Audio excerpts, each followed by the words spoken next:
and I won't panic either. Let me figure this out real quick here.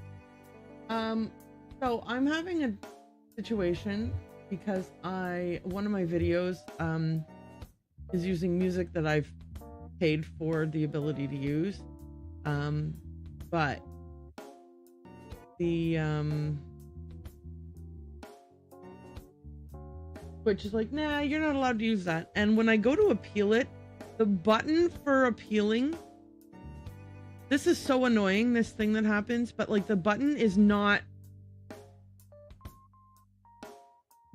on the screen,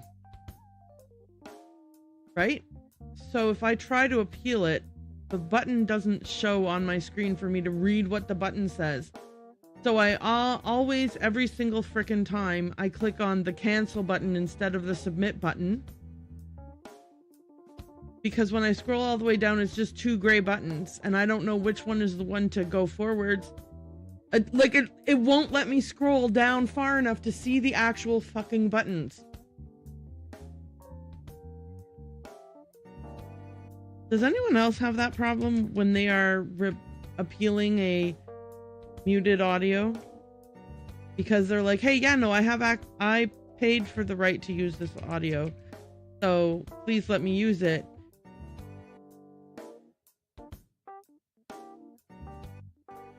But I can't see the button, so I never know whether I've clicked yes or nah, I changed my mind. Like, it's so stupid. It is so stupid. I don't know how to fix this. Like, I've tried so many different ways of, like, potentially fixing this. It literally, the scroll bar doesn't go down far enough for me to see the fucking buttons.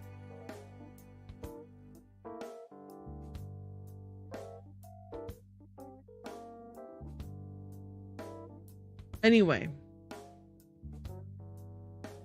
I don't know what to tell you, man.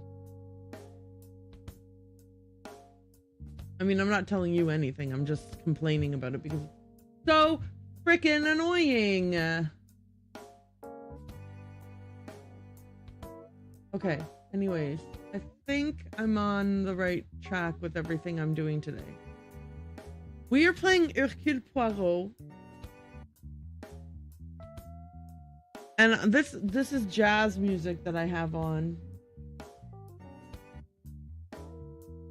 I chose jazz as the music to have on in the background while we play.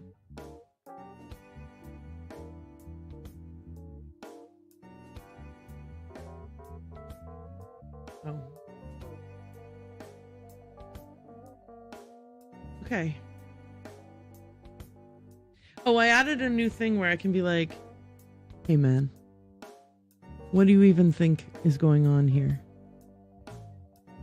Oh wait, I just realized I'm in the wrong scene to show this off. Dummy. Hang on. Let me get that sorted out. Why? Okay. That last song had like a weird vibe.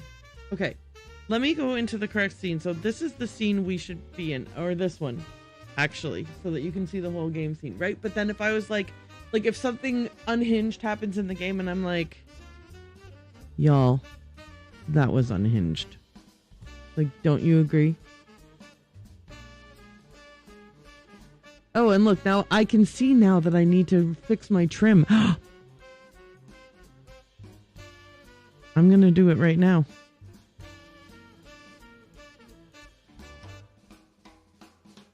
Dude, fixing right now. Okay. I tested it, but I think I'm just dumb and I didn't properly. Okay, hang on. Hang on. I'm gonna fix it. It's gonna be great. So.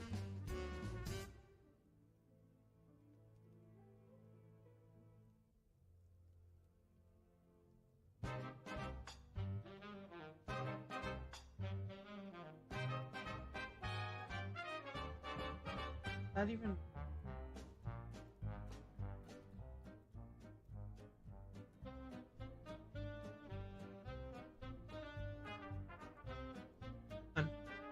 Let me see if this works better. Is this better? Oh yeah, I like that better. Okay, so I need to even more. Okay.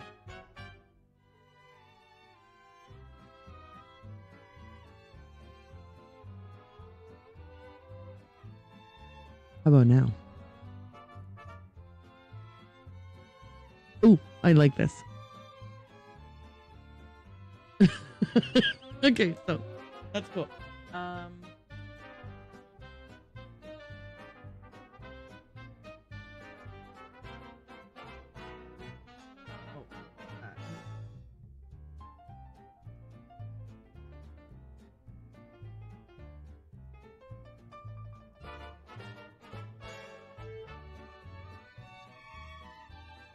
how about now?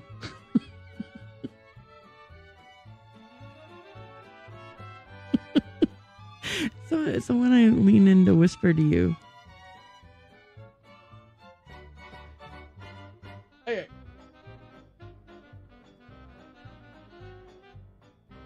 All right, we're back to normal.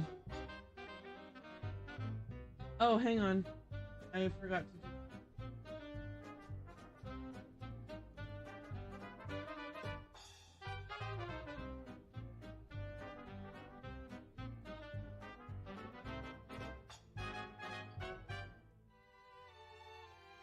Okay.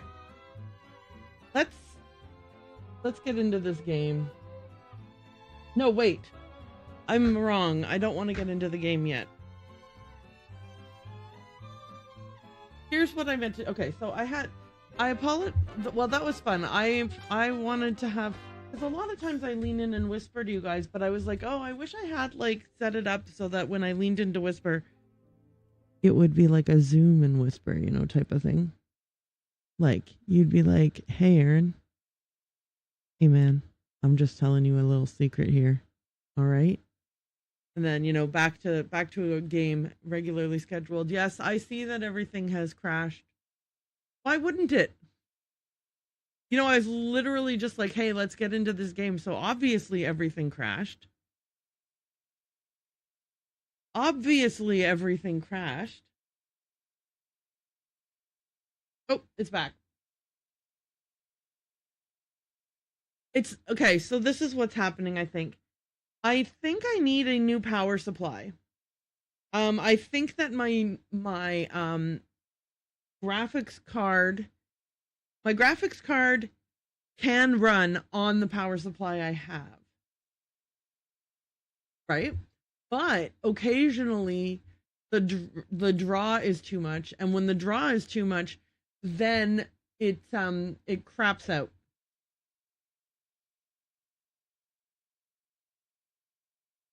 Right? And then when it craps out, obviously, all of my monitors go black. And then the system is like, okay, well, now the drain isn't as big, so I can work again. Hang on, I'm going to turn the volume down on that music. So the draw is less, so the system's like, no, I'm fine. Who told you that I couldn't run this? So it turns itself back on. Anyway, we are back. Everything is back. We're fine. This is why I'm glad I have a two PC setup, because when the gaming PC is like, I can't deal with this. We're still here. We're still alive. Everything's fine, and we can just reload the game. Okay, here's the deal. So I did some research, and I did figure out that the best way to do this to avoid pre-roll ads during great gameplay is to do my quick intro, or in this case, my boring long intro, but either way, do the intro, then run the ad before launching into the actual gameplay. Then you get 60 minutes of no pre-rolls. And then as long as you run another ad within 60 minutes, you get no pre-rolls. So I have my little timer. Right? So I've got my little timer thingy here. And I can like make it be like a 60-minute timer. Right? And then when the 60 minutes runs out, then I'll unload to run another ad. Genius, I feel like. So I'm going to run an ad real quick. And then we'll start playing the game after the ad is finished.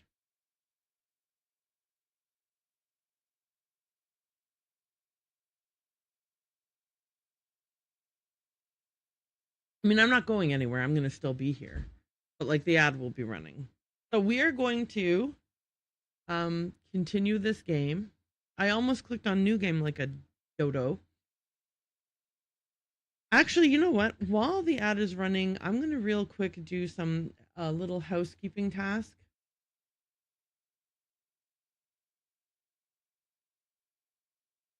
There is a tool I need that will make my life easier, and I keep thinking, yeah, I'll pick that up later, and then I keep not picking it up, and so now I'm going to go ahead and do it.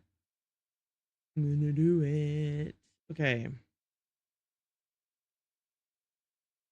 me just double check something real quick here.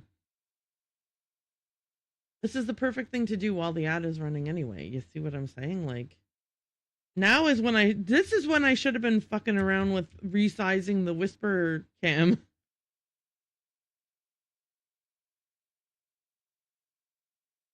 Or like this is this is the kind of time when I should be doing the thing like, let me go tell them that I'm allowed to use that music and unmute that video. You know what I'm saying? But I didn't. Because I'm a professional. Oh my God. Okay.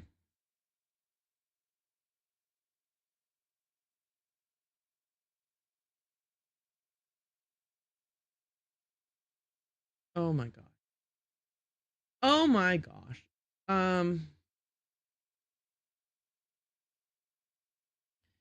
You're not seeing what I'm seeing, but there's some tomfoolery happening over here on my screen. And it's a little smidge of an annoyance. Anyway, I wanted to do a thing while I was here. I'm gonna do that too. Okay, let's do this.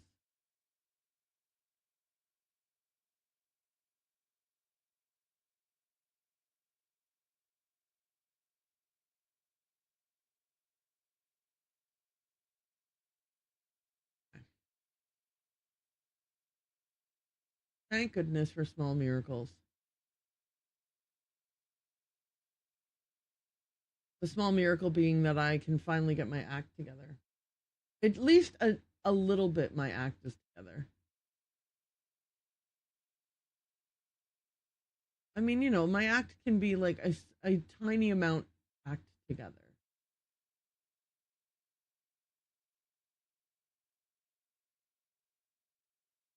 Okay. I hope you guys aren't reading my screen in my glasses. Like, are you guys hackers? I sure hope not. Okay, we're back, but I didn't finish doing the errand. I got distracted. I'm sorry about that. But I am going to finish doing the errand right now.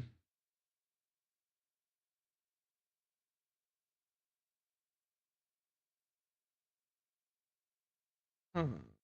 Where am I? I think I'm in the wrong spot. Hang on. You know what? This is fine.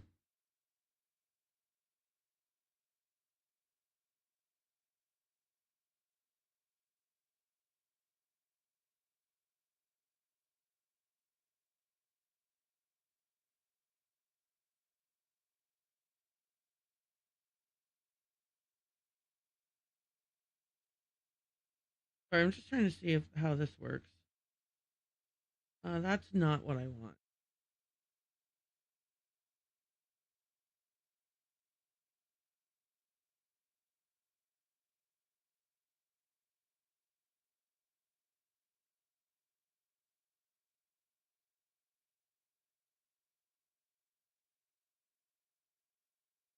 Okay, I'm gonna have to do this another time. I'm a little distracted and it's not working out. I'm looking for an underdesk mount for my stream deck. And so that's what I was fiddling around with. Maybe I'll do it the next time we run an ad. Okay, let's get into the game. Jazz music is playing loudly in my ear. I kind of think we want to have this maybe a smidge more quiet. Let's see what we can do with this if we also have game audio. I think I want this even more quiet.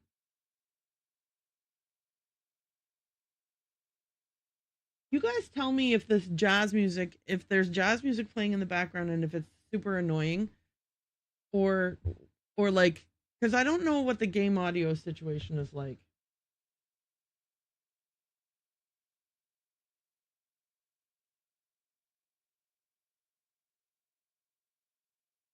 Yeah, I think it's super annoying, to be honest with you.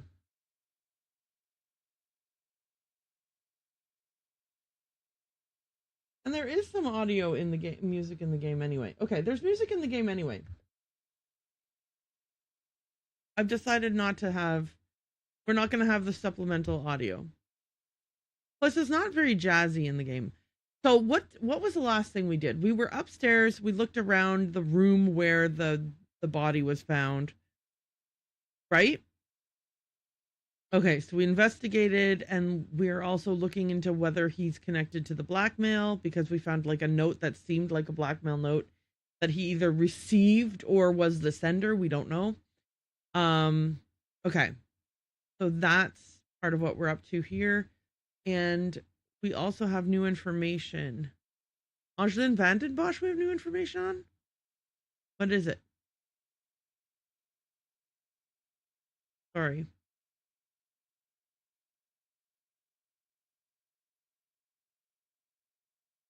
Where's this new information? I don't know what it was. Maybe just that she cares about the major? I mean, you know. Okay. Wait, there's more new information? What else is new? Hugo Beckers, we have new information. Jackie Conrad, we have new information. Okay.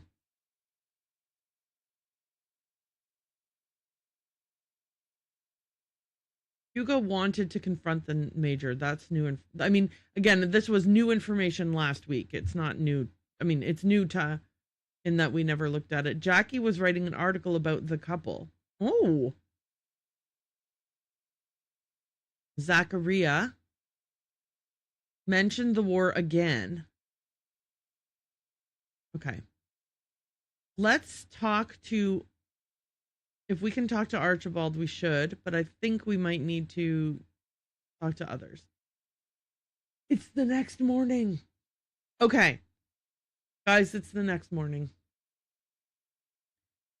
You'd think I would have at least rewatched the last like 5 minutes of last time's stream so I would be up to speed with what we did in the game. Hell no.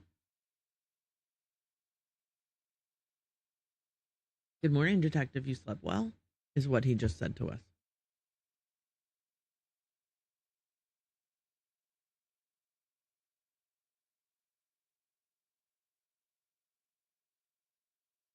Alas, it was not to be.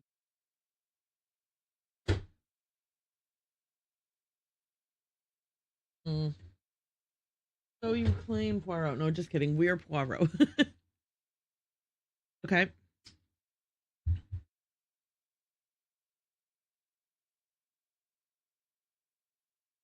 Do you have any security camera footage? Because that would be super useful. If you guys had security camera footage. I mean, it is the 20s after all. Cameras are ubiquitous. Does anybody have cell phone footage? Can we track his cell phone? Oh, 1920s. My bad. My bad. Okay, just kidding. Obviously, all of that was my pathetic attempt at a joke. I'm hilarious, and you guys should know it. While watching the snowfall last night, I swear I saw the silhouette of a figure standing in the garden. I did not see Mademoiselle Elizabeth last night. Would you permit me to access the house's telephone? All right. While watching the snowfall last night, I swear I saw the silhouette of a figure standing in the garden.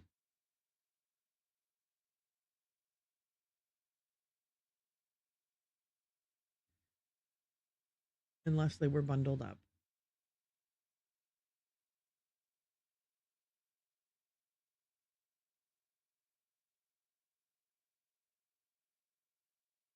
Okay.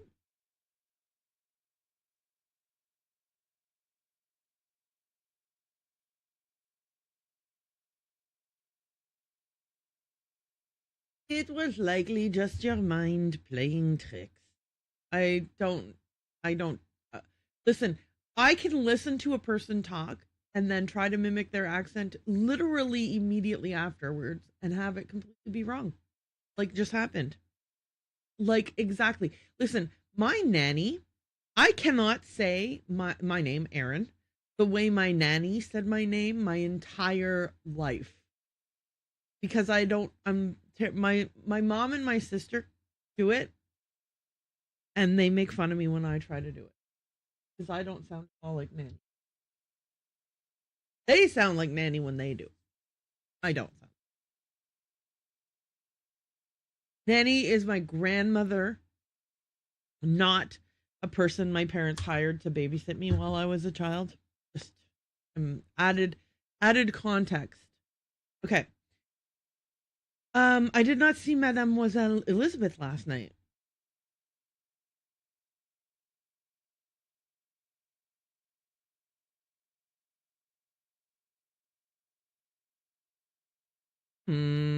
Interesting.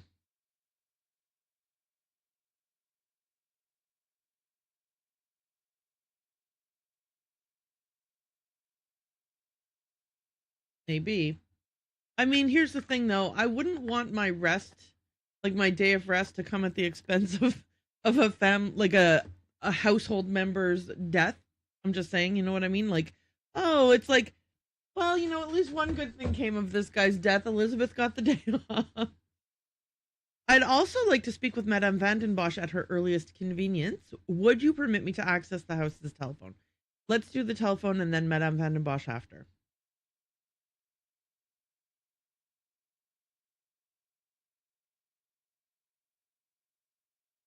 Yeah, the snow must have damaged them.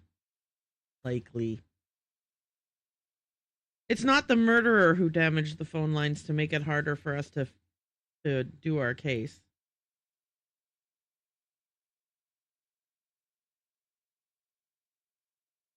Sorry, I picked at a cuticle until I um tore it because that's just the way I am.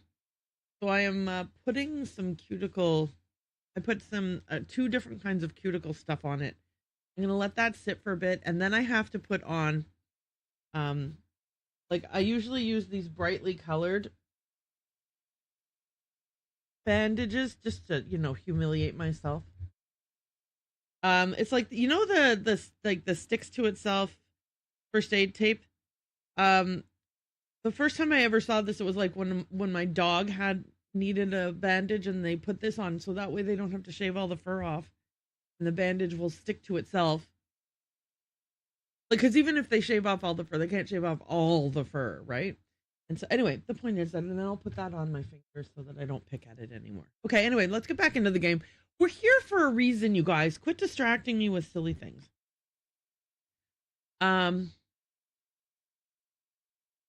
The snow damaged the phone lines. And that's the story we're sticking with.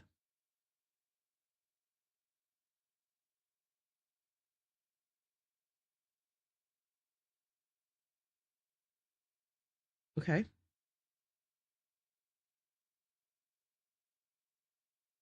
Oh, Poirot, I'm sure. Twist my rubber arm.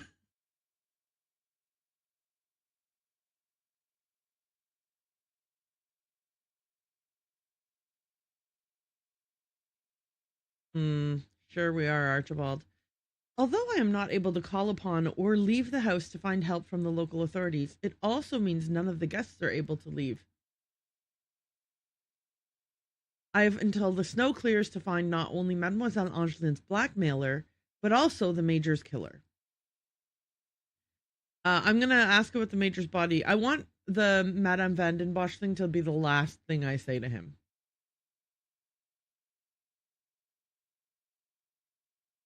last thing I ever say. No, I'm kidding. I'm kidding. Anyway, okay. Do you guys enjoy that? My zooming in? I'm going to overuse it for a bit because I'm excited to have it. And then I'll forget that it exists and I won't use it ever again. So enjoy it while I'm remembering it exists.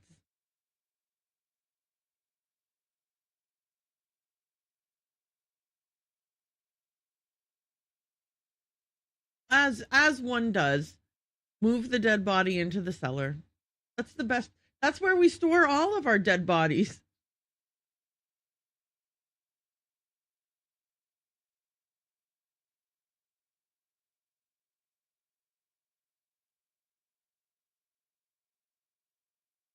No kidding. I sure as hell hope so.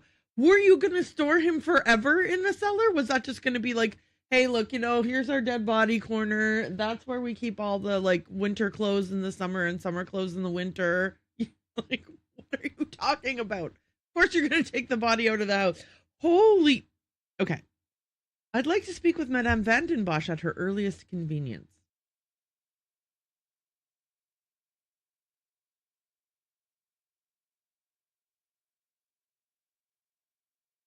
Yeah, let's go interrupt her. It is important I speak with her, but perhaps it is better to allow her to finish. I do not wish to upset her before I have even asked my first question. I could perhaps investigate the garden for any evidence of the figure from last night. Good call, Poirot. I was like, yeah, I thought Poirot was going to be insistent and we were going to interrupt her and she was going to be mean to us and not answer any questions. But it seems like Poirot is not as stubborn as... Sometimes he's stubborn. I'm just saying. As always. Okay. Let us. Guys, I need a lettuce emote or something. So that when I say let us, whatever, we can put lettuce on the screen because I think that's perfect. Because I always am like, let us this, let us that. What? We can walk with the WASD this whole time I've been clicking to walk?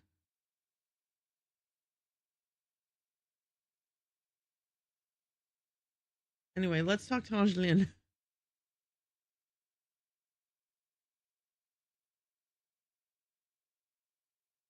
Good morning, detective.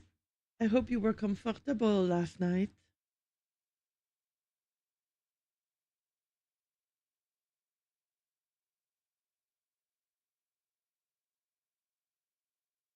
Okay, tell me more. Oh, look at, she's sad. I mean, no kidding. I don't know why I said it like, aw, like, of course she's sad.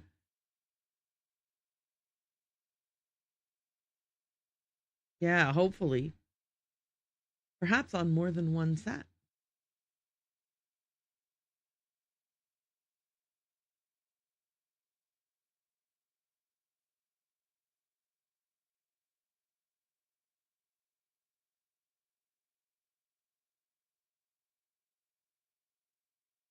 What were your feelings towards the Major's position in the house? Although the Major's death has taken precedence, there has been a development in the blackmail case. Let's talk about this first.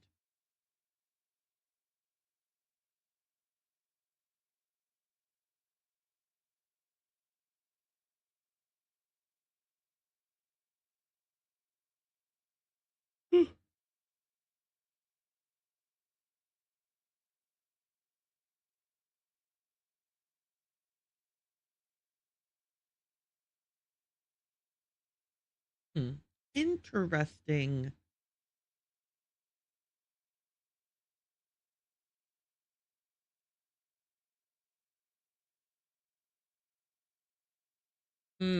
Interesting. Do you know what their business entailed?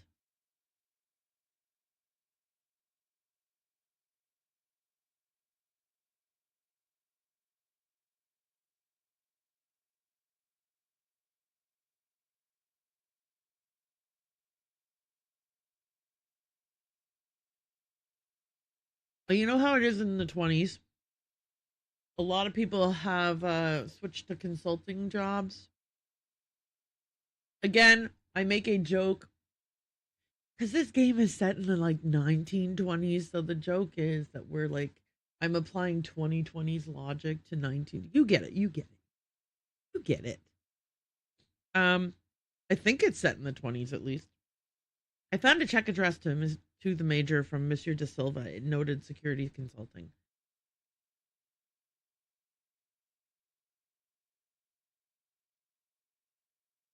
Okay, cool. Although the major's death has taken precedence, there has been a development in the blackmail case.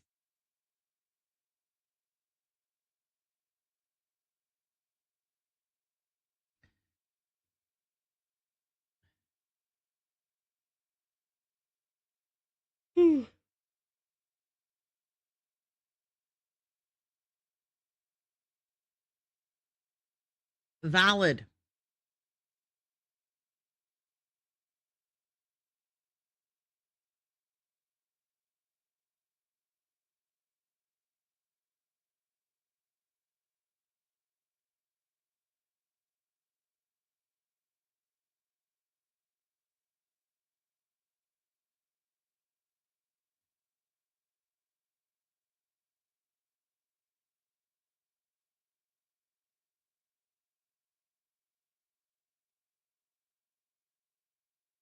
Could the major have been behind the blackmail?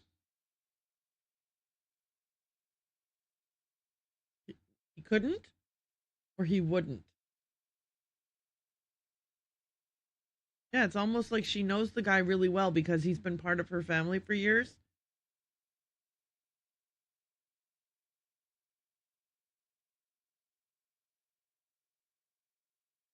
Good point.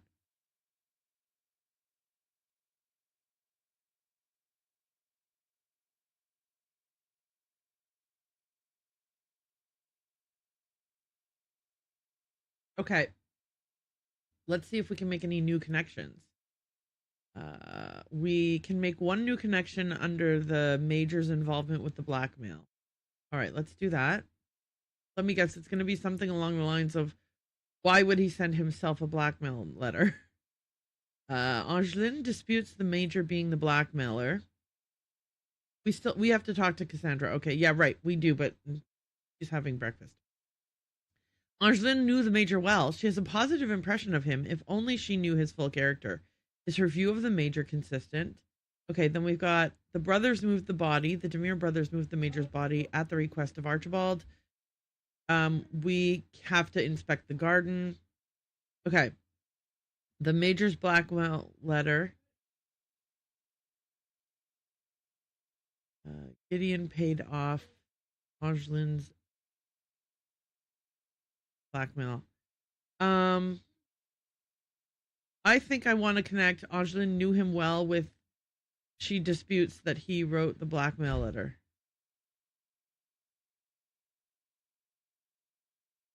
One can't be surprised with Angeline and Felix's bond. He's been a figure in her life for so long. Yeah, exactly. And so this connection is, okay, yeah. So just Angeline has a connection to the major. Okay, well, we knew that. So the garden. Where is the garden?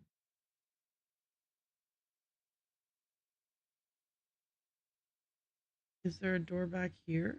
No. Oh, wait, can we talk to these people at all?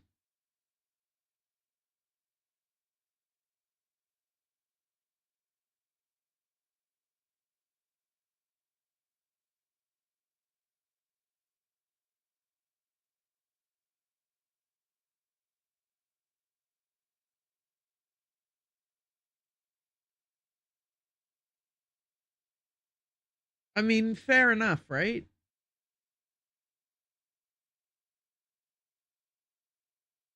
Okay.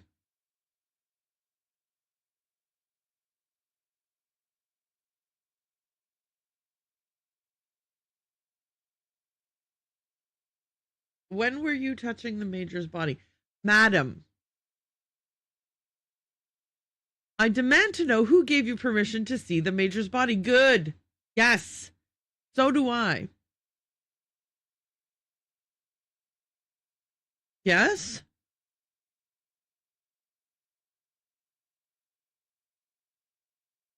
I'm I've had enough of your nonsense, madam.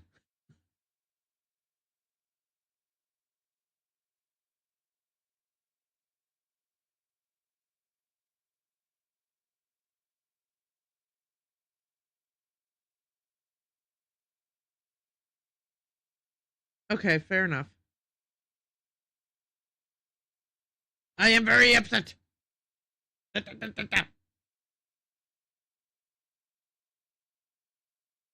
Why wouldn't we just okay? Soften up, Poirot. We want to know what she found on the body. Jeez, crow, man.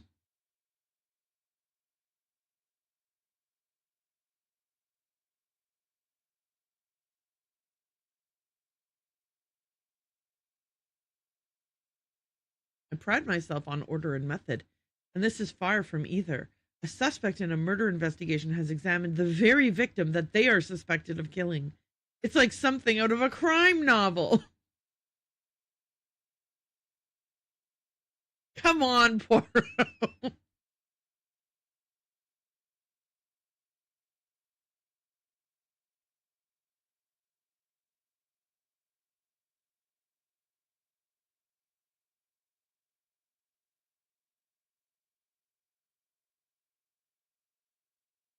This may confirm my suspicions of the Major's knife being used to kill him.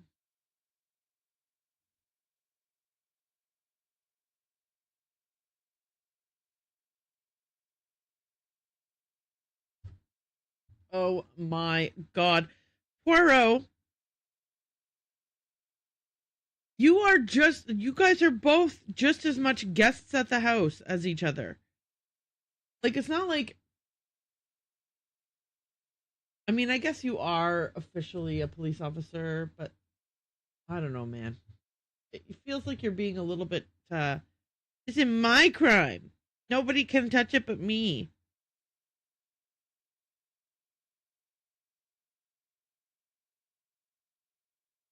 Okay, anyway, moving on.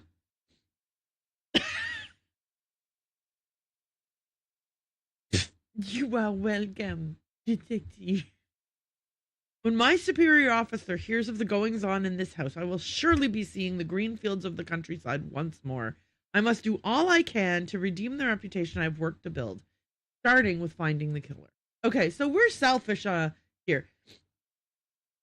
We're being selfish here. Is all, I'm not saying any more than that. We're being selfish here at the end.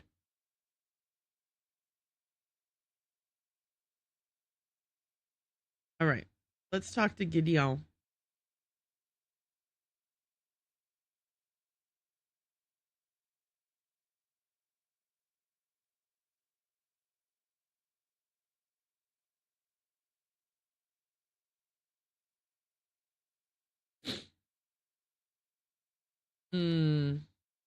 Tough going.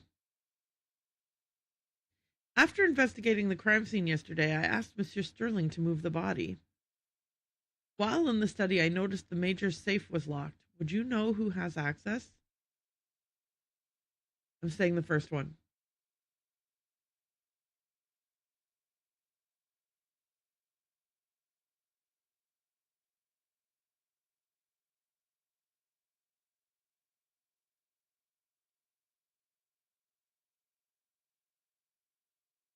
Okay, good to know.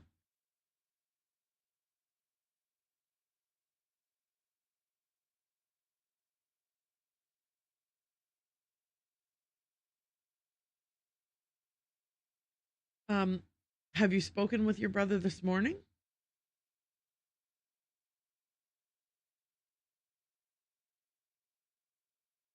I imagine the alcohol would have acted as a sufficient sleeping aid. Um, I still think you should check in on him just because, he's your brother. Poirot agrees.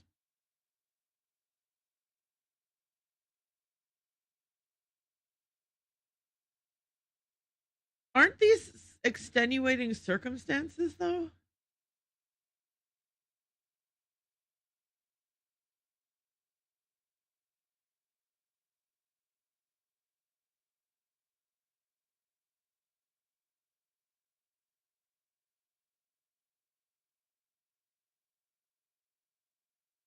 While in the study, I noticed the major's safe was locked. Would you know who has access?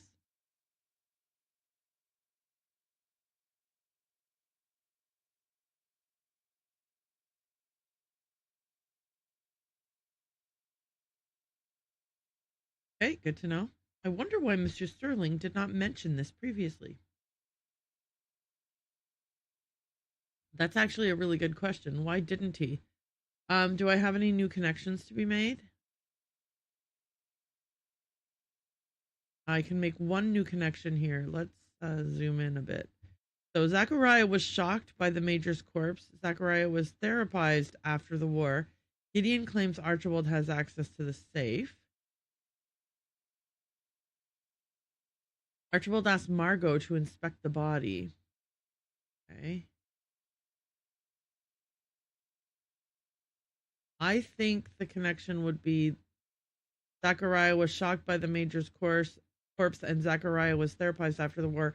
So I believe the connection we're making here is going to be something about Zachariah having PTSD, although they don't call it that back then, but let's see if that's the connection. I have heard of men returning physically from war, but their minds remain on the battlefield. Okay, so we got Zachariah may have shell shock. Yeah, that's what they used to call it. Talk to Gideon. So I can talk to Gideon again. All right. And then there's another connection I can make here regarding the murder, which is... Okay, hang on here. Defensive strike.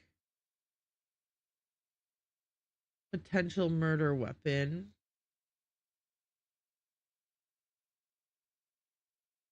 Right. Oh, what? Why? Why and defensive strike, maybe? Oh, there's no connections to be made here. Oops. I'm gonna force one. I don't care. Okay,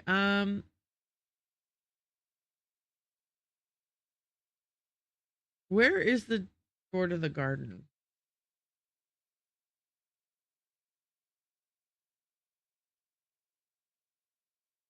Like, is it out the front door? Wow, I am very, wiggly. Maybe it's better to just click on the floor. Okay, yeah. Maybe it is out the front door then. Like, maybe it was the front garden I was looking out at. Let's go see if... Yeah, to garden. It says right here, if I had only looked.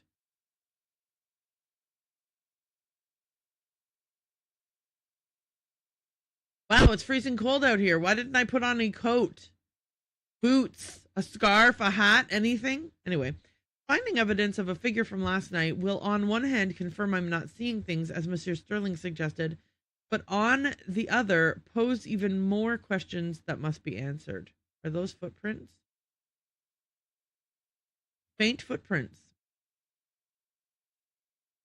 There's a small trail of footprints in the snow. The major was seen walking around here yesterday. Oh, that's true. Those could be the major's footprints. What? Expensive lighter? A well-made lighter with the insignia of a military regiment. The major must have dropped it. That would also explain why somebody had to light his cigarette for him. I think we had evidence that somebody else lit his cigarette for him. I'm traipsing around the garden. Am I traipsing all over evidence? Who even knows?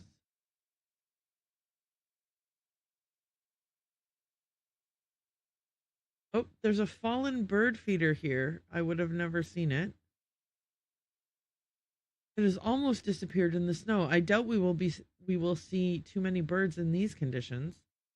Still, that's good to know that there is a, like, do you guys even see anything here? Like, it's only now I'm like, oh no, am I gonna have to play that game where you run your mouse over every pixel because there could be something, but you can't, like, your eyeballs can't see it, but the mouse will pick it up? Because I seriously don't see anything here. Okay.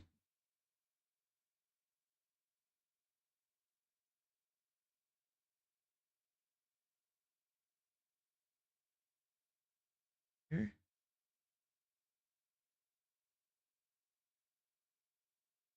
Exit is impossible.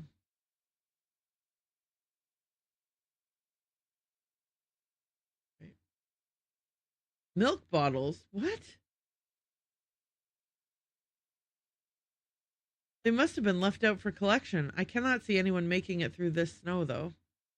I wonder if finding the milk bottles, like, which you obviously cannot see, is like an Easter egg. Like, will that give me an achievement at some point? You found the milk bottles. Okay. There's a whole other section of garden here, too. Here? Okay, it is at least a little forgiving. You don't have to be, like, on the exact pixel.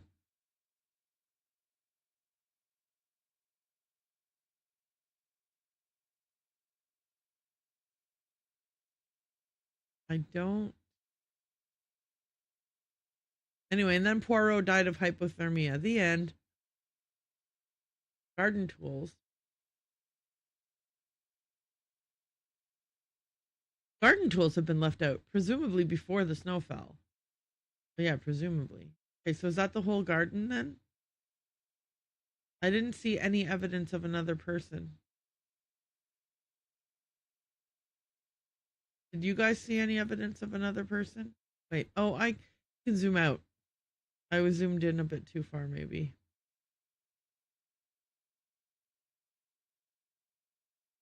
I think that that's the extent of what we can look at out here.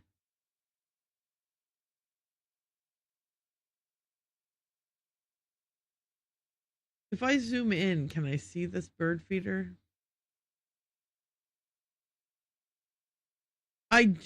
Genuinely, I don't see anything here. Okay.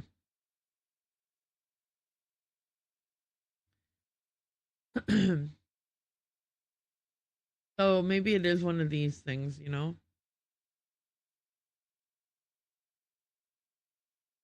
Okay.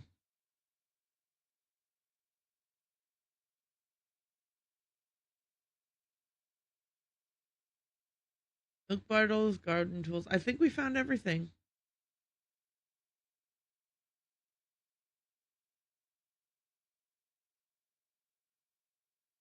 All right, let's go inside.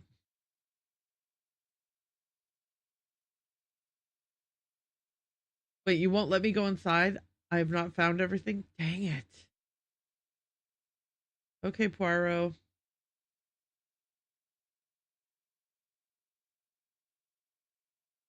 We can't go through these hedges. Okay, so if there was something to be found there,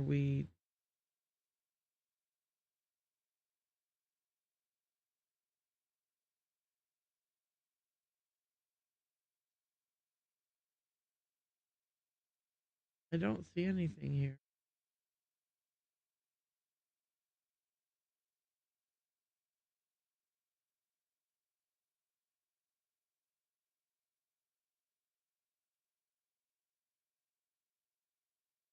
Maybe I have to notice that exiting is impossible. The house is completely snowed in. It does not look like we shall be going anywhere anytime soon. Snow is still falling, and I'm hardly dressed for the occasion. Perhaps Madame Van den Bosch has finished her breakfast and is ready to answer my questions. Okay, so it was clicking on trying to, like, I wasn't trying to leave. I was examining the gate, but that's what allowed me to progress. Okay. Let's see if Archibald agrees that we can talk to Madame now. Nope. Okay, so dining room then?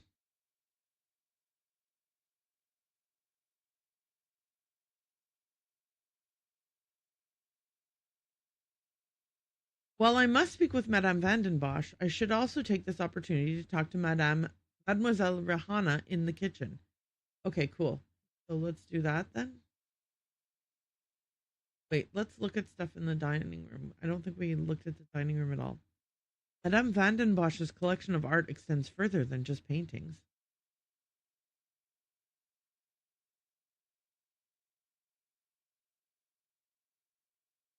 Okay. No. The fallen snow has laid a beautiful white blanket over the countryside that surrounds the house. Okay, that's not it.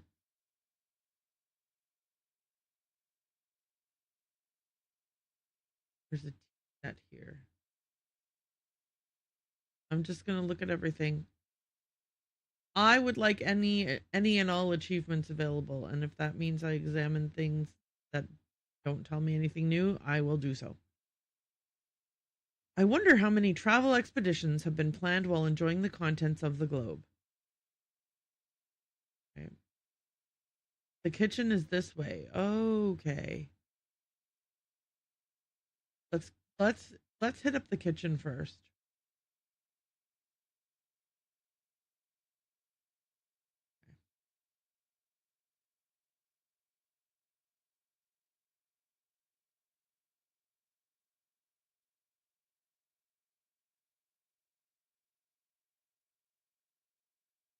Pots and pans.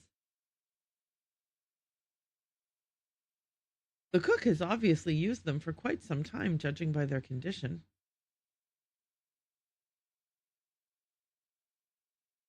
Okay.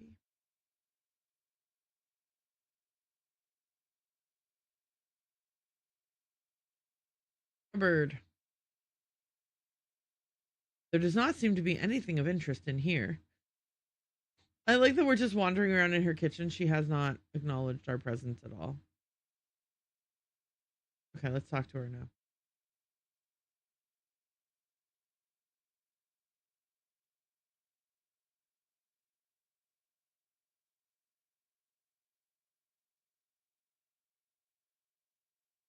Rehana.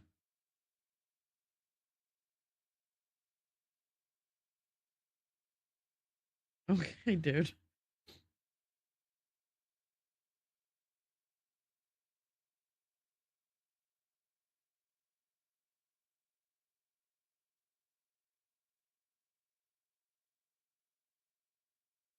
You have been with the Vandenbosch family for quite some time? I understand you took some ice to the major yesterday. I'm gonna ask I'm just gonna ask those in order. You've been with the Vandenbosch family for quite some time?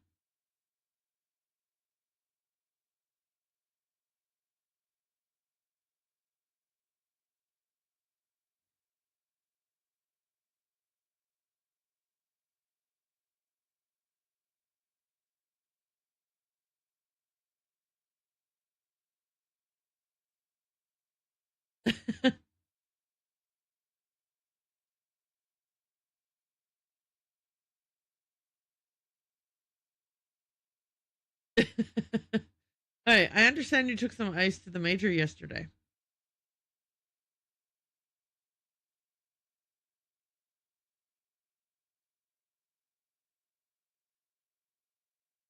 Strange, Monsieur Sterling told me it was the major that requested the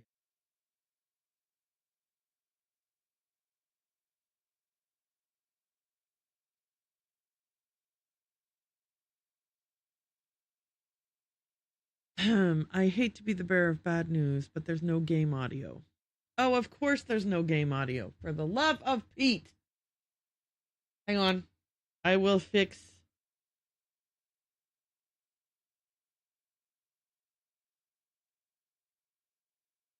I wonder why there is no. Oh, I do remember my whole system crashed briefly. All right, tell me if there's audio now. Punched or not, he was as ungrateful as ever.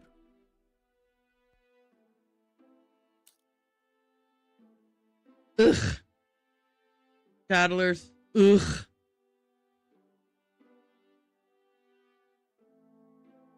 This kind of thing makes me so annoyed. But anyway, thank you for pointing it out. I really appreciate it. I shall not keep you any longer. Merci, mademoiselle. So anyone watching this VOD, you just had an opportunity to practice your reading skills. Jeez Louise. Okay, well, Crimson is what I'm going to say. All right. Can we add new connections here? No, but we can talk to Gideon and Archibald. Right? Rihanna said the major didn't thank her. Rihanna took ice to the major. Rihanna has worked for the family for years. Okay. So we have to... Sorry. I literally read the objective and then deleted the objective from my memory. Hi, Unky Dank Meme. Come on in. Okay. Talk to Gideon. Talk to Cassandra. Okay, cool. Let's go do that. Well, at least we didn't miss the talking to Cassandra part. Like, the audio for talking to Cassandra will be there. Because I anticipate that that will be the most delightful of all the talking tos that we do. Are we able to look at anything on the table here? No. Okay.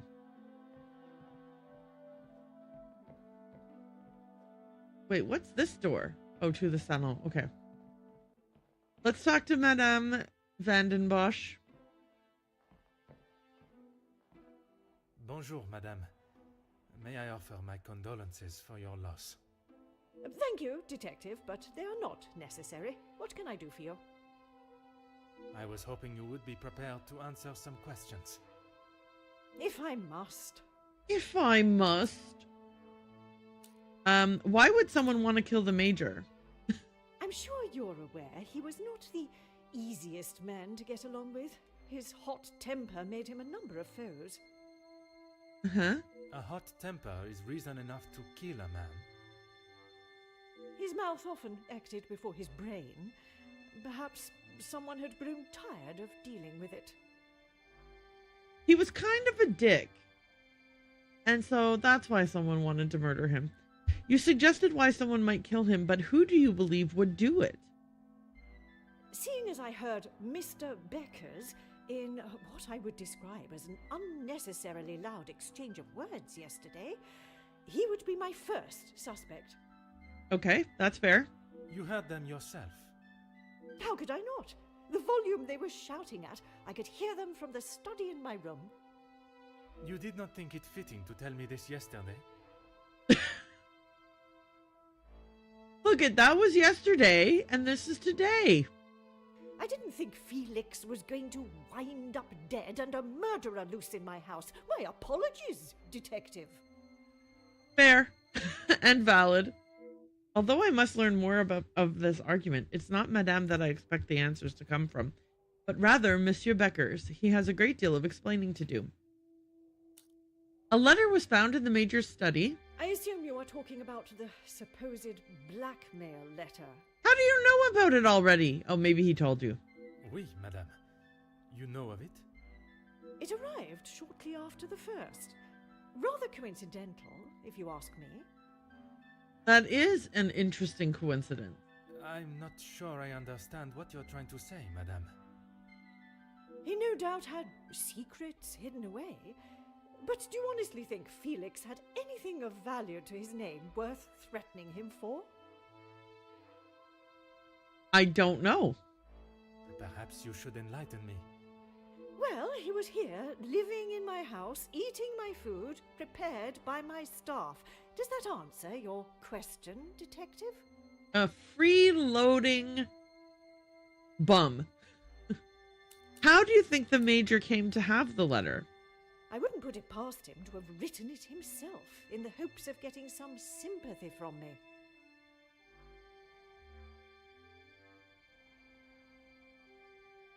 Cassandra! And the other letters? He probably wrote those too. If Angeline paid the first, that would have given him the money to pay the second letter. He is the White Knight, saves the day, and expects to live here happily ever after. So, did you or did you not like him? Because he lived with you for years. I did not expect Madame Vandenbosch to be so blunt with her thoughts towards the Major. I was under the impression there was more to their friendship, not less. It is quite the nefarious plan that Madame has laid out for the Major. I'm not sure I can believe he would go to such levels of deceit. I'm sure Mademoiselle Angeline will have an opinion on the matter. I'd like to ask you about Monsieur de Silva. What is it you wish to know? She's so, fine. about it. You two have been friends for some time now, and while I do not mean to pry, has your relationship only... If you are trying to insinuate that Mr. De Silva and I are running around like schoolchildren, you could not be further from the truth. He was friends with my husband, for goodness sake. Okay, but he wants to marry you, Cassandra. Like, he's told us. We've heard the room. Look, fine. I think we read a letter or something that gave us that. I was going to say he told us, but he didn't. I don't think he actually told us. But we know that he wants to marry you. Oui, I understand they worked together. Investments, if I am correct. Mr. De Silva was the voice of reason that my husband should have listened to more often, instead of throwing our money at businesses that were already on the verge of bankruptcy. Okay. Merci, madame. I shall not bother you any further. I shall not bother you any further. I've gathered all I need from Madame Vandenbosch and Mademoiselle Rahana. I should return to the Great Hall. Good idea. Where's the door? I need to talk to Gideon. It's on my list of objectives. Is he still here? Yes. Oof. If it will help you find the Major's killer, of course. Your brother was seeing a doctor? When he returned from the war, he was a different man. Everything became about what he had seen. I cannot speak from experience, but I can only imagine the horrors he must have witnessed. The first weeks he would wake in the night, screaming. I found him one night, cowering behind the desk in the study. And when I tried to help him out from beneath it, well, that was the first time I had ever feared for my life. That is not why you two are no longer close? And not at all, Detective. We were always very different in nature. While I had always wanted to follow an academic path, Zachariah was more of a free spirit. Or at least as free as our father and the laws would allow. Okay. And yet, he ended up in the military. Quite the contrast. Our father demanded that he at least try to do something with his life. And when some of his friends joined the army, he signed up with them. It wasn't long before he moved out from the family home after his return from the army. I always assumed that he had put the war and everything that came with it behind him and was moving on. But now I see that is far from the truth. Okay. Can we make any new connections? None under blackmail. There's a new connection under Major's involvement with blackmail. No new connections under the murder. So let's go see what connection we can make here. After talking with Gideon, we can... Okay, so Gideon confirms that Zachariah has shell shock. Archibald asked Margot to inspect the body. The brothers moved the body. Rahana took ice to the Major on her own accord. Rahana worked for the family for years. Rahana said the Major didn't thank her. No kidding. Cassandra believes the Major was the blackmailer. Can I make a connection between Angeline disputes it and Cassandra believes it? Some would say a lucky guess. I would say a moment of genius. Angeline and Cassandra have different impressions of the Major. There must be a reason for this. So we have conflicting opinions. Talk to Angeline. Alrighty. I will go talk to Angeline. She should be just over here.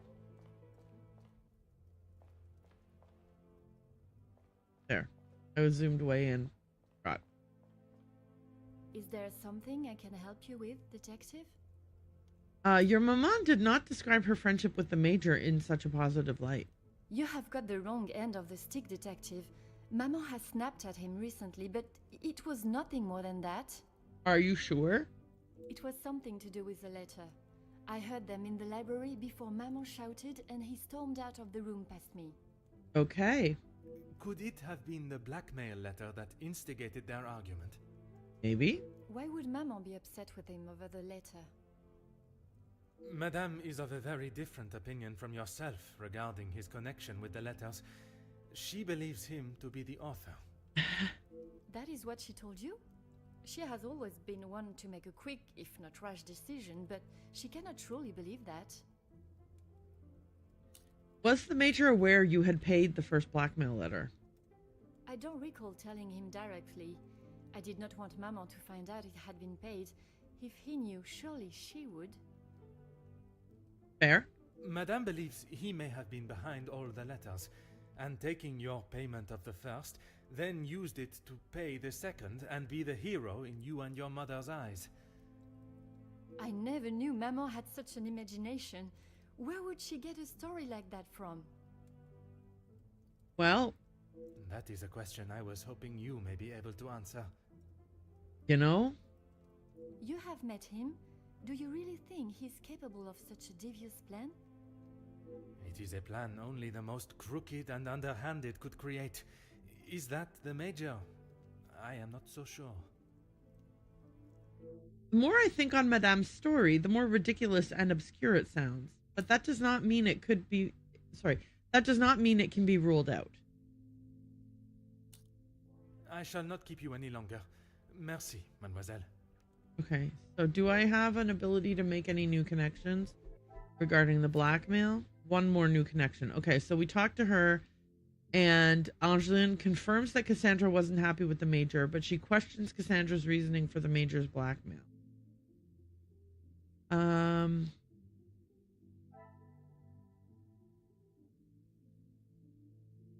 What if I connect? The Major had a temper with Cassandra, wasn't happy with the Major. Do we think that that's remotely connected? I cannot see the logic in this. Okay. Perhaps a second look... Angeline questions Cassandra's reasoning for the Major's blackmail. Major's blackmail letter.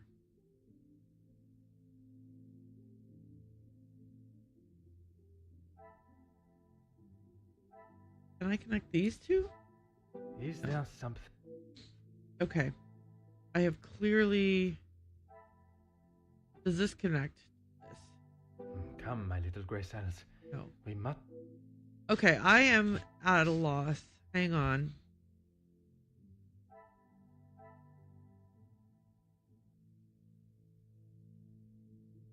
Oh, the game's like, just connect. Gideon paid it off to Cassandra, wasn't happy with the Major. That's the connection, just do it. Okay, game. Magnifique. I wonder if the blackmail had a greater effect on their relationship than expected.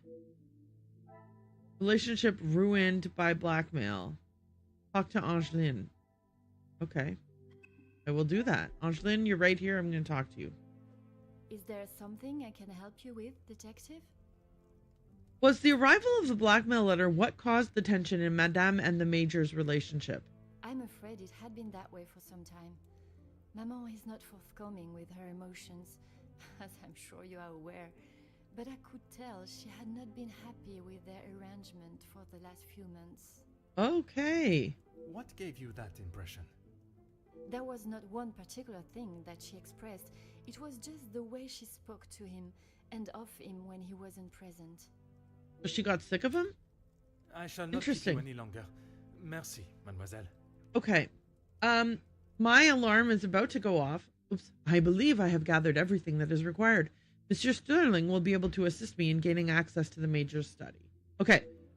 I am, my alarm is about to go off, so I'm going to run an ad, but I am also going to turn on Words with Friends while this ad runs. So give me 2 seconds to get that sorted out for you all. I have, I'm going to do 3 little personal care things while that happens. So let me just get the words on stream page loaded up.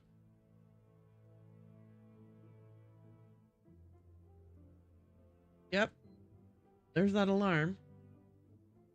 Okay, why didn't that work?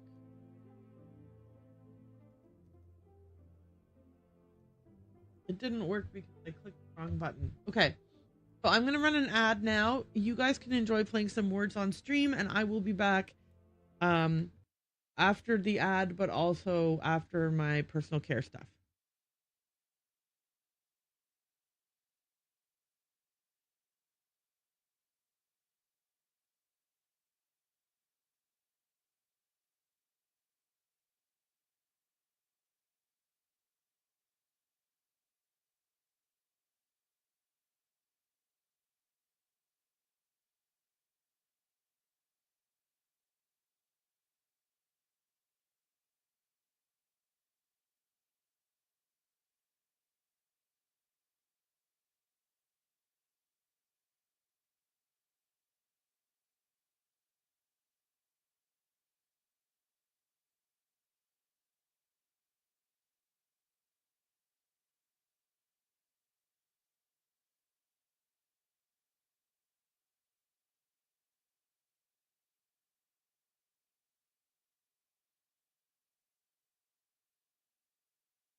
am back. I am back. I'm back. I am back. Let's get back into the game. Scene. And we'll also mute that music. Although I did find a better jazzy music. So I am happy about that.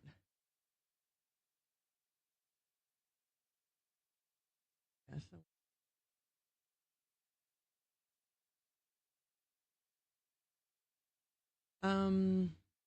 Okay. All right, everybody. We're back with Poirot. So what do we want to do? What was the next thing I was meant to do? Let me see what I have to talk to Archibald. Okay, that's the next thing I need to do is talk to Archibald. I'm also going to be eating my lunch, so like, Whatever just you bear need, with me. detective. I wish to inspect the Major's study again. Certainly, detective. And I also was able to place the order for that desk mount for the stream deck, so it won't be in... It's just a little bit in the way where it is.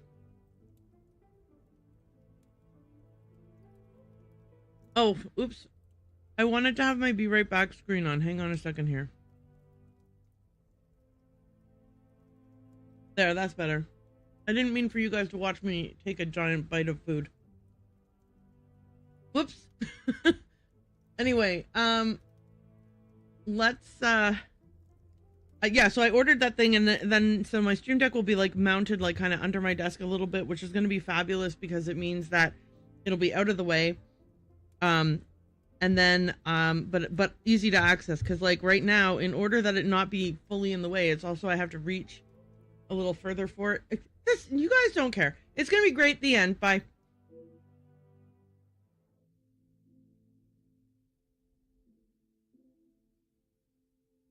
This room is still a crime scene. It should have remained untouched, but it looks as though it has been ransacked.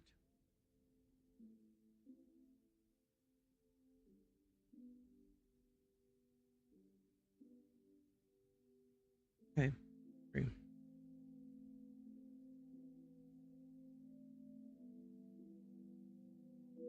I requested Mr. Sterling to have the body wrapped and moved, which has been done, thankfully. What else has gone on in here? Oh, wow, yeah, this place has been ransacked. Is this more ransacked than it was yesterday?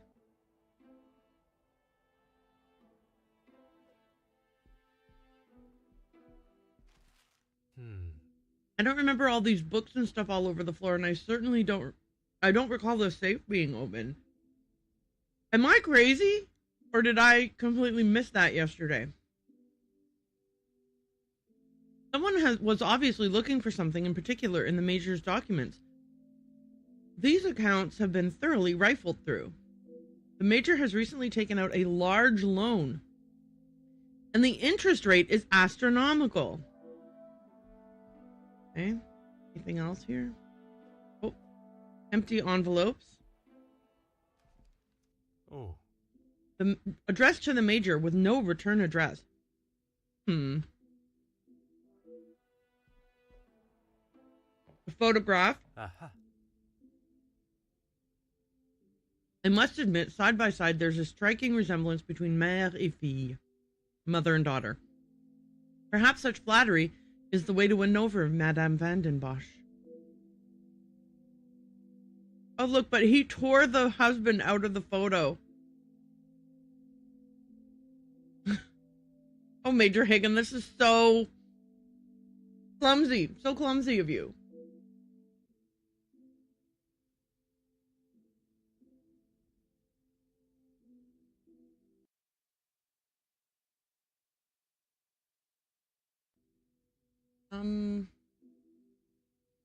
How strange. The Viscount was also present in the picture, but has been folded out. Oh, folded out. Okay. I did not think there was any hostility between the Major and the late Viscount. I don't know that it's necessarily hostility, more like jealousy, I feel like.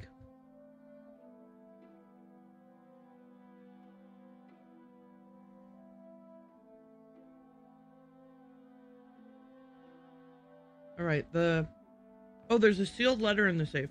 Ah. How strange. I could not access this yesterday, but now it has been left wide open. Scratches are obvious around the lock. Someone in this house was eager to see the safe's contents.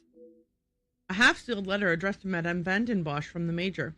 I'm not one to read others' private mail, but under the circumstances... My dearest Cassandra, it feels as though it has been an age since I have been able to set eyes on you. A day I have waited for so impatiently. I keep the photograph of us together at the lake close to my heart always. I cannot wait to see how young Angeline has grown. Her beauty will surely soon reach that of her mother's. Wait, this letter is from ages ago. Is it from before the Viscount even passed away? I hope the gifts from the Orient reached you fine. They are really something to behold. The work that has kept me away for so long is drawing to a close, and I will be returning to the continent within a month. At your request, I have found accommodation in the city. It pains me to think of being so close and yet unable to be with you every moment. But if it eases your worry, I shall not continue to question it. I will arrange for a visit to the house. An old friend returning will surely raise minimal suspicions. Holy cow! It is from before the Viscount was dead. I understand that the Viscount is also currently out of the country. I hope you have not felt the strain of loneliness take over, and it will not be long until we are reunited. Until that day, till the end of mine, my heart is yours, Major Felix Hagen. Dun, dun, dun!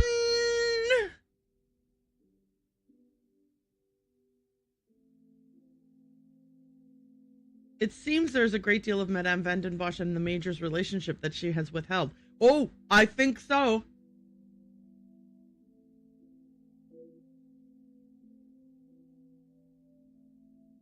It is clear from this letter that their affection for one another has been more than that of friendship for some time.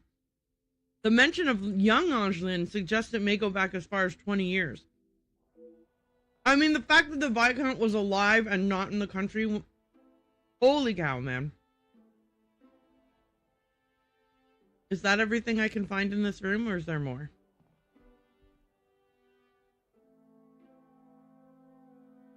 If the Contessa... Madame Van den Bosch, if she's the one who searched the room, surely she would have found that letter and burnt it, right?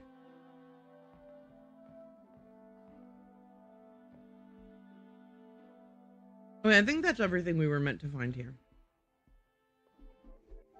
Okay, investigate the blackmail. No new connections, but some new information. Two new connections. Okay. Let's see what we got here.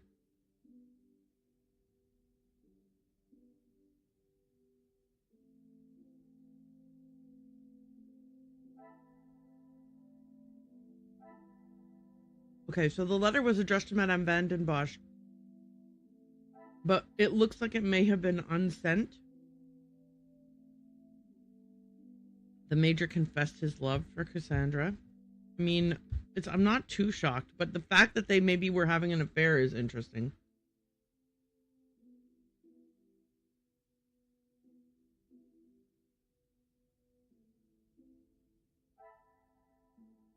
Okay. High interest rate loan for a large sum of money. I think he took the loan to pay the ransom. The pieces of the puzzle are finally coming together. So it's unlikely he's the one who wrote the letter.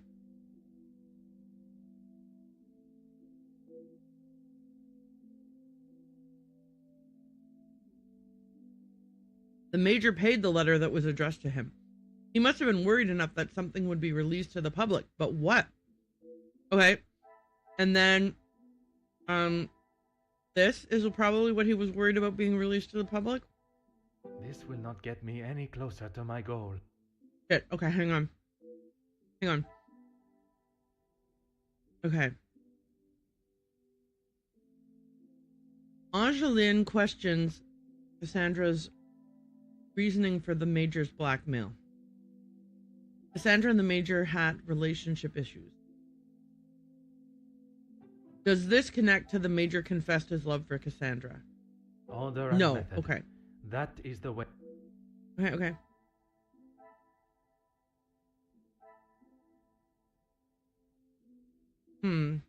Okay.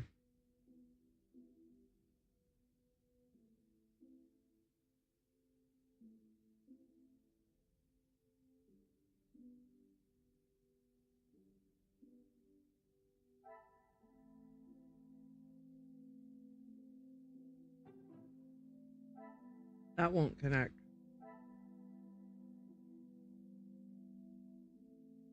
Hmm.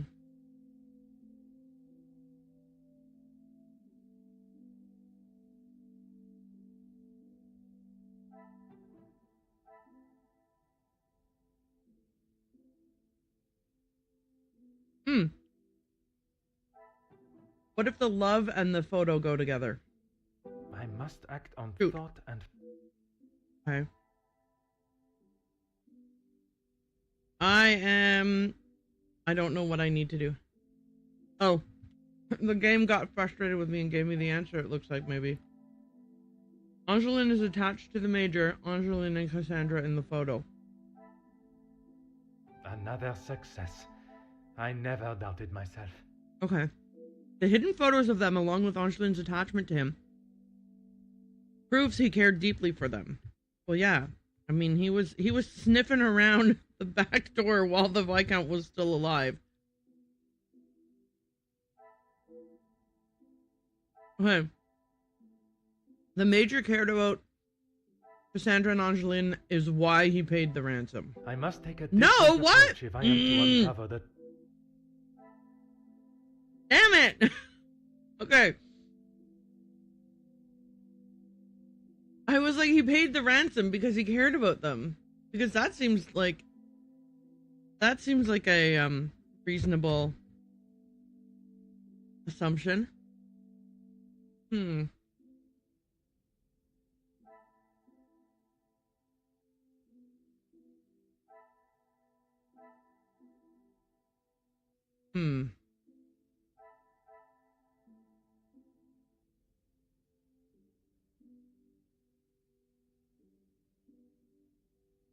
Shoot. I don't know.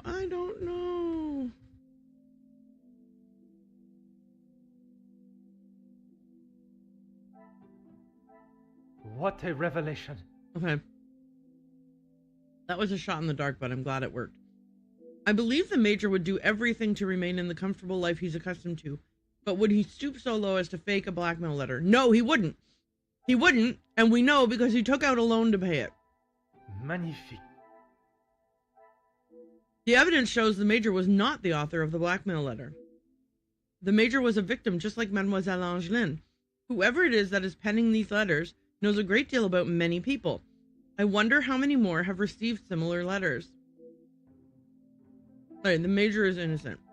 Woo! Yeah! I mean, oh, hang on. Tiny little wins, tiny, tiny little wins, tiny little wins. Celebrate our tiny wins. Wait, why does it say that I've celebrated once this month? That's wrong. I've had lots of teeny tiny wins this month. Did I mess up the code? I messed up the code. I'll have to fix that. I've got green beans to eat still.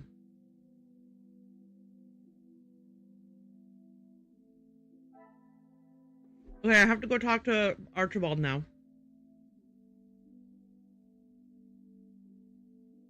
The uncertain connection between the Major and the ransom has been resolved. The Major was being blackmailed. The letters were not written by his hand. What remains unresolved is why the Major was being blackmailed. 2 cases of extortion under one roof? The question of their relationship must be asked. The Major's secret is anything but obvious from his letter.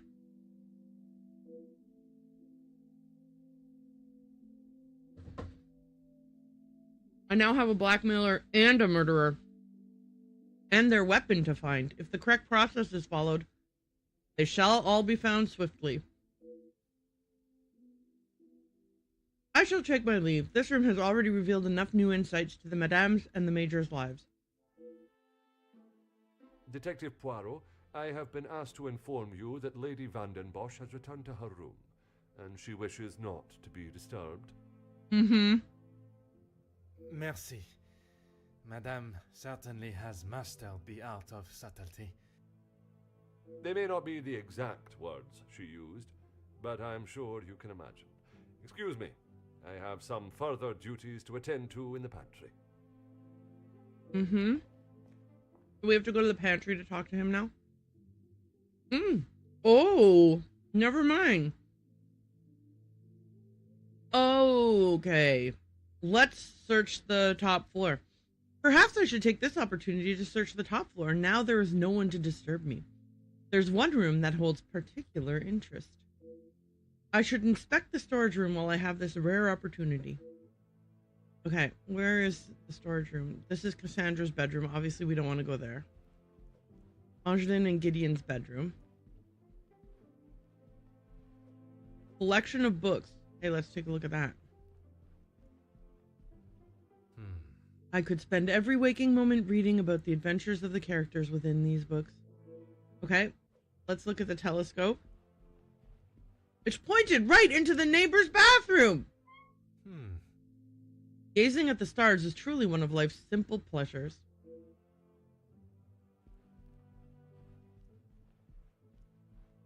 To the storeroom.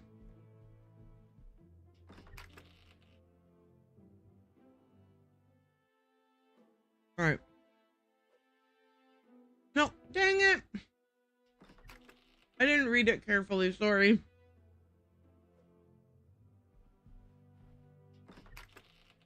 Alright. Let's actually look around in here. Children's toys. A collection of children's toys. Such a shame to see them stored away and not being enjoyed. Well, I mean, there are no children in the house right now. They're being stored so that when Angeline does have children, they'll be available. You know?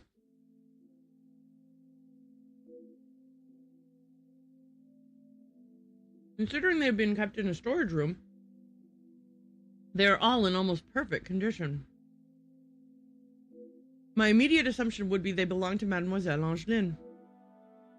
Alright, we don't have any comments on the paintings. Or the books. Another telescope. How many telescopes does this family own?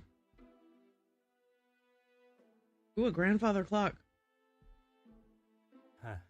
The time and skill it takes to build such a wonderful piece. It is an art form. I think this is the clock. Was this same clock in the hall at the other house?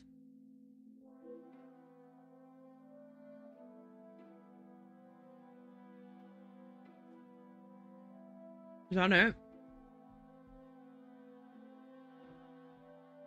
Oh, a book. Huh. A lone storybook rests here. It has obviously been read a great number of times, judging by the condition of the spine and pages. I am perhaps not the target demographic, but I understand it to be quite popular amongst the younger audience. To the real lady of the house, happy birthday. Watching you grow into a proper young lady has been more than words can describe. All my love, Felix. I would not have expected to find such a heartfelt message written by Monsieur Hagen. And to Mademoiselle Angeline, is this the usual inscription you would find from a family friend? New mind map unlocked. I cannot seem to get a straight answer from anyone regarding the Major. I know he has been friends with Madame Vandenbosch for some years, but I must find out if it was anything more. Okay, hang on. The Major resided with the family for a long time. The Major cared about Angeline and... Okay. The children toys, are they antiques? They're well kept. Okay. A storybook. Appropriate gift. Gift from the Major. It seems only Angeline has benefited from his caring side.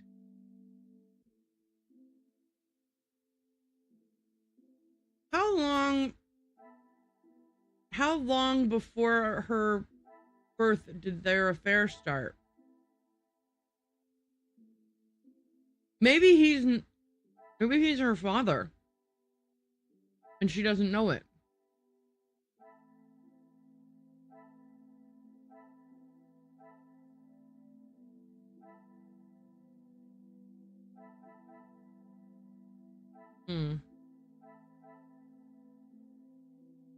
Okay. Sorry, I'm just... Okay, I need to find a connection. Is the Viscount's image being torn out important? Look at that. Order and method. That is... No, that was not the connection.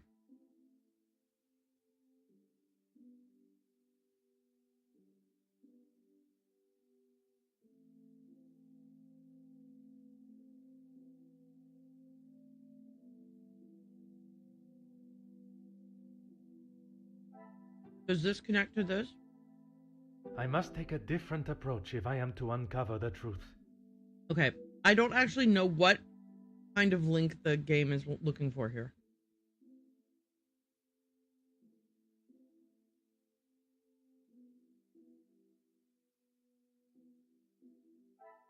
Maybe her attachment and the gift he gave her?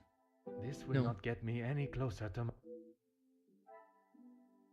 Alright, the game is saying the major resided with the family for a long time and high interest rate is what I should have connected.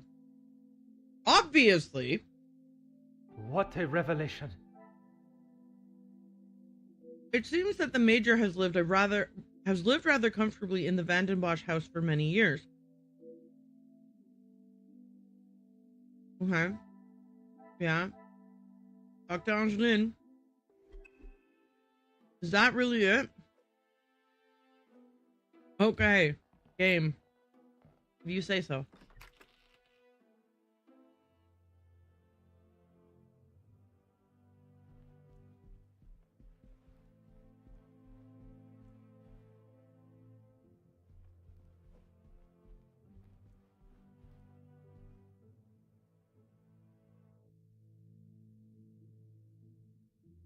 Perhaps it is time to speak with Mademoiselle Angeline again. She should be able to give us the valuable pieces of this puzzle. Oh, look, and here she is just waiting for us on the landing. Detective Poirot, are you any closer to uncovering the truth of Felix's involvement with the letters? I am, mademoiselle. I can confirm that he was not the author of the blackmail letters. So the author is still out there? Oui, but it will not be long before they are apprehended, and the only letters they shall be penning will be from behind iron bars. Your confidence is rather assuring. Thank you, Detective. Alright. Your comment about the current guest stayed with me last night. I'm sorry, Detective. I did not intend to leave your mind so full of thoughts.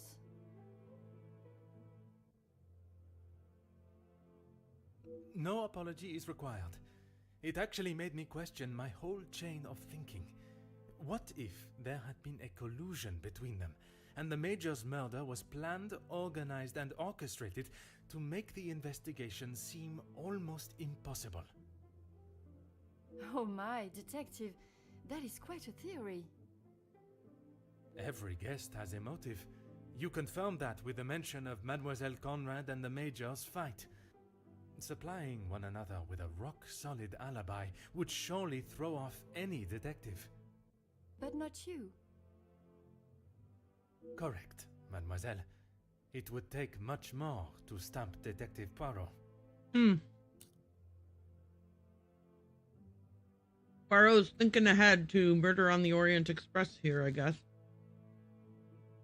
While searching the storage room, I found a book that I assume was a gift from the Major to you. I haven't seen that book in so long.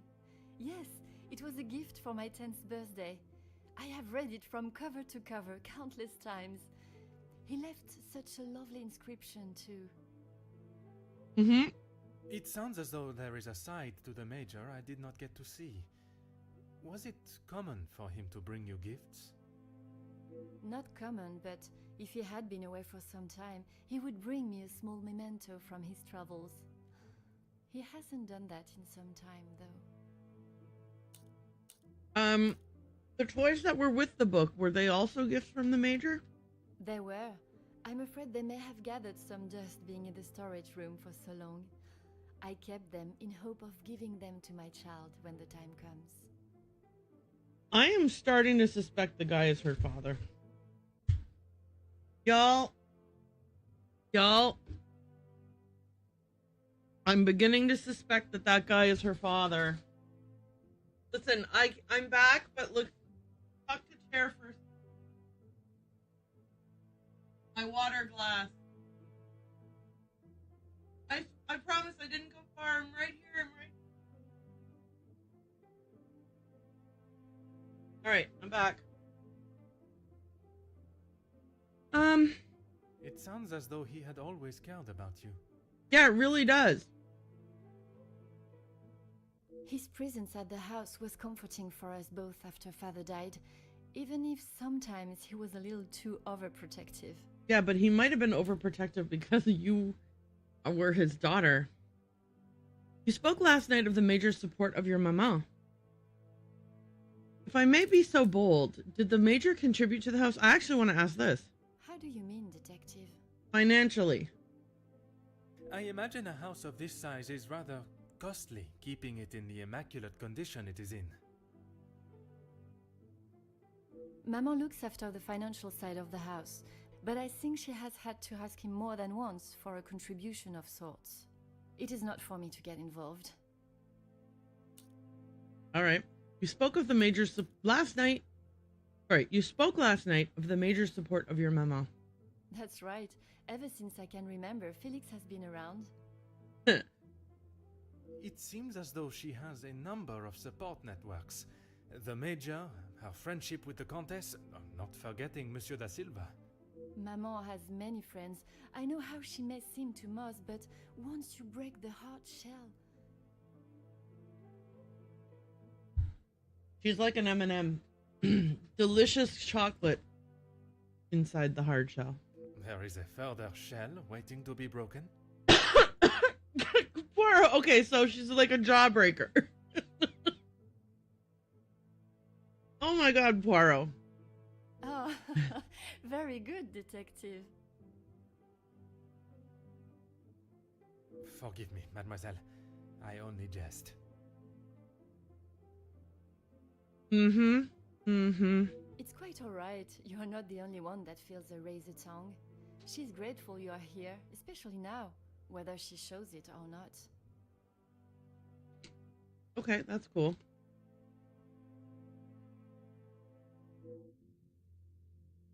I am still yet to see this version of Madame that Mademoiselle Angeline speaks of. I'm not sure I will get my hopes up for a budding friendship.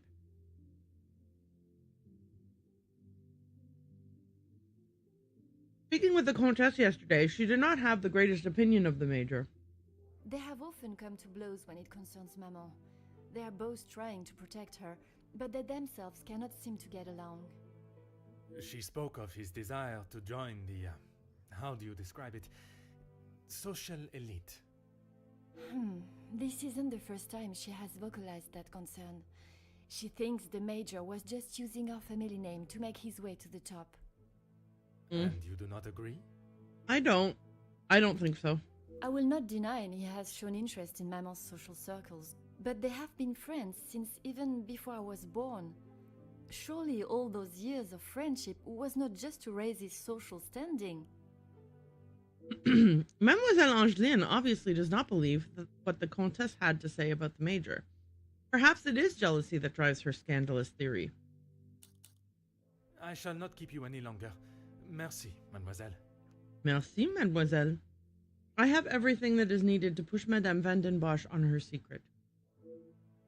Okay, let's make some connections then, I guess.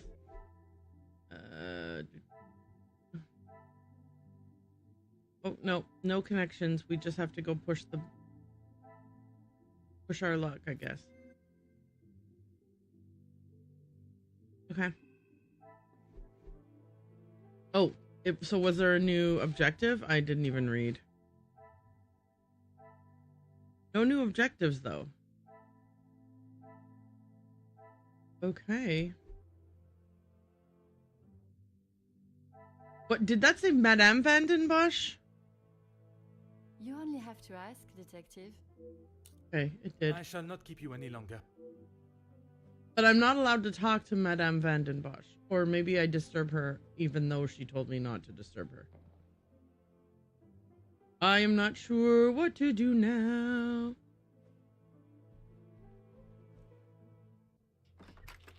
Oh, we didn't even knock. We didn't even knock. We're just walking right into people's bedrooms now. Poirot.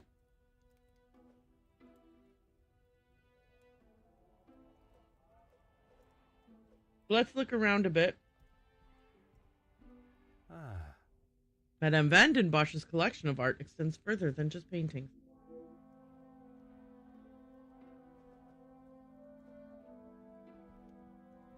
Oh.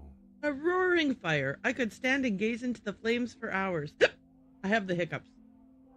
I hate it.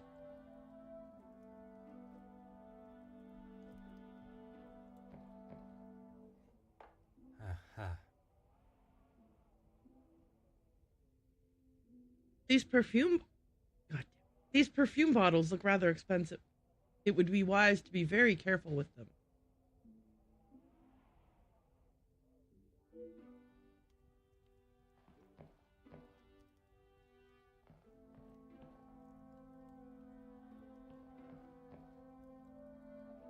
There's a letter here that I want to look at, but I'm not allowed. I think it's a letter. Anyway, let's talk to her. I think my hiccups are gone. What do you think you are doing in here? I just burst into your room without knocking. Is that a problem? Is that a problem for you? Or, I don't know. Why wouldn't you want me in your room without knocking?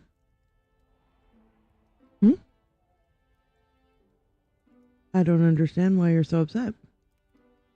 Ma'am?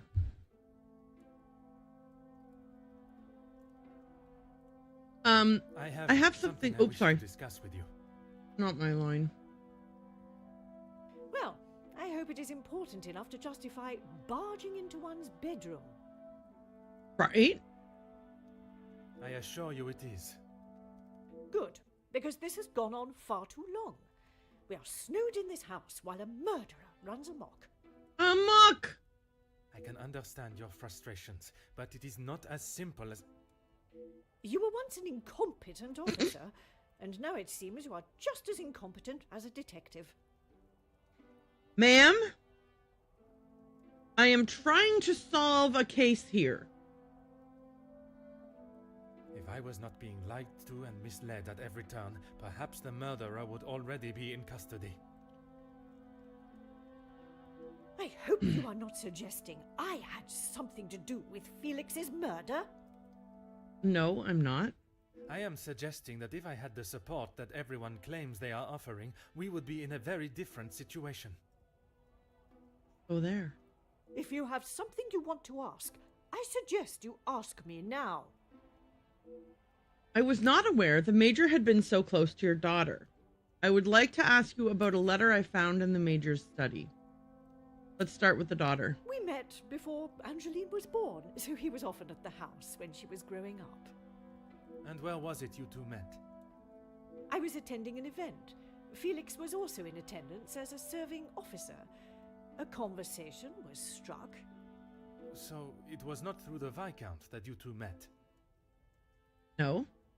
I did not require my husband to start conversations on my behalf. Good for you, lady. It was you that instigated it then. My, detective. That active imagination of yours has taken you on quite some journey. Madame is attempting to deflect from a subject she obviously does not feel comfortable discussing. The late Viscount and the Major were surely friends then. Edwin spent much of his time away on business before Angeline was born.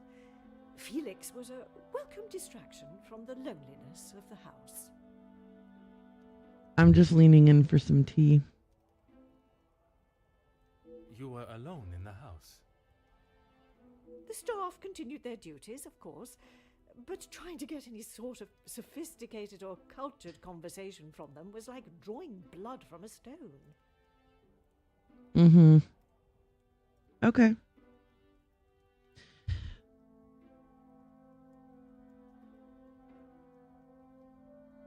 And when Angeline was born? And when Angeline was born? Edwin remained at home. It was his duty as a father. And the Major? He had his own business and life to tend to, but we remained in touch via letter. Speaking of Around letters... the time of Edwin's passing, Felix had relocated to the area. Madame is incredibly coy and brief with the information she offers, but with the Viscount's death coinciding with the Major's return, surely a mere coincidence is too far-fetched. Plus, also, speaking of letters, I'd like to ask you about a letter I found in the Major's study. I'm sure he has hundreds of letters in there. Most of them could and should have been thrown away a long time ago. You are going to have to be more specific. Okay, Cassandra. I refer to the letter addressed to you, the one of a romantic nature. Romantic nature? Oh, please, Detective. Felix did not have a romantic bone in his body. Are you sure? He made his intentions quite clear in the letter. I must admit I myself was surprised. You really do have quite the active imagination, Detective. If that is how you wish to interpret it, so be it. But I can assure you, the Major did not think of me that way, and certainly did not include it in a letter. Cassandra, he absolutely did. Okay. Fine. No, fine. I think you're, that is all you're right, for you're now. right. Merci. My madame. bad. My bad. Okay. Okay, did she seriously not know? Okay, we've got the Major returned after the Viscount's death. Cassandra claims the Major didn't love her. Major confessed his love. Cassandra claims he didn't love her. I must act on What? thought Are you and kidding me? Come on, that would be like, impulse. why is there just... Cassandra met the Major before Angeline's death. I mean, cannot see the Angeline's logic birth. in this. I misread that. Perhaps a Come on, game. Give me an idea. Okay, hang on. The Major returned after the Viscount's death. Could that go with the Major confessed his love for Cassandra? No. Come, my Fudge. Grace. Okay. Just tell me. Major returned after the Viscount's death. Previous birthday gift. Cassandra claims the Major didn't love her. Angeline and Cassandra. Okay, I'm going to click this to this. Things are beginning to become clearer. It is obvious that the Major cared for Cassandra. That is no surprise to anyone. Okay. The Major cared about Cassandra. Now I need to connect the Major returned after the Viscount's death and previous birthday gift. Another success. I never doubted myself. With the Viscount gone, the Major stepped up and acted as a fatherly figure to her. The Major was acting as a father figure to Angeline. Okay. And now I have to talk to Cassandra again. Okay, so let's talk to Cassandra again. Is this really necessary? We literally just stopped talking to each other 20 seconds ago, ma'am. This is a continuation of the same conversation. If you are correct and the Major had no romantic feelings towards you, why would he keep a photograph of you and Mademoiselle Angeline hidden? He may have stayed in my home, but Felix was a grown man, Detective. What he kept, hidden or otherwise, has nothing to do with me. Nothing to do with me. But it does not surprise you that he had such a photograph? She doesn't seem shocked. We have been friends, and he has been there for Angeline for many years, but you find it strange that he keeps a reminder of us? Perhaps that says more about you, Detective. La-dee-da. What I do find strange is that if he did hold a flame for you, why he would never express it. If he did, it was not reciprocated. I have not even considered another since my husband's passing. Okay. Not that it is any of your business. Okay, so yeah, so maybe I jumped the gun thinking that Felix was Angeline's father. I think My that bad. is all for now. Merci, madame. Okay. All right. Is there a new connection to be made or just new? One more new link. Okay. So she says she has no romantic feelings towards the Major.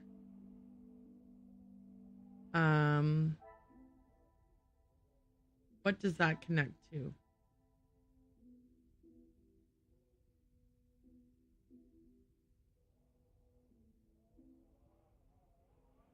She doesn't have feelings for him. That doesn't mean he doesn't have feelings for her, right?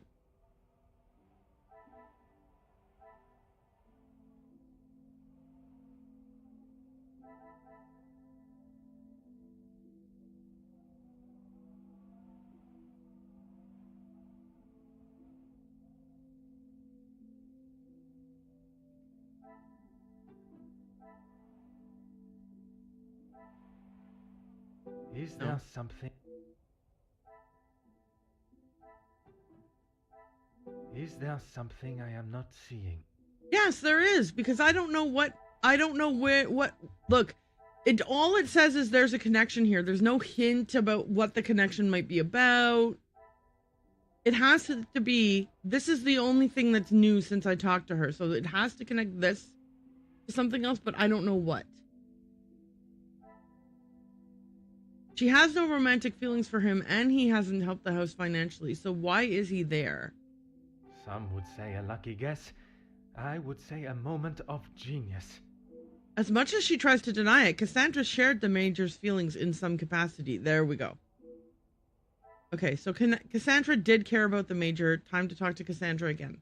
But first, I have to floss and brush my teeth after every meal. So I know, too much information, I'm sorry. I'm going to put words on stream on for you guys. So let me get that sorted out. I forgot to change the category last time and everything. Not that I think that like many people are going to be like, oops, I clipped that for no reason. Okay. Let's put words on stream real quick. I'm going to do that. Okay. We're going to do that. We're going to run an ad. I'm going to brush my teeth and I'll be right back and we'll talk to Cassandra. That sound great, everyone? I sure hope so. So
I heard you trying to pull a stealthy raid while I was AFK. Flower. Thank you. I came in the middle of Erin BRBing, but I do need 10 stream. Erin, how are you? I am very good, Flower. I don't know if you can hear me because ads are running, but I will repeat this again after the ads are done. But if you are here and can hear me because you have like Twitch Turbo or whatever, I did want to acknowledge. Hello. Thank you for popping in. Thank you for bringing your community. Thank you to everybody in the community for coming and joining. You guys are wonderful. A trash can't insert an on-time flower raid message. Thank you. Thank you, thank you, thank you. I am just doing a couple of self-care things. I was actually brushing my teeth, but I heard in my earbuds the raid notification, so I ran back just to say, hey, let me go just finish up the couple things I have to do, and I will be right back.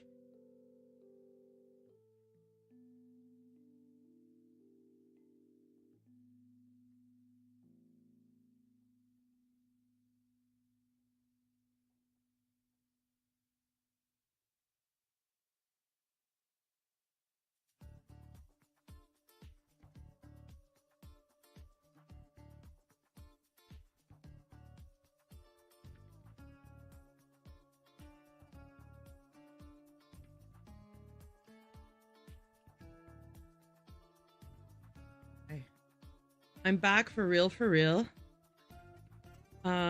Hey, everybody. Thank you. Yes, Flower. I did see that. Yes, raid and run. Go, you yelled several times during stream today. Oh, you were playing hardcore. Was it like, you know what? You can tell me later. I assume that that's what was the yelling. Like, no, no, no. Ah, oh my gosh. But I died in, oh, no. Was it a creeper? It's always a creeper for me. Oh, well, it's either a creeper or not looking where I'm going and falling in a cliff. That's my third one.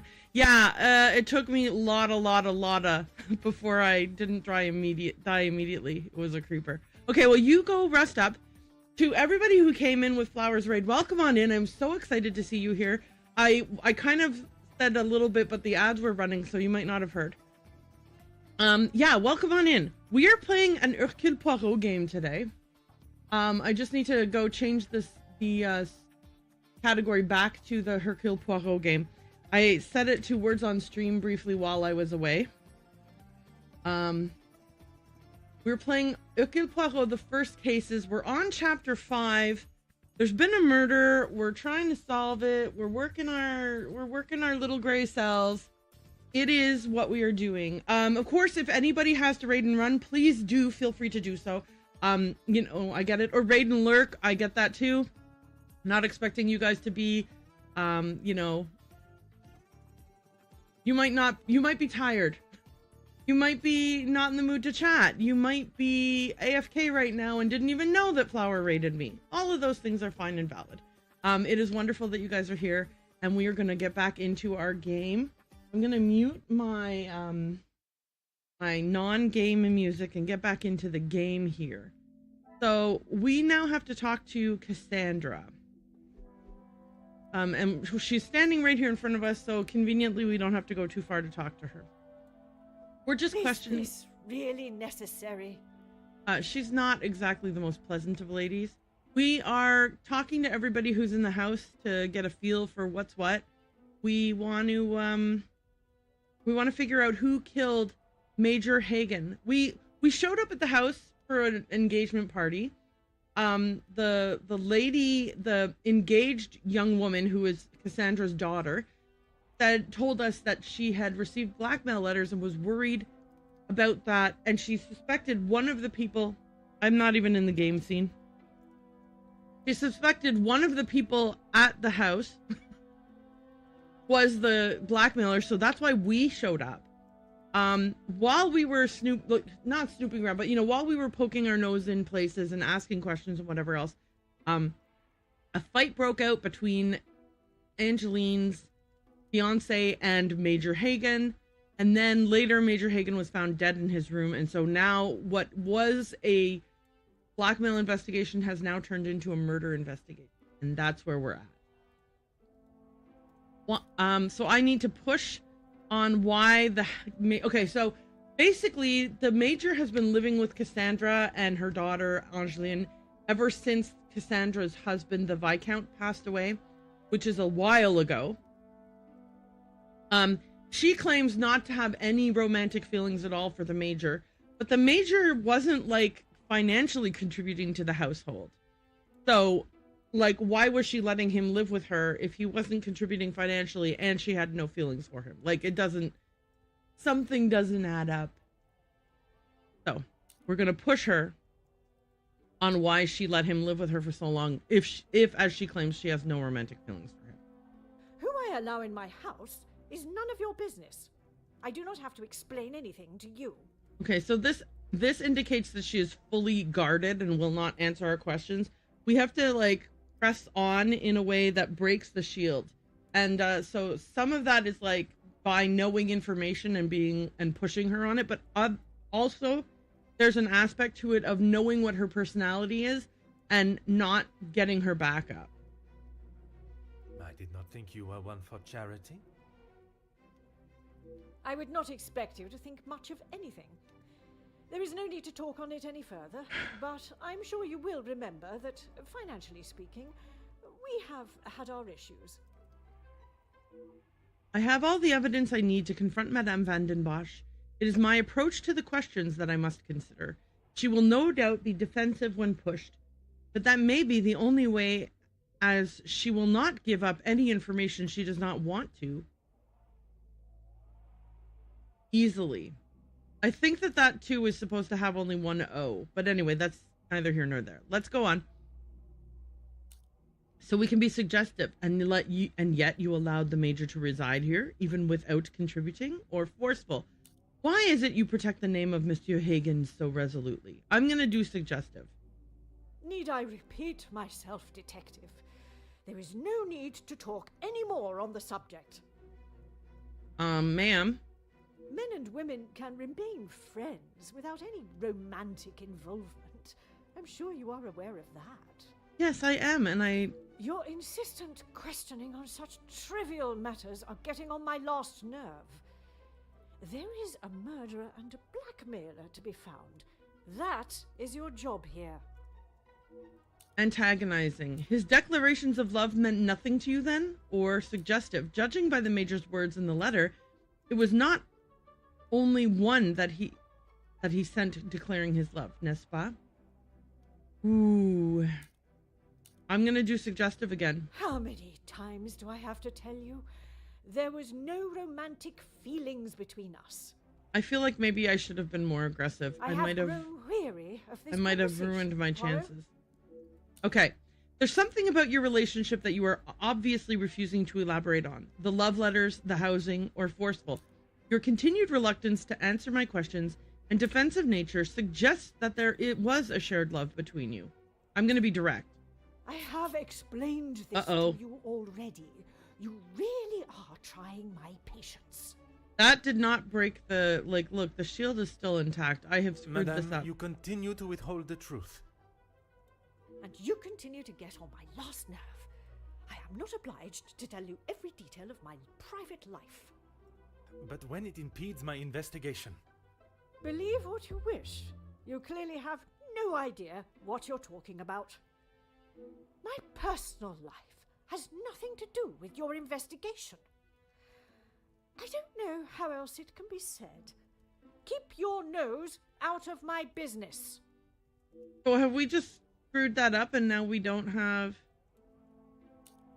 Or do we get to do it again? Who I allow in my house... Oh, we get to do it again. Okay, phew. I do not have to explain anything to you. Okay, let's... I did not think you were one for charity. Okay, I'm skipping the dialogue we've already heard. Okay, I'm going to go with forceful. Why is it you protect the name of Monsieur Hagen so resolutely? He was a man that required no protection, detective. Especially from me. Okay. That is the impression I had of him, which is why your defensive stance warrants questioning. Okay. Your insistent questioning on such trivial matters are getting on my last nerve. There is a murderer and a blackmailer to be found. That is your job here. Okay, so now we're going to say, well, his declarations of love meant nothing to you then? Your continued probing into something that does not exist is becoming quite tiresome. Okay. There is nothing I can tell you that will magically present what you are looking for, detective. I have grown weary of this conversation, Poirot. There is nothing more to say. Okay. So now I can say, your continued reluctance to... I'm going to try to do the opposite of what I did last time.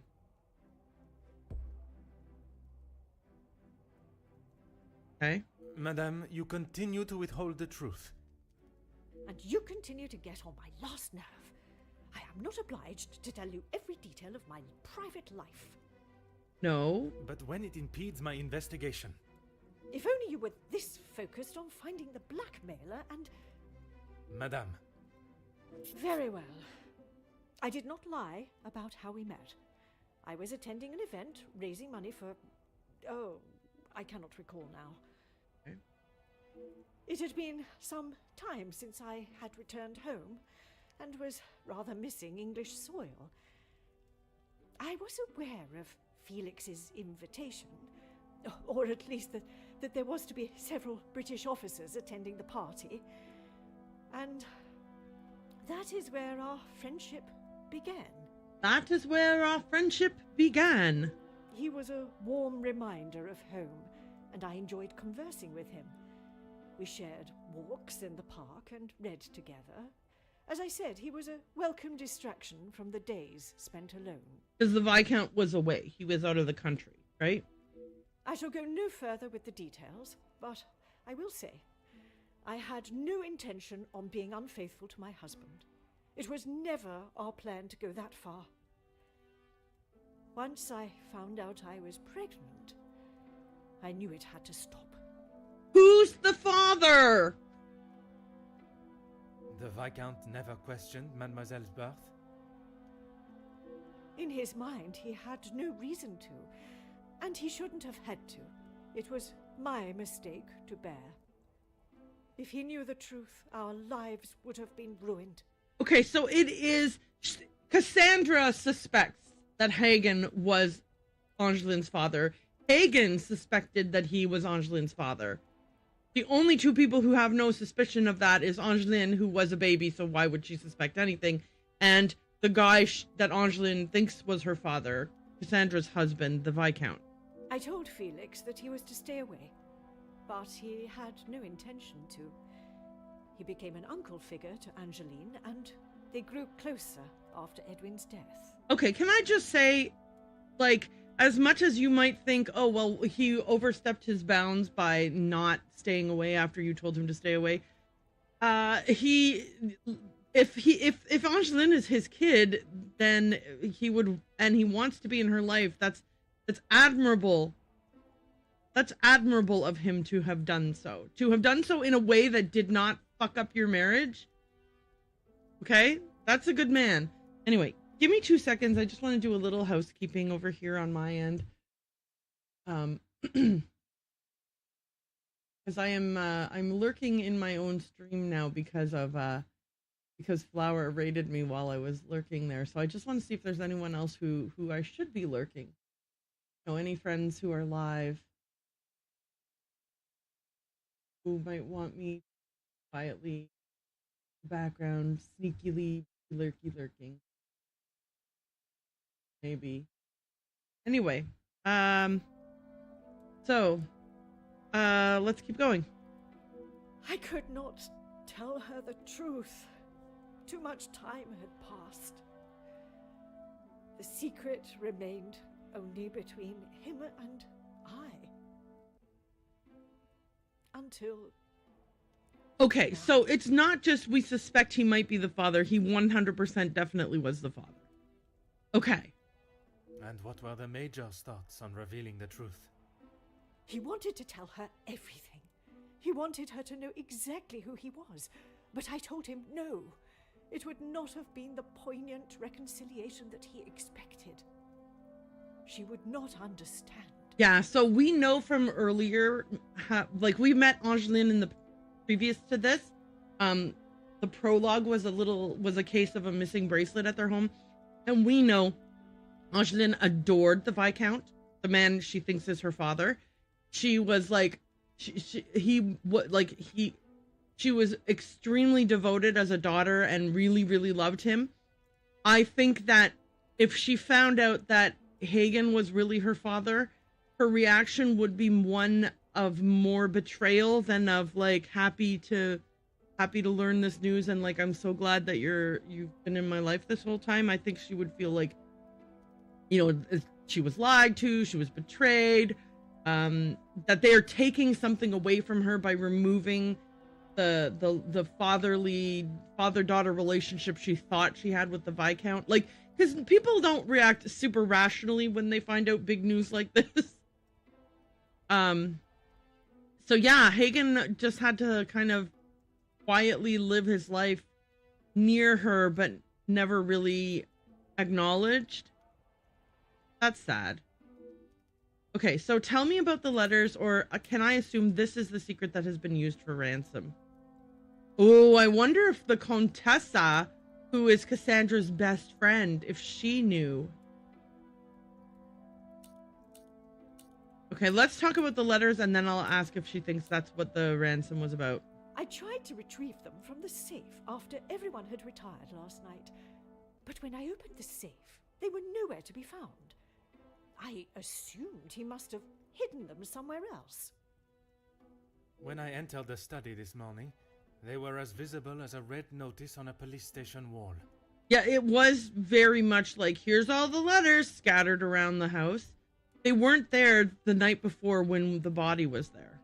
I would appreciate if you did not compare them to the face of a wanted felon. That is fair. I am sorry. That is a fair thing to ask. Pardon, madame. I mean, we are talking about her life and and intimate relationships from her life. But that does mean someone else in the house has seen them. I don't understand. Why would they return them? A mystery that is still yet to be solved. Madame was beaten to the safe by another. It seems we also have a thief within these walls to add to the list of criminals, but a thief that returns their spoils. Well, yeah, because the whole thing is that they want to scare the family into paying ransoms, right? Putting the letters back says, I've seen these. I know about them. And if you want me to stay quiet, there's an implied threat in that. Can I assume that this is the secret that was used for ransom? It must be. But I have told no one. And the Major? Felix promised me he wouldn't tell a soul, and I believed him. What, even if he wanted to? If the Major had let slip even once throughout the years, perhaps in an intoxicated state, it is a secret that many would seek an opportunity to gain from. You did not think anyone knew, and that is why you disregarded the letter. If you bow to these criminals, they will only try to claw more from you. Fair? Sorry, that's her saying if you bow to these criminals. I think that is all for now. Merci, madame. Okay. The uncertain connection between the Major and the ransom has been resolved. The Major was being blackmailed. The letters were not written by his hand. What remains unresolved is why the Major was being blackmailed. 2 cases of extortion under one roof. The question of their relationship must be asked. The Major's secret is anything but obvious from his letter. I now have a blackmailer and a murderer and their weapon to find. If the correct process is followed, they shall all be found swiftly. I've said that line before. I should take my leave. This room has already revealed enough new insights into the Madame's and the Major's lives. I had my suspicions that Madame Van den Bosch and the Major shared a romantic relationship, but I did not expect the revelation of his connection to Mademoiselle Angeline. Oh, I did. I suspected it. I said it. I said it.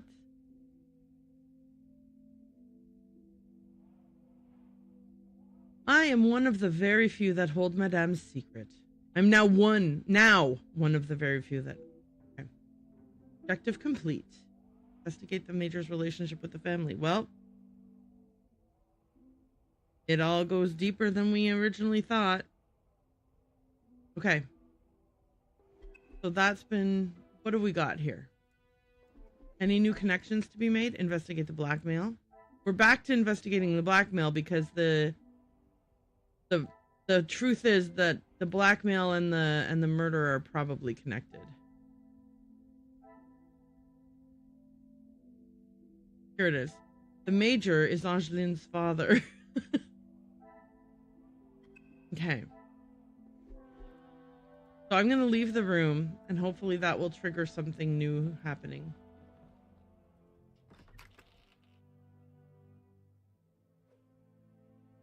Okay, Archie's here. Let's talk to him.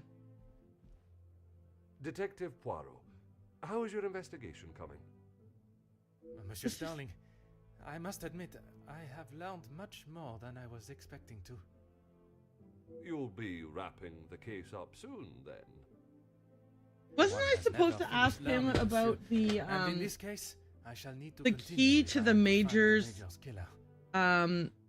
I thought I was supposed to ask him something about the key to the Major's safe. It might help to vocalize your thinking. I'm all ears. You know, maybe you will act as my Estings in this case. Mr. Sterling offers an interesting concept. If I was to state my current position of my investigation while holding back certain truths, the guilty parties may realize I'm hot on their heels and reveal their hand. Monsieur, would you gather the guests and staff in the salon? In the salon? So we're gonna do the whole, we gathered everyone. For what reason? We gathered, you're probably wondering why I gathered you all in this one place. We're gonna do one of those. I'm here for it. I shall reveal all once everyone is together. I shall reveal all. Everyone together. Okay. The speech icon indicate, okay, well, never mind. Chapter 6. Okay. It is 2:30. So here's the question. The question is, do I play chapter 6 or do I save chapter 6 for another time? What is the meaning of all this?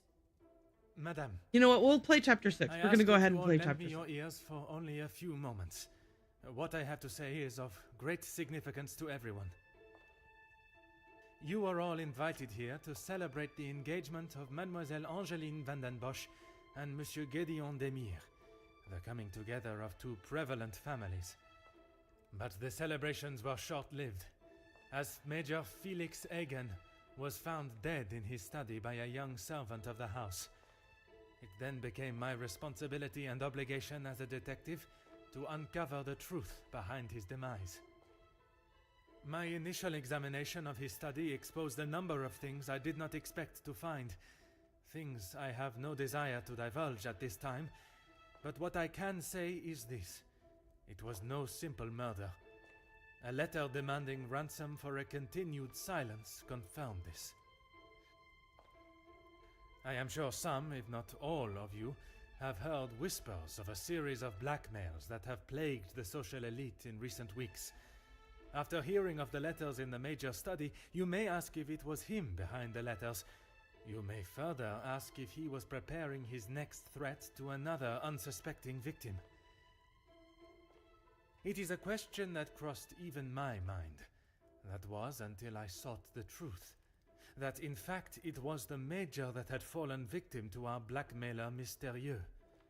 Last night I spoke with you all, confirmed your whereabouts in the house over the course of the evening, and while I would have expected such questioning to reveal a potential suspect, what I learned was that it could not have been one of you. What do you mean, not one of us? The man was stabbed. He hardly did that to himself. There is still a killer in the house. Pardon, monsieur, if you would allow me to finish. It could not have been only one of you. Rather a partnership, in cahoots, if you will. Conversations today have revealed facts that I was not expecting to discover. And although they may have muddied and complicated my investigation, what I must do to bring the guilty parties to justice has become clearer. Those of you that spun stories in an attempt to confuse and derail my investigation have made a grave mistake in underestimating my intelligence. Other detectives may fall for such deception, but I can assure you, Detective Poirot is no such fool.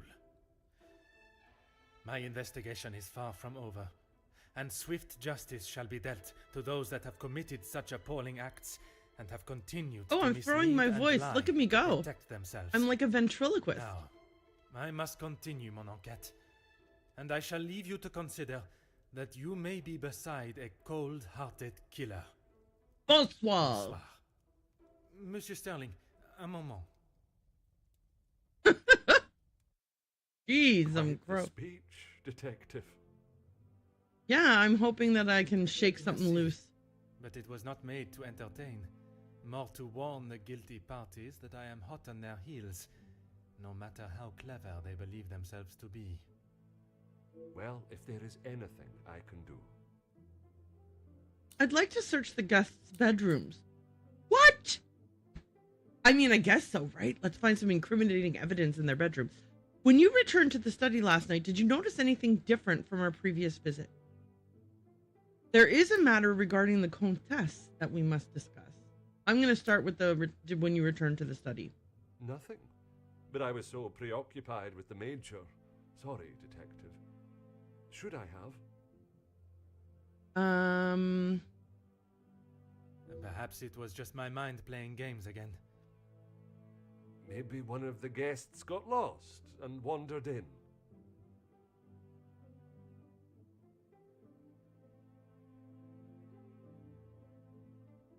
What? No.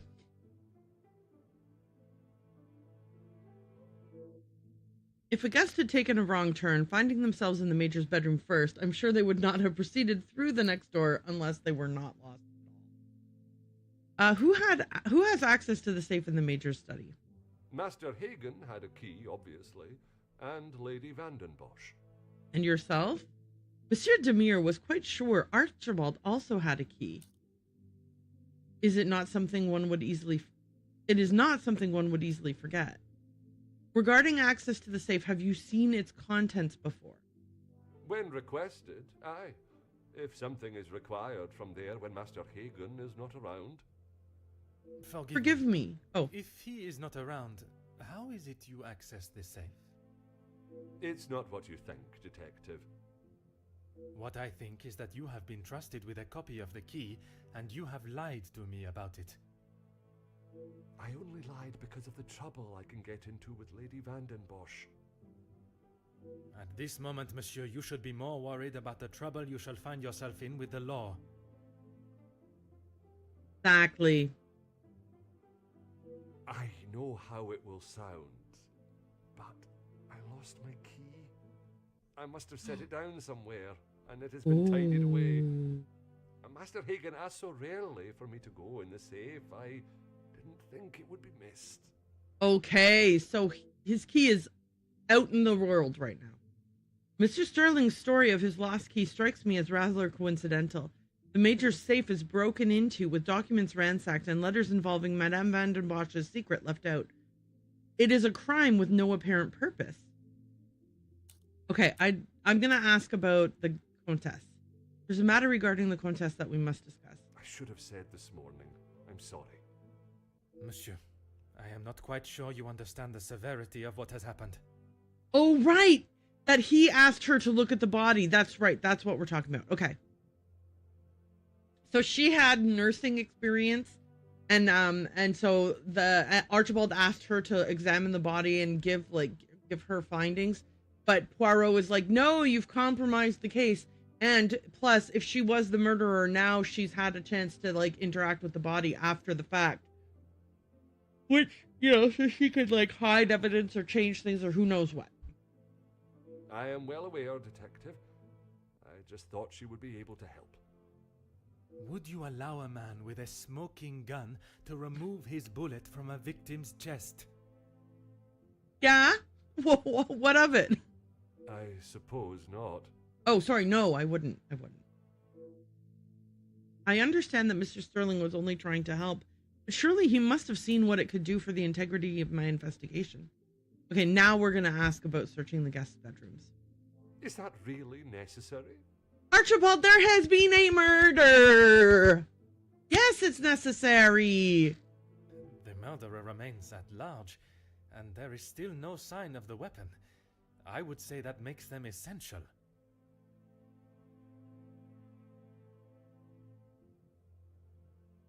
Of course.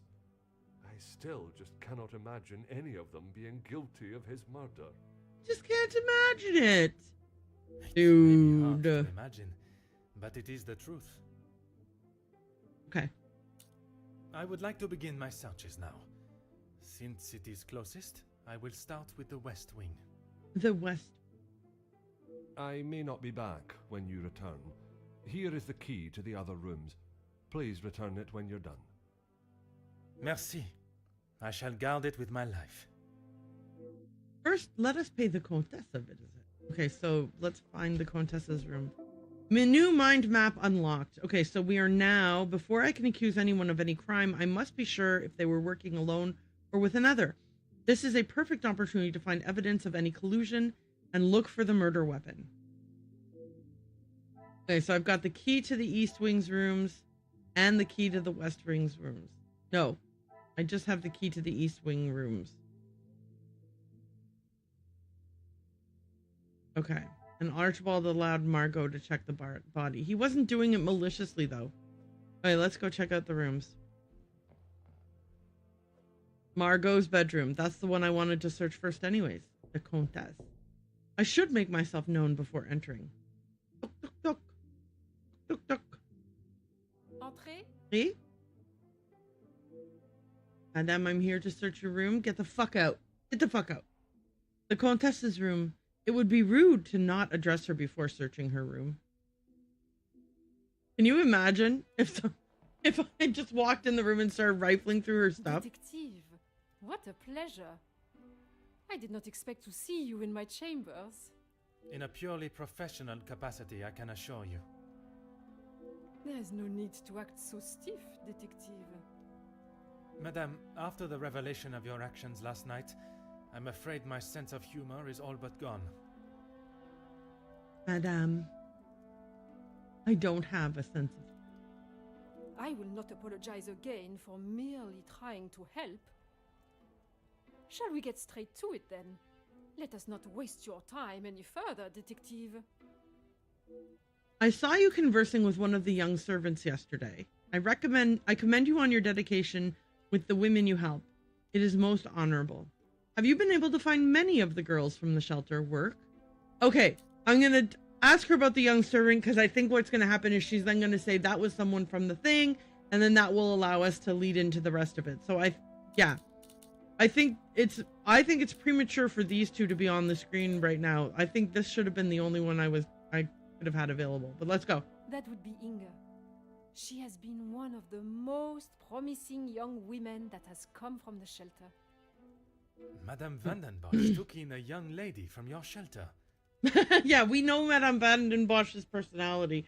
That does not align with the lady we know. There is no need to sound so surprised, detective. She does have a heart. Does she? I did not mean to sound so cruel. I just did not expect Madame to hire someone of that background after the incident with her previous maid, Florette. True that. Change, detective. You should not judge someone on their past actions. Okay. Believe me, Countess, I know that only too well. I am trying to pull my hair up. I've decided on a new hairdo for the rest of today. Give me a second.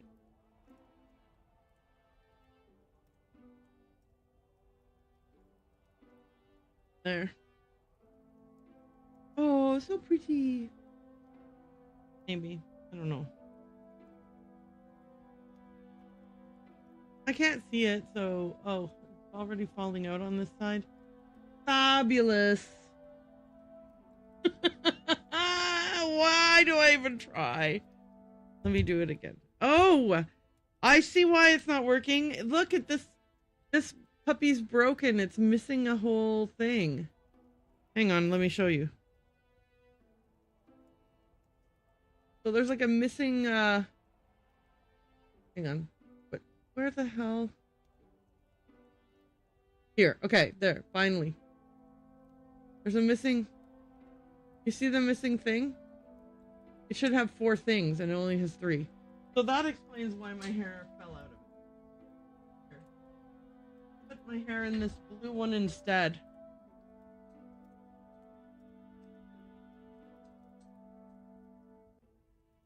All right, there. Thanks for watching my TED Talk about hair clips.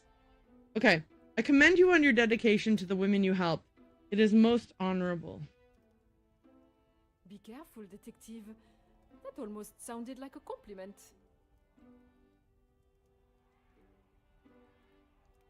Yeah, I meant it as a compliment. It is your actions in this house that have been questionable, madame. Your work outside is something that many more could take note of. Sorry. With that band-aid on my finger, it makes my hair harder than usual. Have you been able to find many girls from the shelter work? We wouldn't be doing a very good job if I could only help one girl. I in fact found work for one of them as a maid in Monsieur da Silva's house recently. Cool. Good for you, by the way. Okay, that's better. She has fitted into Monsieur's home well. What is better, detective? That she remained in an abusive house, or she is able to rebuild her life with an honest wage in a prosperous house? I just need to see what my hair looks like closer up. I'm vain. Hi, Vanity, thy name is Erin.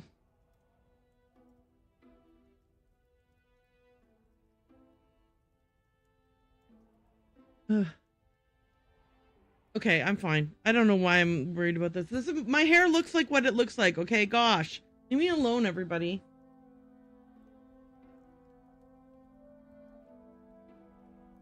When put like that, is she happy in her position? The happiest she has been in years. I check in with them all as often as possible. And if there was a problem, I would know. If there was a problem, I would know. I'm glad to hear that more girls are building a better future for themselves, and it is with help from the Comtesse that it has been able to happen. Merci, madame. So I'm just going to search your room now, if you don't mind.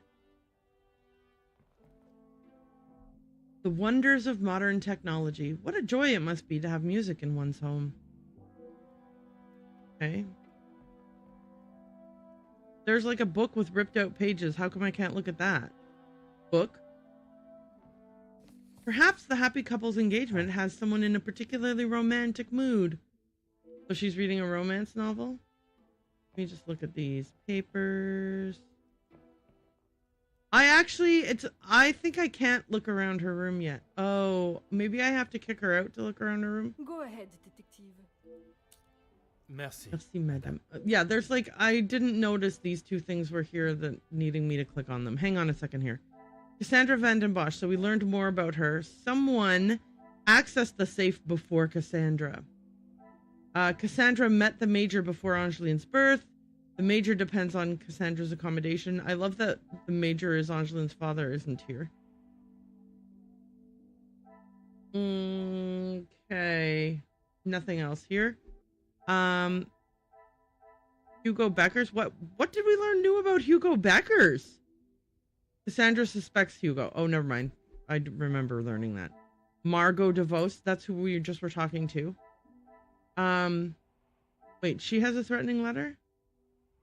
A letter threatening the Major, saying he can't keep treating Cassandra in this way. Maybe I did see it. Okay. Rahana Yet?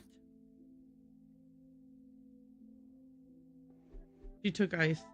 Zachariah Demir, I bet you the new thing is that he has shell shock. Yeah. There he goes. PTSD. Okay. What else do we have? There's new stuff in here. Searching the guest rooms. Margot helped Ernesto find a maid. We're in Margot's room. Margot helped Inga get hired. Margot works at the women's shelter. This is not news. Okay, how do I search her room? If she's in here, I can't search. Because, like, I would assume that that letter is important. Ooh, there's a package here I can look at, I guess. Perhaps a present for the family as a thank you for their hospitality. First aid kit. A first aid kit full of medical equipment, bandages, plasters, antiseptics, and a pair of scissors. The fireplace is just going to be like, I wish I could warm myself by the fire. Piano. The chance to play is very tempting, but I shall save myself the embarrassment. Yeah, I don't think we are effectively searching this room. There's tons of shit we're not allowed to click on. What's going on here? Game, I thought we were meant to search the room. Hang on, a new thing has unlocked. Let me look at that. Okay. First aid kit. Talk to Margot. Okay, so the first aid kit. I love that they're like, it might be a weapon. The scissors in the first aid kit might be a weapon. Talk to Margot about it. Margot, why do you have scissors Go ahead, detective. in your first aid kit? A thing that is in all first aid kits and is not at all surprising to find in a first aid kit. Perhaps I was a little rash with my response to you examining the Major's body. A compliment and now an apology. Well, detective, you certainly have changed your tune. There was something I was still unsure of. You mentioned that your training was some years ago. From my days as a nurse, oui. Okay. If that is so, why would you have brought several pieces of equipment usually found in a physician's bag?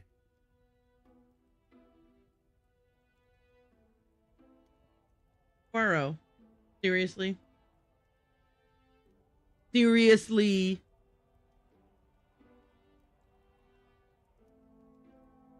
In case something happened! One must always be prepared, detective. Et voila! A completely reasonable answer to that question. Prepared? At an engagement celebration? Oh yeah, because nobody might cut themselves on with a steak knife or, you know, fall down the stairs by accident or, you know, like trip on a rug and skin their knee. Like, Poirot. Dude. If I had not brought them, I would not have been able to assist you last night. Perhaps you should be thankful for my precaution and not so suspicious. And had she not brought them at all, I would not have to ask such a question. Poirot, you're such a weirdo sometimes. What do you mean, man? People have first aid kits. Merci, madame. Okay. What else does it want me to do? Does it have a connection to be made? No connection to be made. Just Margot came prepared. Okay, so am I done searching her room? Is it time to search the next room? To the next guest room? I guess so.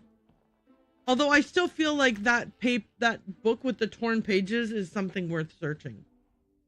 The ever-guarded Jacqueline Conrad. It is time I should question her on her conversation with the Major before searching her room.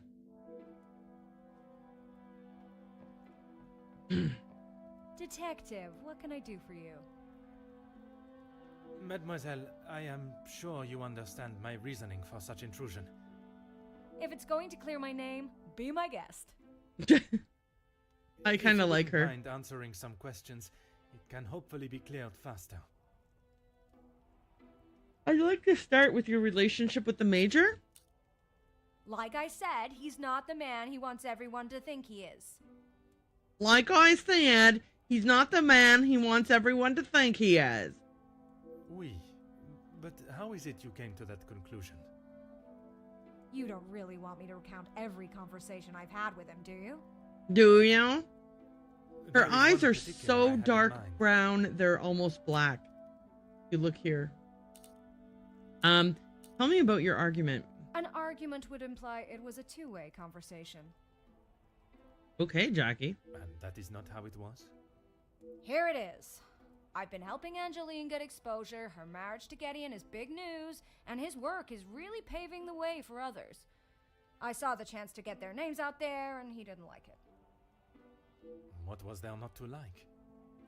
Your guess is as good as mine, Detective. But if I had to, I'd say he was jealous it wasn't his name at the top of the article.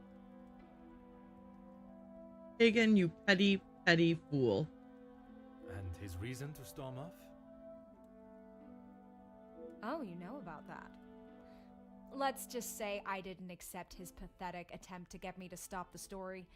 If you're gonna try and pay someone off, at least make it worth their while. Yeah, at least make it worth their while. I thought the Major would only be supportive of Mademoiselle Angeline. There must be more to why he would not want her success to be known. Here's the thing, he also didn't want her to marry that guy, the guy she's engaged to. Why didn't he approve of the guy she's engaged to? Now that we know he's her father, why didn't he want her to marry that guy? I'm sure you've grown weary of this subject, but Monsieur Beckers... You've really got a fascination with that guy, huh? What can I say? He's fascinating. I would not say fascination. An interest, perhaps. Well, I'll save you the bother of trying to find out more about him. He's not that interesting. In fact, he's a bit of a wimp if you ask me. Okay, fair. That is not the impression I got of him. That's because you've only seen the side of him he wants you to. He knows what to say in front of the right people. But behind closed doors, he's clueless. He's clueless. Clueless in what way? Let me guess. The first thing he told you was that he was a union leader. No, the voice of the people. A man that is proud of his work is not something to be sneered at. Yeah, why are you sneering at him? Don't get me wrong, he has a way with words, and he can certainly rally a crowd. But that's about it. At the end of the day, he's a representative and nothing more. He's got to play the part, not just learn the lines. Okay, that's fair. I guess. I think. Mademoiselle does not think particularly highly of Monsieur Beckers. She is a strong, independent woman, but to use the term wimp is an unnecessary attack on his character. Okay? Merci, mademoiselle. I shall leave you to relax. But I'm not actually going to leave you to relax. I'm going to snoop around in your room while you stand there watching me. And if you change your mind on that exclusive about that shooting... If I do change it, you shall be the first to know. Okay, what have we got? Another gramophone player. You know what? There might be an achievement about examining every gramophone player, every fireplace, every whatever. The wonders of modern technology. What a joy it must be to have music in one's own home. There is a newspapers on the desk here. Among them, a recent article by Jackie Conrad about the riots linked to Ernesto's factory. Peaceful strikes turns to loss of life as violence breaks out on front line. Following the tragic... Okay, sorry. The headline behind has caught my attention. It says 4,000 riot, 5 dead. I thought it was like 4,000 dead due to riot. Like I had to read it more carefully because I was like, what? 4,000? No. Okay. Following the tragic events in the city that has darkened the spirits of the people and brought to a screeching halt the rising defiance of the working class, the area has been cordoned off and police presence at the scene has increased. Factory security forces have been asked to step down and the powers handed over to law enforcement services. Workers laid down their tools, switched off all machinery, and stood together shoulder to shoulder as the fight for fair pay and conditions raged on. What started as peaceful protests by those employed at the factories has turned into a battle of class, with support for the workers coming in from all over the city. Although reports have not been confirmed, Sources state that violence broke out following a second wave surge of supporters. Official numbers have not been published, but it is believed that as many as 8 workers have lost their lives in the fighting.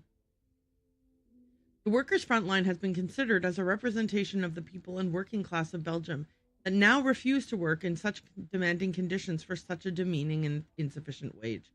Chief Commissioner Laroux has confirmed that the outbreak of violence and resulting civilian deaths are being investigated, and an official statement is to be made in the coming days. Okay, cupboard. There does not seem to be anything of interest in here. What's this stuff? A pocket knife. I presume this belongs to Jackie. Chasing a good story may lead her into some precarious scenarios. But also, could it be the murder weapon? Okay. We're gonna notice the fireplace. A roaring fire. I could stand and gaze into the flames for hours. Her typewriter. Cluttered workstation. We're gonna look at that.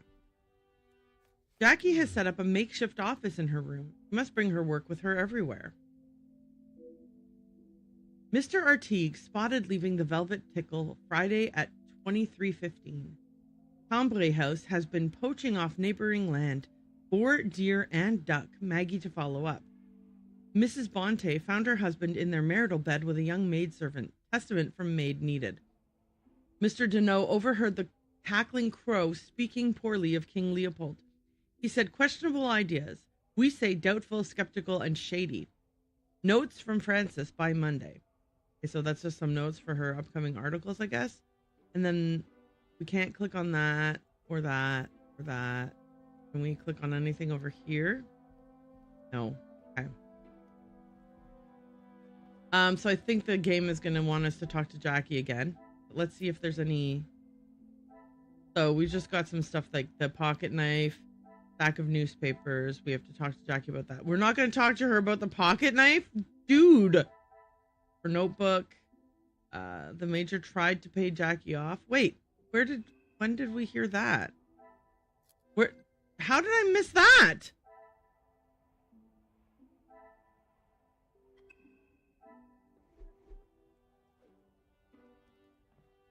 Hi, Jackie. I'm back. Go right ahead, Detective. I was surprised to learn Monsieur de Silva and the Major worked together. All Felix cared about was money and filling his pockets with it. That's why he got into bed with de Silva. The Major was not in need of money, though. Need and want are two very different things. Did he need to move here and leech off the Madame? No, but he wanted to. Okay, so this sounds like she doesn't know the secret. Tell me your opinion of their work together. We're talking about the Major and de Silva. As far as I know, de Silva hired him to work security. He was worried what could happen to his precious factories if things got ugly. And your reporters were there to cover the story when it did turn that way. My reporters go where there is news to be told. And you predicted the violence that occurred? Anyone could see that was gonna happen. If you ask me, Hugo should have acted sooner. Okay. Merci, mademoiselle. I shall leave you to relax. Okay, so next guest room. Oh, shoot. I forgot to look at the mind map first. Here we are in Madame Angeline and Gideon's room. I wonder what we shall find. Can I look at the mind map now? And hopefully it doesn't say, talk to Jackie again. Okay, Jackie thinks Hugo was slow to react. The Major only cared about money. I don't think that's true. I don't think Jackie... I think Jackie is missing a key piece of information about him. So she can't be the... She might... Okay, I was going to say she can't be the blackmailer, but I was like, if she's a smart blackmailer, she wouldn't let me know that she knew. You wouldn't let me know that you know the secret. Gideon's room is pristine. I could have mistaken it for my own. Okay. What is it? That's just his jacket. Okay. Is there anything to look at? Oh, the drinks globe. I want to notice the drinks globe and make the comment about, I wonder how many I wonder how many travel expeditions have been planned while enjoying the contents of the globe. Okay, what's this? You can't look at it. Can I look at anything? Oh, okay. Look, am I stuck? The grandfather clock. Oh, go look at the grandfather clock.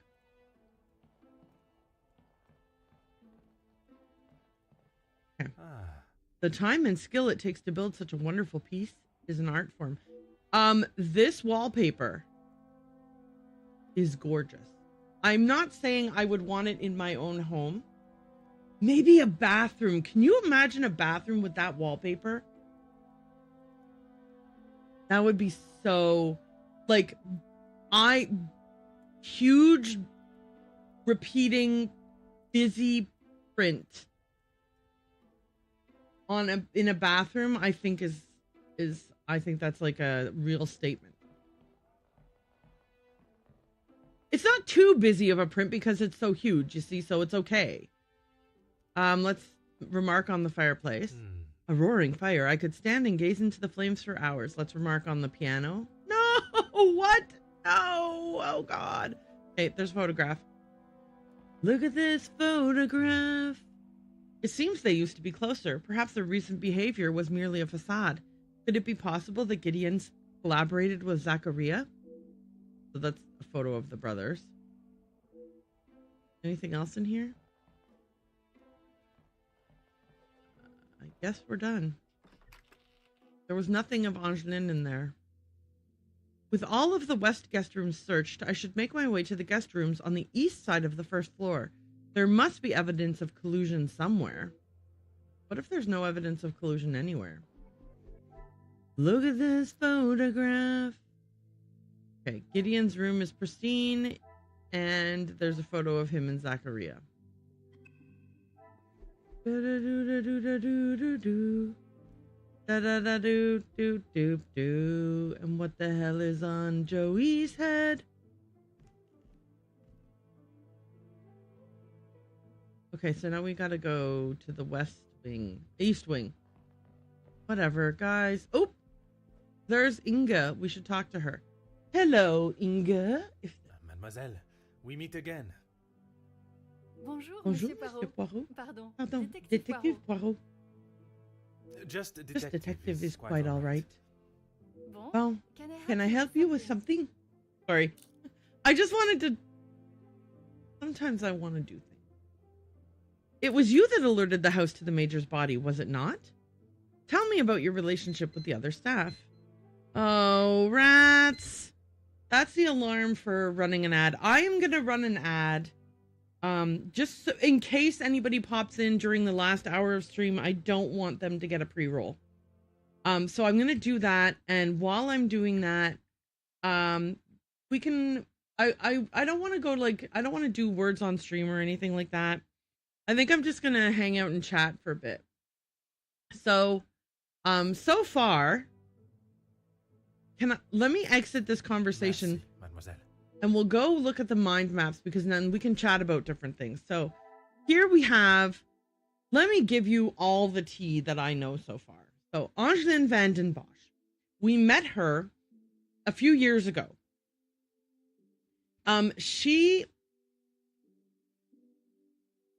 One day, a bracelet of hers went missing. How we met her is that Elizabeth Paget met us in the streets and said, oh my gosh, you have to come to the house and help me. The lady of the house has gone crazy. She's like losing her marbles. She wants to have one of the maids, Florette Duval, arrested for stealing a bracelet. She's positive Florette has stolen a bracelet. So, but Elizabeth was like, but the thing about it is this. The daughter of the house, Angeline, so this is the lady of the house who accused Florette of stealing. The daughter of the house, Angeline, does not believe that Florette stole the bracelet. She thinks it was an outside job. So we follow Elizabeth back to the house and we kind of look around on the outside, and it becomes obvious very quickly that somebody could not have broken into the house. Like there's it was rainy that day and there's no footprints in the garden leading to the house. The gate to the back is like locked and rusted shut and it's like it can't be opened. There's an open window, but like there's no way to get up to that window. Like the trellis is too weak to climb up and there is a ladder, but it's really rickety and you wouldn't be able to climb it. Yada, yada, blah, blah, blah. So we go inside and we run into Cassandra Vanden Bosch. She is just like, get the hell out of here. Arrest Fleurette and get her the hell out of here. And that's all I want and nothing else. And me.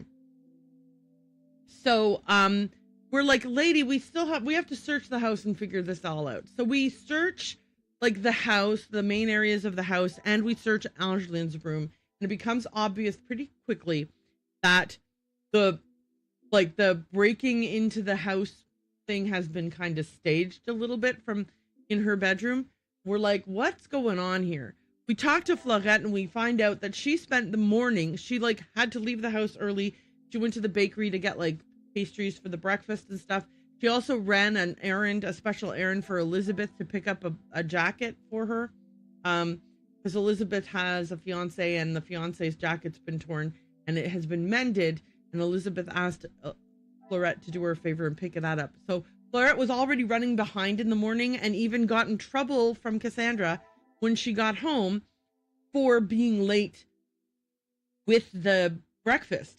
So it's like, it doesn't make any sense at all. She had absolutely no opportunity to sneak up to Angeline's room and steal the bracelet. Anyway, lo and behold, we end up finding out that the bracelet is hidden in the fireplace due to clues like soot on like someone's sleeve and like a handkerchief that's been all wiped, like a handkerchief that's stained with soot. And like we saw some things that were wiped down and stuff.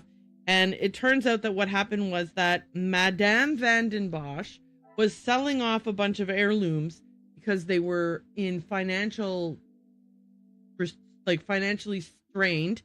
And Angeline was worried that her mother would sell this bracelet, which was a gift to her from the man she thought was her father, the Viscount Vanden Bosch. Although we have found out today that actually Felix Hagen was her father. What? Okay. Anyway, so there's some tea that I spilled while we were waiting for the ads to run. Let's talk to Inga. Is there something you need, detective? It was you that alerted the house to the Major's body, was it not? I was taking him a plate of food, but he didn't answer to my knocking. Okay. You then entered the study. I did. He wasn't moving. He just lay there. I did not mean to upset you again. Seeing him there would be troubling for anyone, and I'm sure it is not a memory you wish to relive. All right, tell me about your relationship with the other staff. I suppose we're like a family. We argue, but most of the time we get along. Okay. You must all be quite close then. Some more than others. What do you mean by that, Inga? You refer to whom, mademoiselle? Well, Maman Rihanna, she's been here the longest, and she's very close with Lizzie on account of Luc. How is it? Luc, remember I was saying about how Fleurette was picking up a jacket for Lizzie that had been repaired?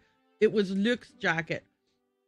Shortly after she found out that Luc and Lizzie were engaged and planning on eloping, or did elope or whatever, Madame Vanden Bosch got mad and fired Luc. He had to go work somewhere else. Anyway, he ended up dying in a workplace accident. So I think that's what she's referring to about Rihanna being here the longest, very close with Lizzie on account of Luc. What? My phone is like, hey, maybe you want to pay attention to me. Give me a moment. I might want to pay attention to my phone.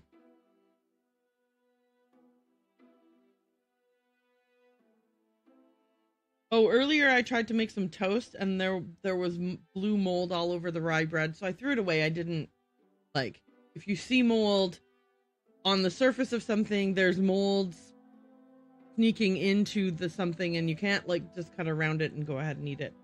I mean, there's exceptions to every rule, but, like, basically don't eat moldy bread. And no, you can't cut the moldy part off and still eat the bread. I used to think you could, but then I learned you can't. I didn't learn you can't like in some horrible, nefarious way. I learned it like through reading something.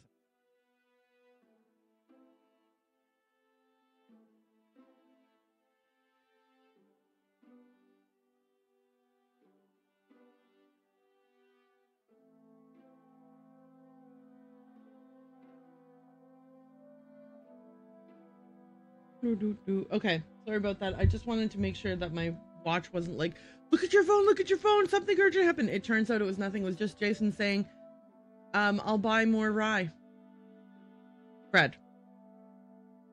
Okay, so how is it that Mademoiselle Elizabeth's late fiance connects them? Was Rihanna okay? Why don't we just ask and find out instead of me guessing? Maman Ray is Luke's sister. You didn't know that? Okay, there you go. So it was her sister. I thought she would have said. She talks about him all the time. It must have been awful, losing him. Oh my God, the job he got outside of the household was at one of the factories where the riots are happening. The thick plottins, you guys. The thick plottins. Apparently, he was right at the front when they were charged. They didn't stand a chance. If I had been the one responsible for his death, I wouldn't want Maman Ray looking for me. Wasn't Felix Hagen in charge of security at those riots? Mademoiselle Rihanna, Maman Ray, she has expressed her desire for revenge. Every time she talks about what happened. How is it that the knowledge of Luke's death has eluded me for so long? I think that should be eluded, but anyway. The death of a brother is certainly motive enough. I did not see an aggressive side to Mademoiselle Rihanna when we spoke, but I wonder if she would act on such impulses for revenge if the opportunity arose. If you do not mind me inquiring, what brought you to the women's shelter? I guess you wouldn't know anything about life on the streets. It is not an experience I have had to face personally, but I understand that many are forced into it, and the lifestyle that comes with it. I like that he's clear that they're forced into it. That it's not like they're lazy or that, they just don't want to work or blah, blah, blah. We actually had a similar kind of situation yesterday when we were playing Tales Noir. The lifestyle of a thief, you mean? Put rather bluntly, oui. You are the first officer that has not taken one look at me and pulled out their handcuffs. Mademoiselle, I can see you have turned your life around, and I commend you on your efforts. Hey, listen, just so you know, if it's a choice between starving or stealing, I'm in favor of stealing. Sorry, not sorry. Without the contest, I would probably be rotting in a cell somewhere. Let me add a small disclaimer. Not stealing from someone else who, if you stole from them, they then would be starving, right? Like, it's not like, we're not talking about like, hey, I'm starving. Oh, I have just slightly more than you. Okay, well, I'm going to steal what you have, and then, we'll just switch places. I'm talking about, I'm starving. I have way more than enough. In fact, I'm a corporation, and I steal wages from people all the time. That kind of thing. Without the Comtesse, I would probably be rotting in a cell somewhere. There's an obvious alliance to the Comtesse, and an understandable one at that. Merci, mademoiselle. Could her loyalty to the Comtesse have anything to do, like, would she lie to cover up the Comtesse doing a murder? Would she steal documents and share them with the Comtesse so the Comtesse can do a blackmail? We don't know. Inga may seem nothing more than a young innocent maid, but there's something that she is withholding. If I'm to solve the cases before me, I must learn what it is. Okay, so we got Inga got the job from Margot. Inga confirmed she found the body. Inga feels disconnected from her peers. Inga previously prosecuted for theft. And then we have Archibald has safe access. Archibald lost his key copy. Archibald claims nothing was moved in the study. Okay. We have a whole new board for Inga? What? Okay. All right, let's check out these bedrooms. So let's look at the grandfather clock. So in case, I just want to make sure I look at all of them. Huh. The time and skill it takes to build such a wonderful piece. It is an art form. Okay, let's search Zachariah's bedroom. Or Zachariah? I can't remember. I think he pronounces it Ria and other people pronounced it Zachariah, but obviously we're going to go with the pronunciation that the person whose name it is said. I wonder if Monsieur Zachariah is as seemingly innocent as his brother. I should speak with him before searching his room. Good idea. Hi, Zachariah. Monsieur Demir, I hope you are feeling better today. Nothing a good night's sleep couldn't fix. Très bien. I wonder if you would be up to discussing certain matters with me. Whatever you need. Okay, cool. I'm sorry if dealing with the Major's body brought up any familiar emotions.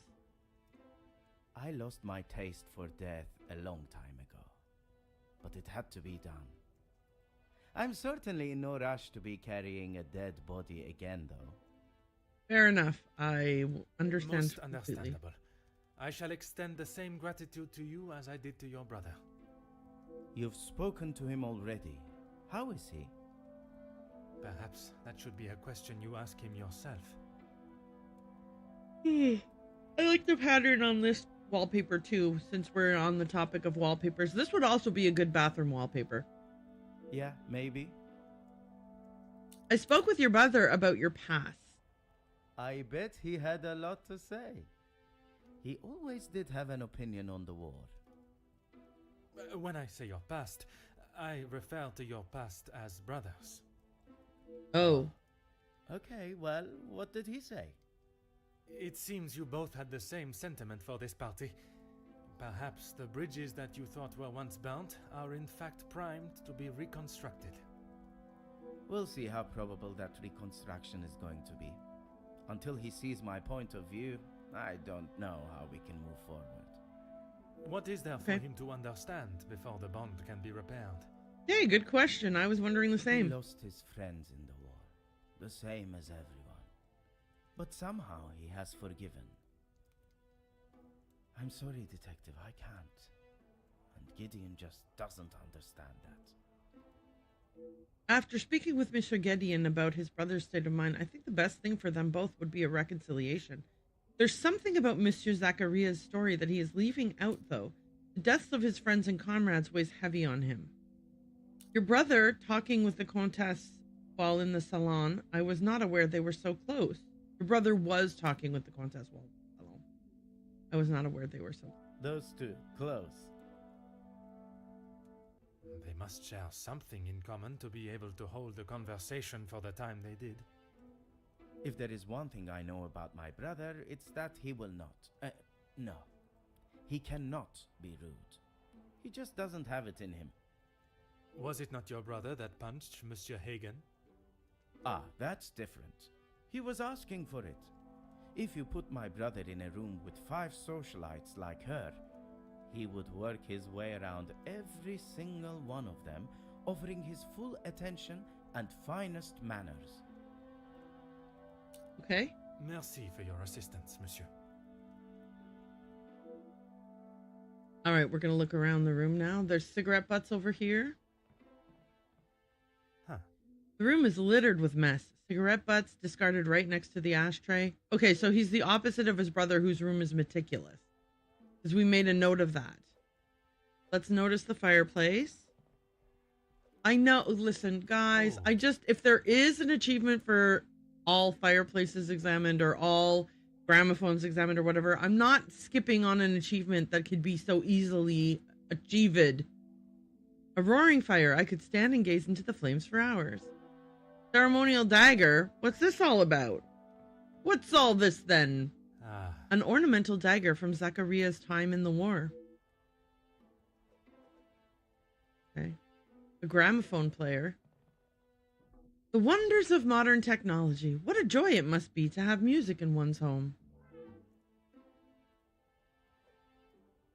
Let's go look at that ugly plant. Is that the plant that's ugly or not ugly? I can't remember. Plants lean and rely on each other to survive, something we as a species could take a lesson from. Anything else that we can look at in here? No. Okay, so let's talk to Zachariah again, because I think that's probably the... Like, you look at the room and then you talk to them again. Always got time for my favorite detective. There's a particular item I found while conducting my search. The dagger. I wondered how long it would take for that to become an issue. I shall give you the opportunity to explain the reason for it being here before I jump to any conclusions. I'm sorry. I'm bored of this conversation, I guess. It was going to be a wedding gift for Gideon. I've maybe not been the best brother in recent years. I thought this could make up for some of it. After what happened to the Major, I thought it was a bit tasteless. I mean, yeah, I think giving a ceremonial dagger to someone days after a murder happens, like a stabbing murder happens, is probably not the greatest of looks. You did not see it fitting to tell me you were harboring a rather sizable knife in your room? No, I didn't. It's to you. I wouldn't say harboring. And I wasn't expecting to be a suspect in a murder. Yeah, like, Poirot, it's not like the people who didn't do the murder came here thinking, there's probably going to be a murder, so I should leave my ceremonial dagger at home. You know what I'm saying? For your assistance, monsieur. Okay, let's see what we've unlocked here in terms of anything. Hey, Bucket, how's it going? Things are going okay for me. We're plugging our way through chapter 6. My hope is that I am able to finish chapter 6 near or around 4:30 this afternoon. Because that's usually that's when I'm hoping to end stream, around 4:30. But like, I'll go a little longer if a little longer is required. We are we're questioning people because there's been a murder, and we're just trying to get a grip on who has what connection to the guy who was murdered, and what, like, if they have, like, do they have a weapon in their possession? Did they have an opportunity? Do they have a motive? Blah, blah, blah, blah, blah. Okay. We can make one new connection now between something we learned from Zachariah and whatever else we have. So let's go take a look. Doing all right. Just got back from the grocery store. I applied for a cashiering job. Got to play my violin this morning for a bit before it got too warm. All in all, a good day so far. Hey, playing the violin, amazing. I am jealous. I do not have my own instruments here in my home. If I did, I would want... What would I want? Like, I can play the French horn, the clarinet, the saxophone, the alto sax, and the flute. What would I want to improve? Like, what would I want to practice and get better at? Maybe flute. So if I were to get an instrument, it would be a flute, not a piccolo, a flute. I hope that you get the job. I mean, if I'm assuming that you are hoping you get the job, so I also hope you get the job. Good luck with the cashiering job. Okay, but how can we connect things? I need to sneeze. Hang on a second.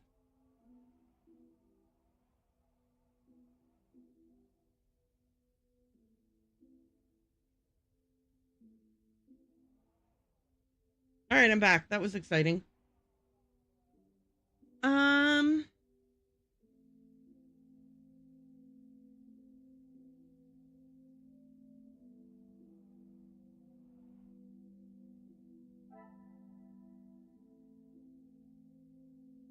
Zachariah is hesitant to reconcile with Gideon. Would that be connected to the photo? I should not be surprised by my own skills of deduction. I played in school, 5th through 10th grade, but always had to rent because my mom didn't think I was serious about it. Hubs bought me one almost 2 years ago, and I haven't been able to put it down since. And thanks. It's really hard to find a job down here. And bless you. Thank you for Thank you for the blessing. Yeah, that is so exciting that your husband bought you a violin. What a wonderful and thoughtful gift. And I'm so glad that you really enjoy playing so much that like you've been playing it and really enjoying it. That is so lovely. The lovely thoughtful gift that my husband got me recently. Let me show you. Okay, so it's two parts.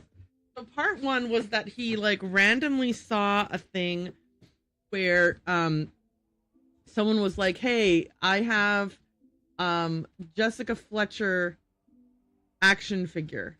So this is like the lady from Murder, She Wrote, and it's an action figure. Isn't that freaking amazing? Look at this. Just look at this, okay? And then he also got me like this is just the box for it. The box set with all 12 seasons. Hang on, I'm trying to hold this where it needs to be held. It's hard for me to know where to hold it. There, okay. So anyway, 12 seasons of Murder, She Wrote. They're not in here right now because I've been watching them. So like, it's like he knows me. He knows me really well, and he got me a gift that would be like super perfect for me. I am completely spoiled. Oh my god, yes. I also am completely spoiled. So welcome to the club of spoiled people. I think that spouses who spoiled their spouse are where it's at. And like spoiled doesn't necessarily mean spending a ton of money. It's like just knowing what it is that the other person loves or would be really interested in, or like that would be exciting for them to receive, and like storing that away in your little noggin, and then when the opportunity arises, surprising them with something that fits that. That's how you spoil someone. You don't have to spend a lot of money to spoil someone. I mean, sometimes the thing you spoil someone with is a lot of money, but it's not. The money's not the thing. It's the fact that they found out a thing that you love, and then remembered it, and then took action to, get it for you. That's always amazing. Okay, back to Poirot. I mean, we can still chat, obviously, but I don't want to just. I'm easily distracted. We could spend hours talking about things. Okay. So Poirot's excited about this connection between the photo of Gideon and Zachariah being hesitant to reconcile with Gideon. The Demir brothers' estranged relationship is enough to suggest they would not have worked together. Yes, they probably did not collude with each other to murder Felix Hagen. Okay, and that was the only connection that we could draw right now, so that's good. We did it. We drew that conclusion. There's no new conclusion here, just new information. Where is it? Here. Inga got the job from Margot. Okay. Are there new connections here? No, just new information. And it is that there's a ceremonial dagger that could be the murder weapon. Okay. Great. Okay. Did we already talk to him a second time? Always got time for my favorite detective. We did, because that's how we found out about the knife. For your assistant. Okay. Let's head out to the next guest room. So this should be Becker's or De Silva? Mr. Becker's. Okay. Mr. Becker's room. Without him here, I am free to search it. Oh, yay. Okay, finally, the first room that we can search. I don't understand why we don't rifle through their garbage. Okay. First things first. Fireplace. Oh, we can't do the fireplace, but we can look at a note. Ooh la la. Oh. It seems he's been attempting to write a speech of some kind, unsuccessfully though. I wonder, does this fit a pattern of behavior with Hugo? You underestimate the power of man's defiance. You are in a position to bring all of this to an end. All we ask is what we deserve. If you do not retract your men, they will be met with equal force. Nope, that's too forceful. Scratch, scratch, scratch. Your weapons may beat our bodies, but they will not bruise our hearts. Nope. Our spirits? Nope. These are the men that have built our great nation, country, and will continue to Nope. Money will not save your soul. Okay, so he's not very... He's indecisive. There's a book here we can look at. Inside Hugo's notebook, a hasty scribble regarding a meeting with, who I assume, Ernesto? Curious. Why is this wallpaper all scratched up? Let me look at the grandfather clock.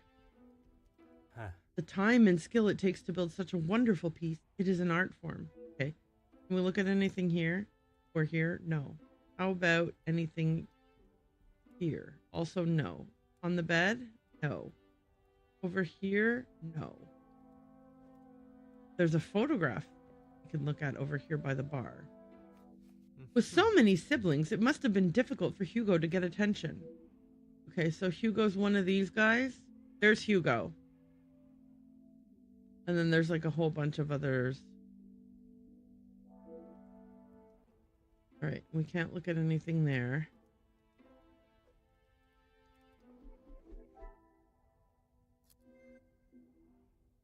So we've made a couple of conclusions about Hugo. We found his notebook with a scribble regarding a meeting. We looked at his family photo and we looked at the scrapped paper. Okay. Oh, there's stuff here. What? What's new here? Oh, we can make a connection. Oh. Okay, hang on. We can make a connection.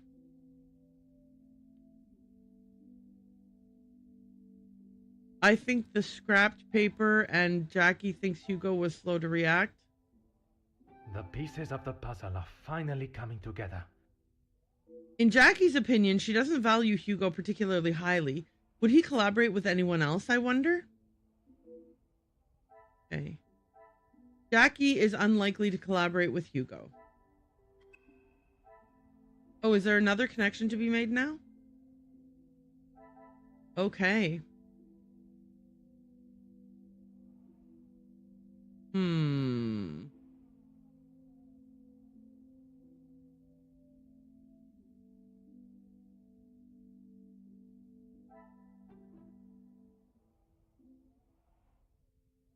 Okay.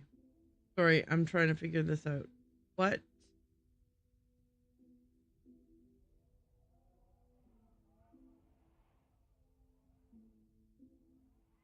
If Jackie is unlikely to collaborate with Hugo, does that connect with anything else? I don't know.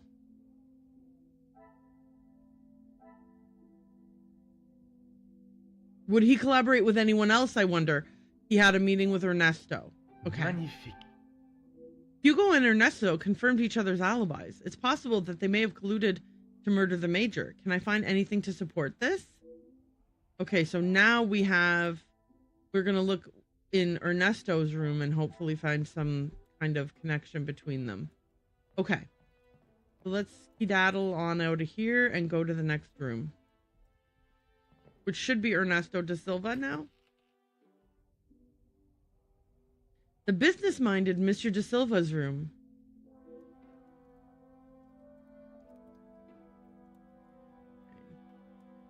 We'll talk to him before we search the room. Monsieur da Silva, I am sure you understand the necessity for this type of search. Not really, Detective. Your speech was rather spirited. But it did not give me much faith in your investigation. Well. I have not had my abilities questioned to my face by one of those I suspect of a crime before. Well, if you wish to prove me wrong, you should hurry up and find Felix's killer. And I hope, with your help, monsieur, I shall. Okie dokie. Madame Vandenbosch spoke of your work with her late husband. Yes, I helped him invest some money. Unfortunately, he was not the businessman he thought he was. I heard. Madame Vandenbosch had a very similar view. At least he could have taken solace that you are both in the same position. I think you're confused, Detective. It was Edwin that lost his fortune, not I. Forgive my naivete. If you were helping him make viable investments, would you not have seen the same opportunity for yourself? I told him about the opportunities. I did not tell him to put his whole family's wealth into it. The prospect of doing good meant more to him than his profit margins. He was bound to fail. The business declared bankruptcy. It did, until it was purchased for a fraction of its worth and made the new owner a small fortune. Can I just I'm just gonna make a wild guess. Were you the new owner? I'm beginning to see Monsieur de Silva's more ruthless side. It sounds as though the Viscount was trying to at least make a positive change, but perhaps he was missing Monsieur de Silva's cutthroat edge. What we spoke of last night regarding Madame van den Bosch? I don't remember what that was, but let's ask. Everything that I want to say on that matter has already been said. Oh, that's right. This guy wrote a letter to Hagen, which was basically like, back off, she's mine. He obviously did not know the full extent of Hagen's history with Madame van den Bosch. I understand, monsieur. But what I would like to know is, was the late Viscount aware of your feelings towards his wife? I'd really like to know that too. Actually, I would love to know. Let me sip some, I mean, it's not tea, it's coffee, but let me sip some coffee while you tell us.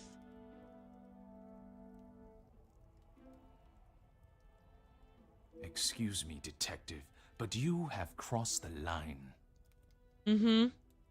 Cross the line like an attempt to bankrupt a business partner and friend so that you'll be able to swoop in and impress a certain target of your affections.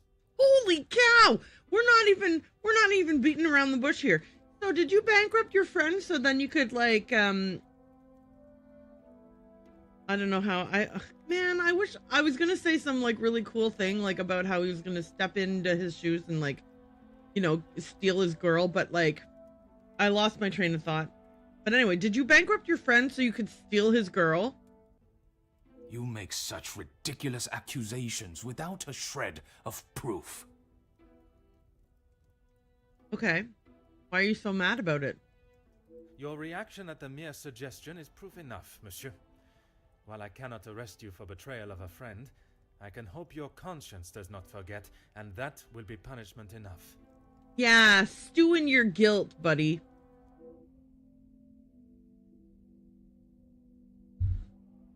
Monsieur de Silva's actions are not a criminal offense, but if there was a penalty for deception and deceit, he would surely receive a life sentence. He's a backstabbing jerk, is what we're saying. If he had gone to such lengths before, what would stop him from committing a similar act again, this time to the Major? I know you have worked with the Major, but what do you know of his finances? He didn't have much to speak of. I was always surprised at the life he lived. Surprised in what way? Well, considering it wasn't that long ago he came to me asking about work, I didn't think he was in such good financial shape. You offered him a position? Nothing that he was willing to lower himself to. That's when he began talking about what else he could do for me.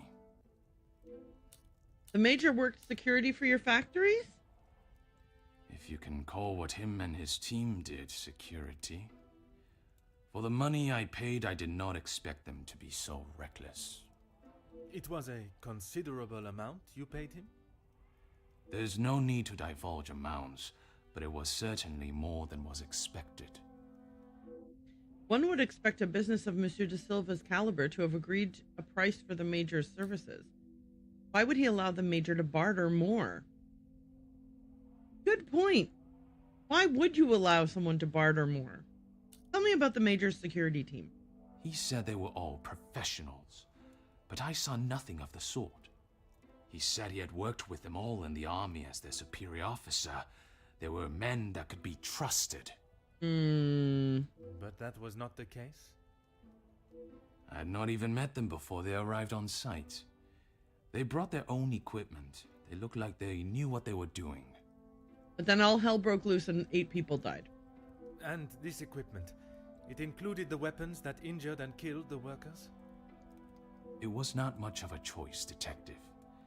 I said they didn't need them, but Felix said it was essential. He said he knew better. I'm not keen on that. The more Monsieur talks, the shadier his dealings with the Major become. It's beginning to sound as though the riots were no accident. Yeah, I had the same thought. That is all for now. Okay, let's see if we can make any connections here in our mind maps. We have new information here, but no new connections. Okay.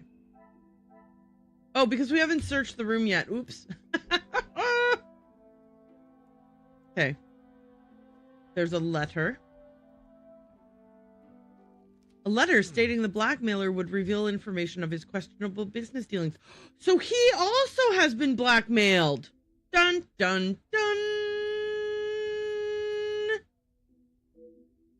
Monsieur de Silva, at first you may question the nature of this letter, but by its conclusion you will know that what you have fought so hard to keep hidden could be far from it.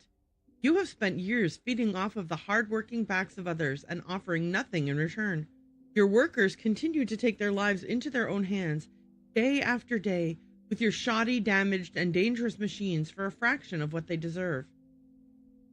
Deal after deal is made, and while your pockets become fatter, lining them with more of your blood money, it is your workers that must pay the price. The mistreatment and pain you have caused does not only reside in the factories that you own, but the house that you live in. You do not value the lives of those that allow you to live the opulent life that you do, and I will not allow that to continue. I can no longer sit back and watch as you disregard any sense of integrity and morality and continue to remain on your self-made pedestal, lording over those that deserve so much more. It is time that you paid the price for your crimes, and the cost is 5,000 francs. It is a small price to pay for my silence, for if I do not receive it before Friday, it will be cash you are paying. It will not be cash you are paying, but rather years behind bars. Bring the money in a small brown paper parcel addressed to Monsieur Cordier to the post office on Rue des Entrepôts.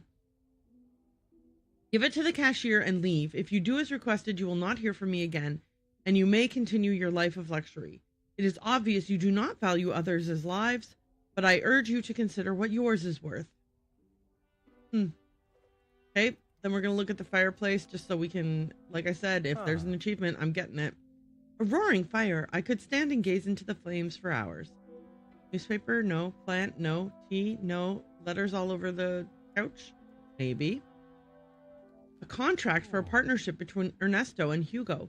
It's missing Hugo's signature. 12.1. This agreement is governed by the laws of the Kingdom of Belgium. Both parties agree to the following. Current workers' strike shall cease in all manners and forms. 2. Factory floor machine operators and supervisors shall return to their positions immediately. 3. Terms of the above contract shall be implemented and relevant action taken directly. Signed, M. Ernesto da Silva, factory owner and employer, Ernesto da Silva, M. Hugo Becker's union leader, and there's no signature yet. Okay, the gramophone. Oh, modern technology is so great. The wonders of modern technology. What a joy it must be to have music in one's home. Okay, let's talk to him again. Hey, we saw some weird shit.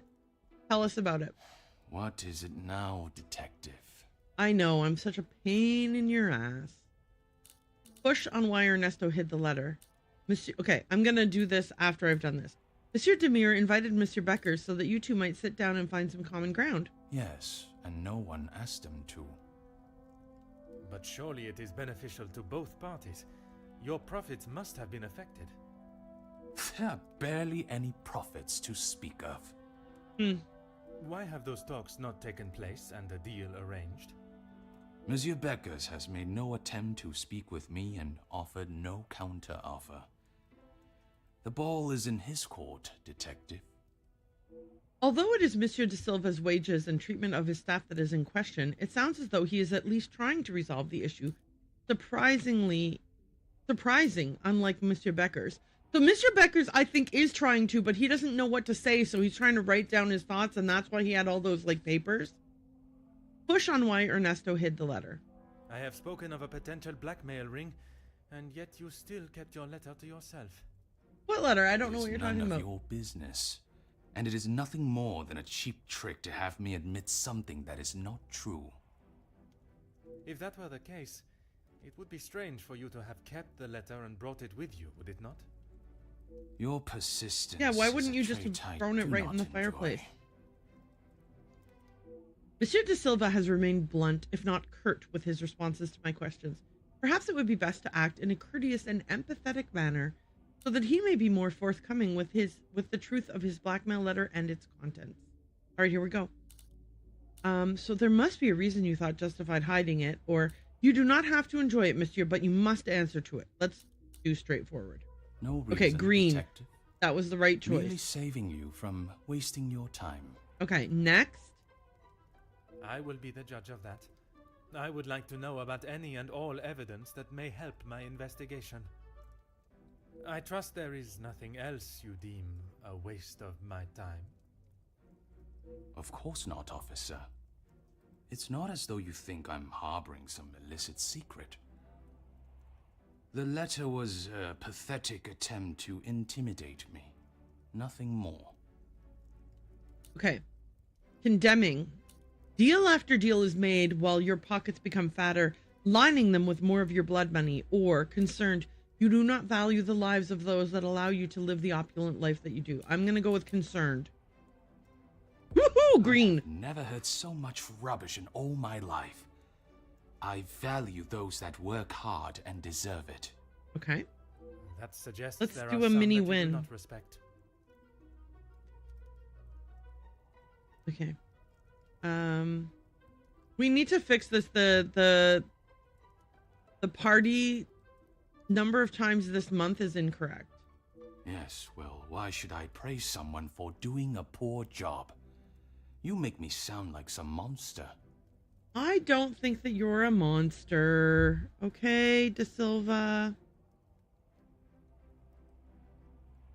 Monsieur, the letter does not only discuss your questionable business dealings, but also cases of abuse against your staff. Both accusations that must be taken very seriously. Good call. Wait a minute. One of the young women, Inga, was in an abusive household. Then she was in the Comtesse de Vos's shelter. And then the Comtesse de Vos got her a job here. Was Inga's abusive employer Mr. De Silva? Detective, there is a difference between telling a member of my staff what to do and abuse. Is there? And it is you that decides where that line is drawn?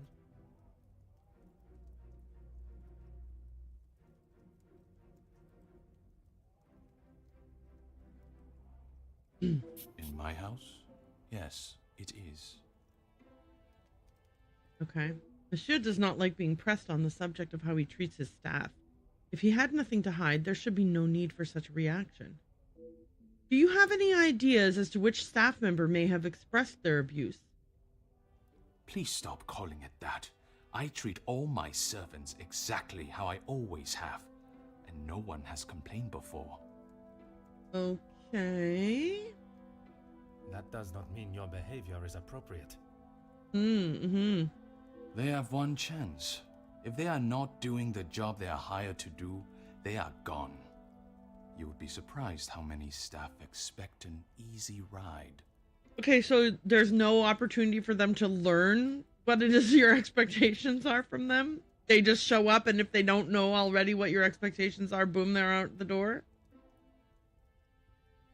Dude, please. I did not expect Monsieur to treat his staff the same as his friends, but I also did not expect him to treat them like stray dogs. Is there a specific member of staff that may have expected such a ride? There is one girl, a new maid. I didn't expect great things from her, but Comtesse de Vos promised me she could do what was required. And then all of a sudden, this must be the young girl that the Countess spoke of. Perhaps the positions she is finding for these girls are not the best fit. That is all for now.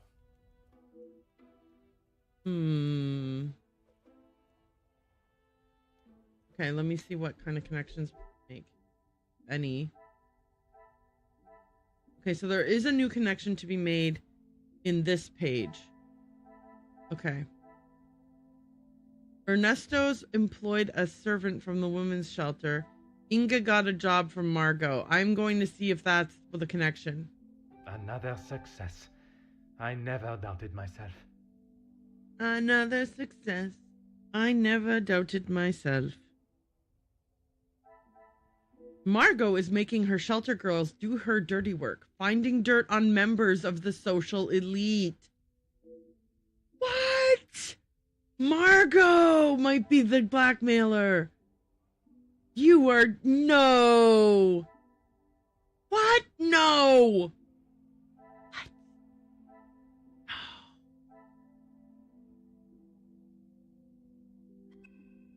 Okay. We now have a connection to be made here. Ernesto employed a servant from the women's shelter. The blackmail letter talked to Ernesto. Ernesto's unwilling to pay blackmail. Partially signed contract. Okay.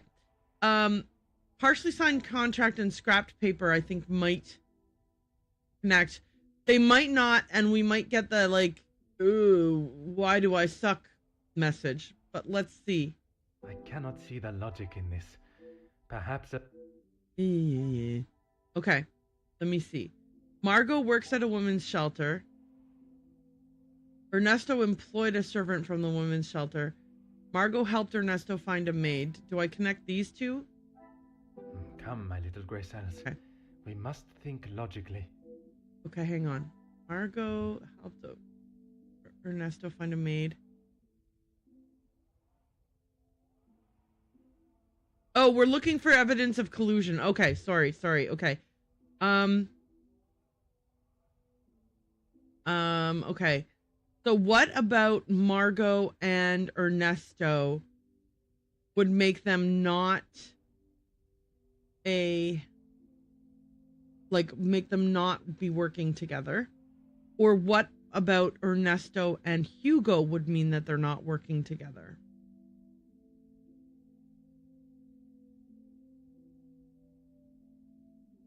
Hugo may collude with him. Partially signed contract, maybe that? What a revelation. I am doubtful this duo would collaborate. Would Ernesto deal with another member of the house? Perhaps someone who never confirmed his alibi? Okay, so now we have Hugo and Ernesto seem unlikely to collude. And now there's one more connection to be made.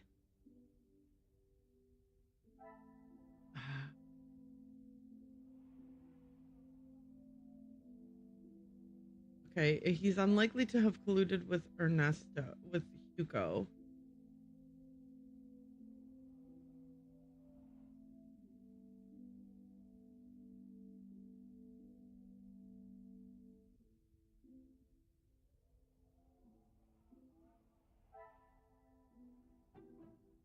Does this connect to this? I should not be surprised by my own skills of deduction. Okay. Ernesto doesn't strike me as the sort of man that would ask for help no matter how important. Okay. Ernesto may have asked Margot for help. We need to talk to Ernesto again. Okay, great. Cool. We'll talk to Ernesto again. What is it now, detective? Oh, I just wanted to chit-chat a little tiny bit. So, did you speak with the Countess directly about hiring a servant from the shelter? She approached me. I thought it was rather brash.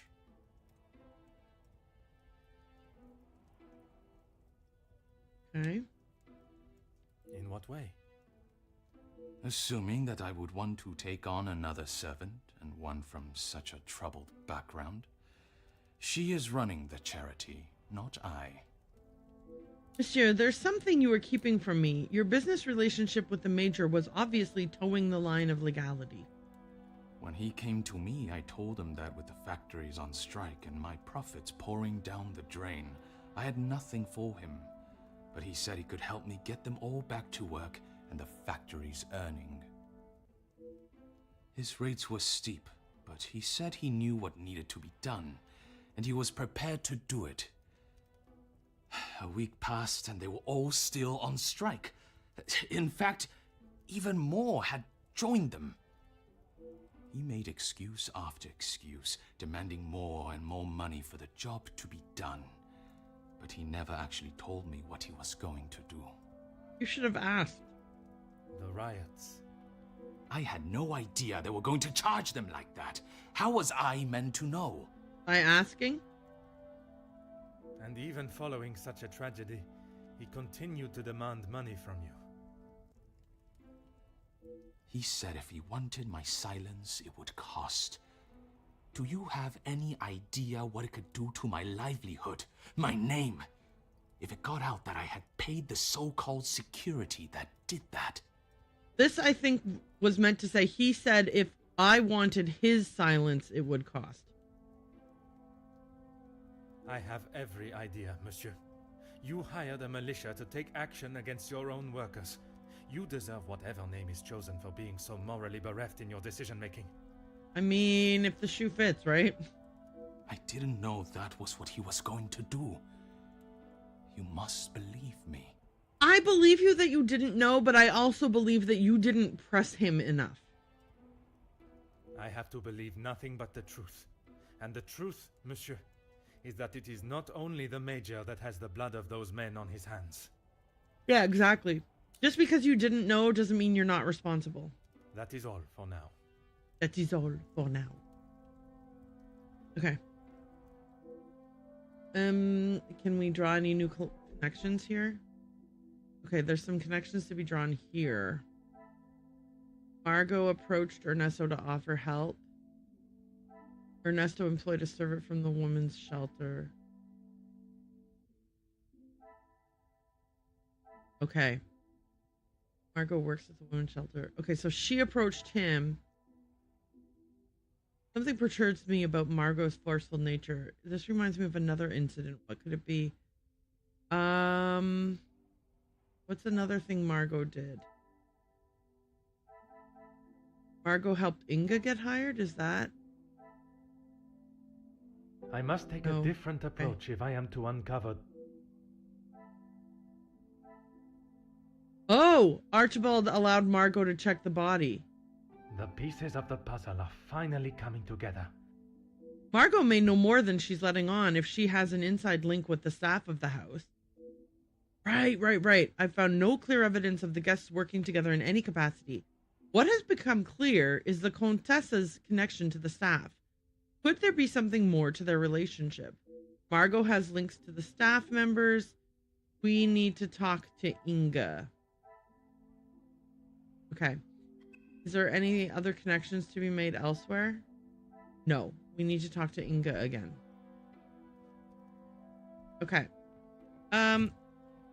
Before we talk to Inga, I am going to run one final ad because I'm going to continue playing this till, like I said, till at least 4:30 or till the end of the chapter, whichever comes first. I sure hope that the chapter doesn't end immediately after I run an ad. Sorry. If I get to the end of this before 4:30, I have another game that I want to play. So we'll fill the time with another game. Anyway, I'm going to run a quick ad. And while I'm running that ad, there's something I wanted to do. And no, I don't remember. Hopefully I'll remember while the ad's running. Okay. You guys in 3 minutes.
My timing appears to be perfect. We're back. Give me a second. I'm going to take these nail, hair, and skin gummies.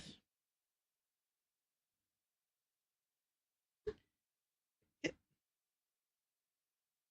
out of there. Okay. So, I think we said that we had to talk to Inga next. Let's go do that.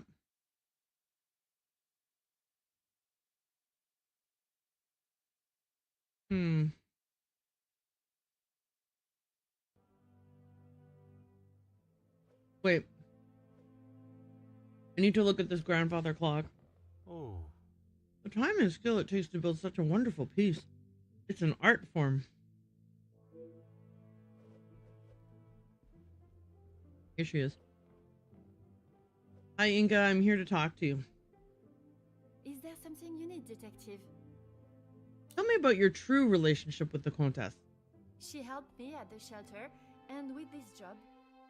And? That I am already aware of. What I am not is what else she tasked you with. Pardon, detective? I know that your position as a servant in this house is not your only job. What did Countess de Vos ask you to do while in this house? Yeah, what did she ask you to do? She said I had to do what she asked, or I would be back on the street. I didn't want to do it. If anyone found out, I would be the prime suspect. Madame van den Bosch would have been aware of young Inga's past, and she is worried that they would accuse her. What was asked of her must be related to her past life as a thief. Merci, mademoiselle. All right, let's see what we got here in terms of connections. Okay, Inga's involvement. Inga was previously prosecuted. Inga is following Margot's orders. Archibald lost his key copy. Okay, wait. Act on thought and... Okay, let me add Inga is following Margot's orders with Inga previously prosecuted. Some would say a lucky guess. This is where we'll say the thief thing came from. Inga has admitted that her work in the house is not wholly honest. Inga is assisting with theft. Talk to Inga, but also theft and missing key. Things are beginning to become clearer. I thought it was irresponsible of Archibald to lose his key, but now its disappearance makes sense. Inga stole Archibald's key. Okay, now we can talk to Inga again. Oh wait, is there connections to be made here? No, just new information. So let's talk to her again. Is there something you need, detective? Yeah, we just were talking about how you stole something. Was what was it the Countess asked you to steal from the house? Nothing. She said I was to take nothing. If it was not something she wished you to take, what was it? Okay. She wanted me to find out information about the family and Monsieur Hagen. Interesting. Why did she request that? Yeah, why did she request that? At first I didn't know, but when I heard about Mademoiselle Angeline being blackmailed, and then the Major, I knew she had used what I found. So what had you found? Perhaps my suspicions of Monsieur Sterling's involvement with the Major's safe were incorrect, and his key was not lost, but stolen. Tell me how you accessed the safe. I knew Monsieur Archie had a key, and it would be easy to get it from him. You knew that the Major asked Monsieur Sterling to access the safe from time to time, and if anything was ever discovered missing, he would surely take the blame. I never took anything. I only told the Countess what I had found. And that was? Yeah, what did you find? About Monsieur Hagen and the Madame's relationship, and Angeline. I'm sure the Countess was pleased to hear such valuable information. She said I had done a good job, but I needed proof. That's why I went back and got the letters last night. So it was young Inga that beat Madame van den Bosch to the safe last night. But why would they be left in such a precarious fashion? When I returned to the study this morning, the letters remained out and the safe open. I fetched the letters again and took them to the Countess last night. But she shouted at me and said what a stupid girl I was. You were only doing as she requested. Yeah, but a murder had happened, so now it's a lot more dangerous to have these these letters in your hands, right? She said it was too dangerous for her to have them with you around. That's when I returned them to the study. Okay. I thought I heard someone on the stairs, so I just threw them back. It was dark, as I dared not turn the light on. Someone would have seen it. Trying to slot a key into a lock in the dark is no easy feat. That would explain the scratches on the safe. If Madame van den Bosch had only tried to retrieve the letter minutes earlier, she would have surely crossed paths with Inga. Merci, mademoiselle. Okay. So we got more information here. Let's see if there's connections to be made. Yes, we can make a connection here. Inga knows of the hidden room. Inga accessed the safe. Inga scratched the safe. What hidden room? The room I keep hearing about is certainly well hidden and at the same time well revered. I didn't hear her talk about knowing where a hidden room was.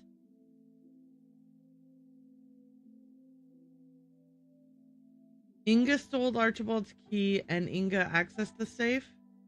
The pieces of the puzzle are finally coming together. I wonder how many secrets the house holds for Inga to find. Inga is trying to uncover secrets and knows about the secret room. Some would say a lucky guess. I would say a moment of genius. If there's somewhere in this house where a secret lies, it will surely be found in the hidden room. The Van den Bosch secrets may be in the hidden room.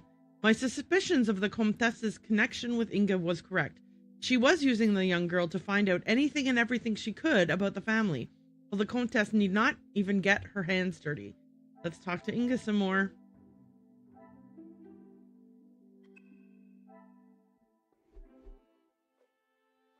Is there something you need, Detective? Yeah, we were just talking. What else have you relayed to the Comtesse? That's all. I swear. I heard Monsieur Archie and Monsieur Felix talking about a storeroom, but I haven't found it. Is the Countess aware of this room? I told her it was somewhere in the house, but I didn't know where. She wasn't happy with me that I hadn't found it yet. Okay. I believe if young Inga knew the location of the secret store, she would have been forthcoming with it. It may be naive on my part, but she has already incriminated herself and has nothing else to lose. Merci, mademoiselle. Your honesty today has helped me greatly. I suppose that I will lose my position at the house now. That is not my decision to make. But when the whole truth is revealed, it will not be the pawns the law looks to convict. We shall be coming for the queen. Okay. Can I do any more connections now? Yes, there's one connection here regarding the blackmail. Van den Bosch secrets may be in the hidden room. And Margot has links to several staff members. Maybe this to this. Maybe someone else knows about the hidden room. Things are beginning to become clearer. Such a calculating web of lies and secrets. What motive could possibly justify such devious actions? Okay, Margot is the blackmailer. Finally, I have unmasked the blackmailer. Mademoiselle Angeline and the other recipients of such letters may no longer live in fear. Comtesse de Vos shall pay for her crimes. That still doesn't tell us the answer to the murder, of course. Which is, also something we need to look into. All right, yay. But we still need to investigate the murder. Okay. So we're here to tell Mademoiselle Angeline. Your mom's friend is the one. Mademoiselle, merci for coming. Have you had a breakthrough, Detective? I have. Finally, I have the news you have awaited. Please, Detective, don't hold me in suspense. I have finally uncovered the identity of the one holding the Van den Bosch name to ransom. Oh my, I feel faint at the thought of knowing who could have done this to us. Fair enough. You want me to not tell you? It is said to keep your friends close, but your enemies closer. It is Countess de Vos that is behind the letters. I can't believe it. What about the Major's letter? Also from her. Not only his, but a letter to Monsieur da Silva. She was blackmailing him as well. Detective, I just don't know what to say. I get it. Take a moment, mademoiselle. It is a lot of information to take in. I just don't understand why she would do such a cruel thing. What do you know of young Inga's past? She has never been particularly forthcoming with it, only that she was homeless for some time and that she was at the women's shelter before here. And it is there that the Countess abused her power and manipulated her to uncover secrets of the family. All this time she has been working for Margot, doing her dirty work? Doing her dirty work? I am afraid so, mademoiselle. Mademoiselle is in a state of shock. To learn that such a close friend of the family has betrayed them in such a cruel way, it must be devastating. Is Maman aware? No, not You yet. are the first I have told, mademoiselle. Next will be the authorities. I'm afraid that we'll have to wait. Ooh, s'il te plaît, mademoiselle. We must go through the correct channels. And we will. I want to see her punished to the fullest extent of the law. But we cannot telephone anyone, as the lines are still down. This is true. You're right. Monsieur Archibald informed me earlier. I had hoped they would be working again. Last night's snow must have caused more damage than expected. Yeah, snow caused the damage. It wasn't someone nipping the line. They have been done all weekend, Detective. Huh? Detective? Are you okay? How could I have been such a fool? I saw Monsieur Sterling talking on the telephone, but I heard no ring. Detective Poirot? It was all a lie, a scene acted out for my benefit to throw me off the scent.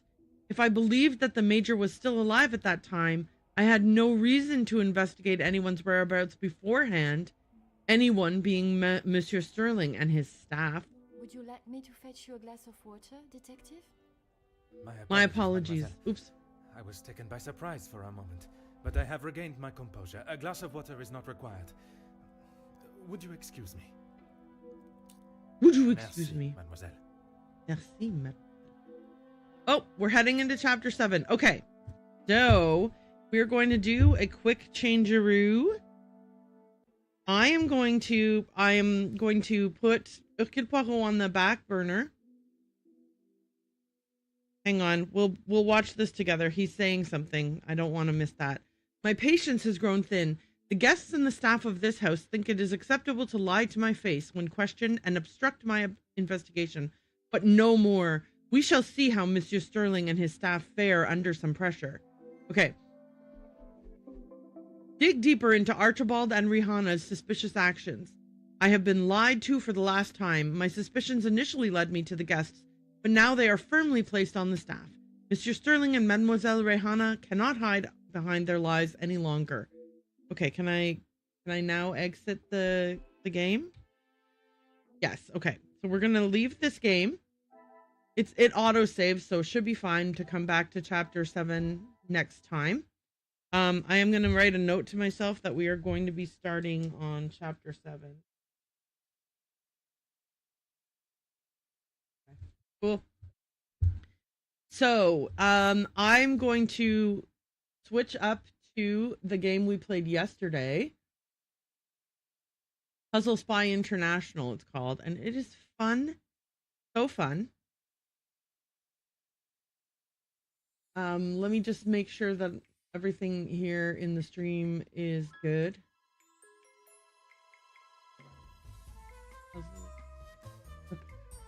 More puzzles. More spying.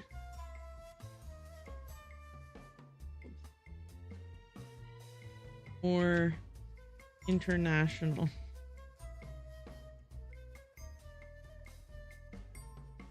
Okay. Then let me just change the category to puzzles by... Okay.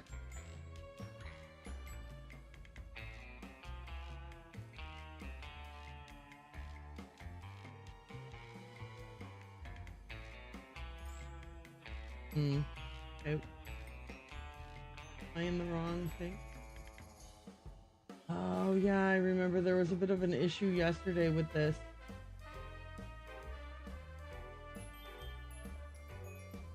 Here we go. Let me know if you can see the game. I think you can hear the game. Yeah, the music is definitely going.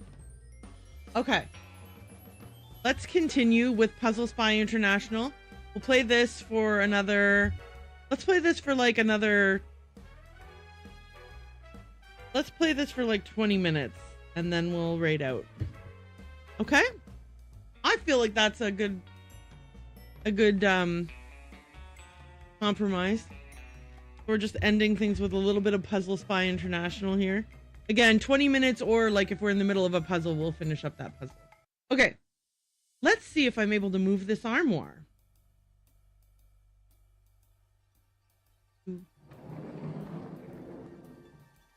That was easier than I thought. It's on rails. Jules Larson, I'm sorry. This apartment is closed for public tours today. Aha! You must be Jules Larson. You have me at a disadvantage. And you are?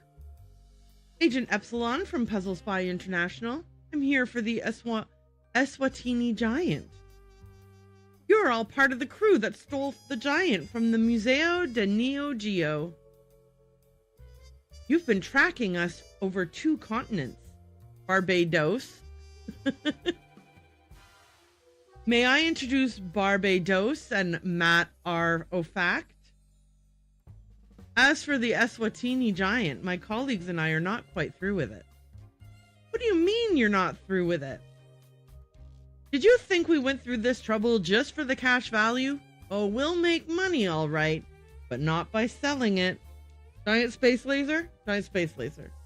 This unique blue diamond is the last piece needed to make our laser operational. I knew it was going to be a laser. What kind of laser? The kind that can bounce off of a satellite and fry any city in the world. Oh, but we're not going to fry any cities. Au contraire. They'll pay us millions not to fry them.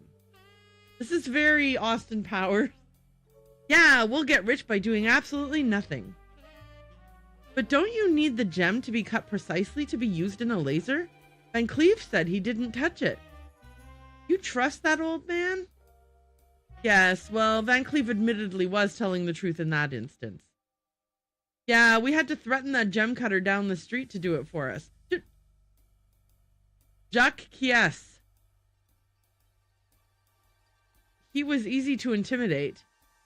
We'll go straight to him next time. Why would you tell me this, you idiots? I still managed to trace you here. I still managed to trace you to here. Once we realized that a PSI agent was trailing us, we left easy puzzles to lure you in here.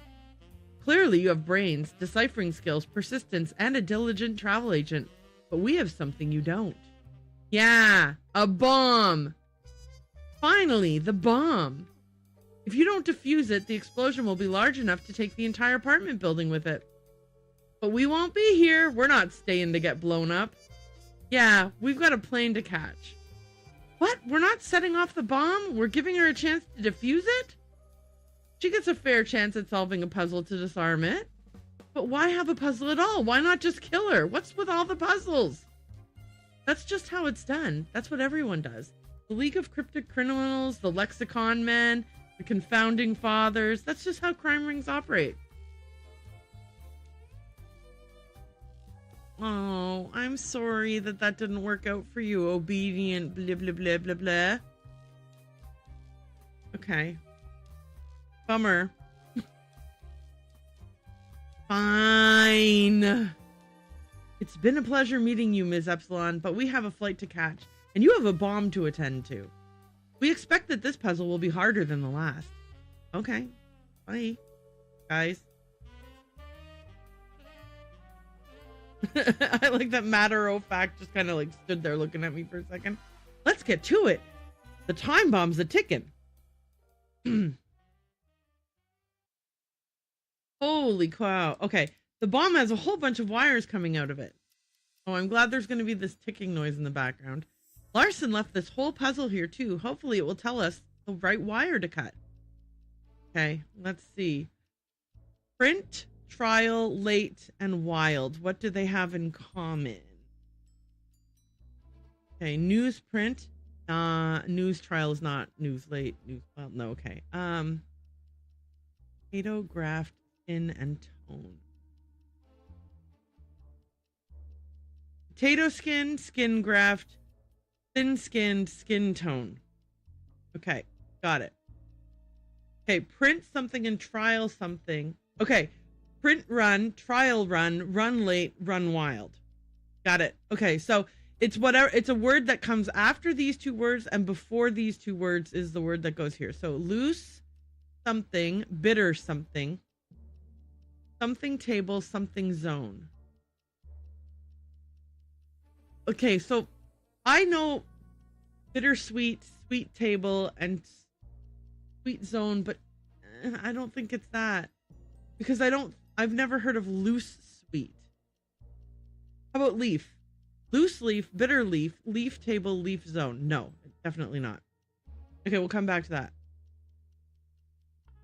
Loose tea, bitter tea, tea table, tea zone. I mean T zone, but that's usually like the letter T, not the word T. Break something, button something. Blank payment, blank pillow. Break down, button down, down payment, down pillow. Like as in filled with goose down. Okay. Rehearsal dinner, TV dinner, dinner party, dinner date. Okay.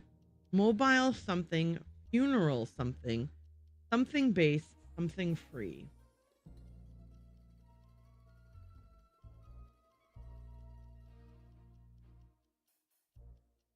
Mobile home, funeral home, home base, home free. Okay, looking glass, stained glass, glass blowing, glass ceiling. That one just came to me. Okay, junk something, fan something, something box, something order. Junk mail, fan mail, mailbox, mail order. Okay. And then it's the similar thing. Dinner something, home something, something mail, something glass. Dinner. Okay. I'll have to think on this. I'll have to come back to it.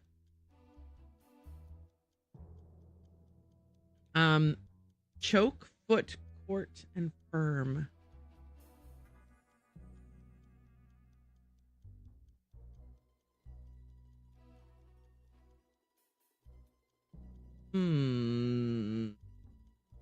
Okay, I'm gonna skip to this one. Key, onion, toss, finger. Keyboard? No. Says onion board is nothing. Board toss is nothing, and board finger is nothing. Hang on. This one I got. Puppy love, tough love. Love affair, love seat. Okay, how about this? Ghost. Okay, hang on.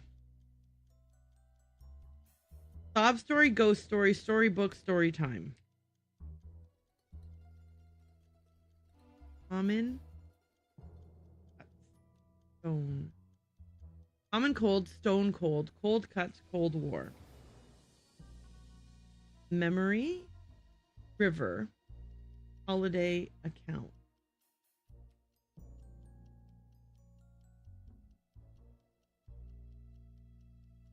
Okay. Memory lane, river lane, no. Memory drive, river drive, drive holiday, drive account, no. Memory bank, river bank, bank holiday, bank account. Fuel, sleeper, block, division. Okay, hang on. Fuel and sleeper. Fuel cell, sleeper cell, cell block, cell division. To something, go something, something mouthing, something apple. Okay, hang on. Bad mouthing, bad apple. Too bad, go bad. Yep. Okay. So let's go back here. key ring, onion ring, ring toss, ring finger. Okay. Choke. Foot. Court. Firm. Okay, hang on. Types of court. Or types of firm. Law. No. Law court. Law firm. I mean, law firm works, but law court doesn't work. And anyway, foot law isn't anything, and neither, I don't know if choke law is anything. Okay, hang on. Firm. Types of firms.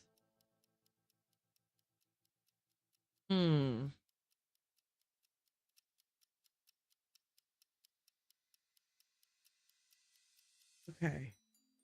Let me try this one. Dinner, home, mail, glass. Okay, so something glass, something mail. Dinner something, home something. Okay. Dinner plate, home plate. Is plate mail a thing? Plate glass?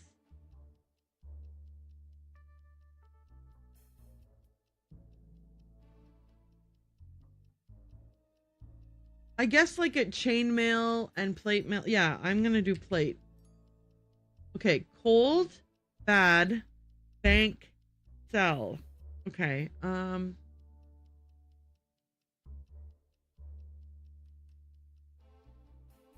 okay, types of bank.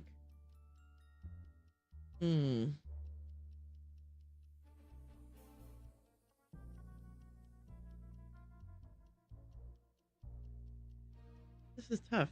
Okay, I'm going to go back here to loose bitter table zone.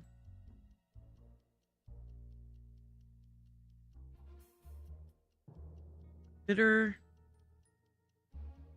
Okay, loose. Oof. Oof. Right?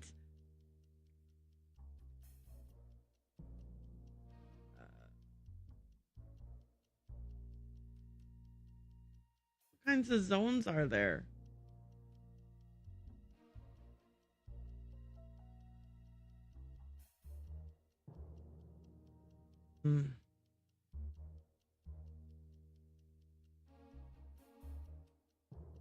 Let's check if our answers so far are correct. Okay. Wait, was plate even correct?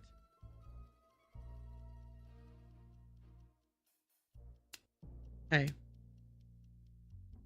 Okay. Cold. It's cell that I'm like struggling with. Battery, cold battery, bad battery, battery bank, battery cell. No.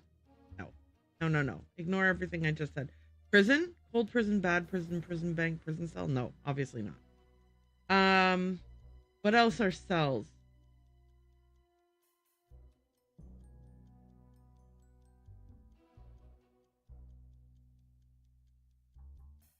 But also what are like types of bank?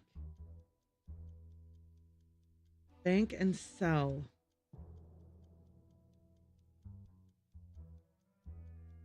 Loose. What if I type T in here and then see if it's correct? It's not. Okay. Good. So that at least eliminates that thought process. Loose.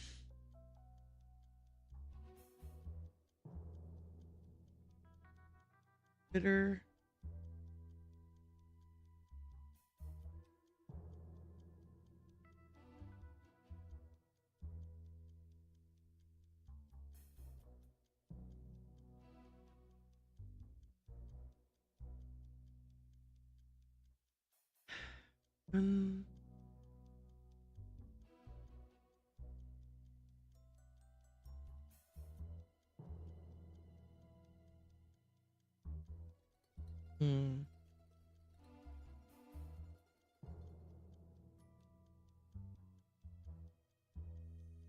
Chokehold, foothold, hold court, hold firm. Okay, hold, spring, story, love. Okay.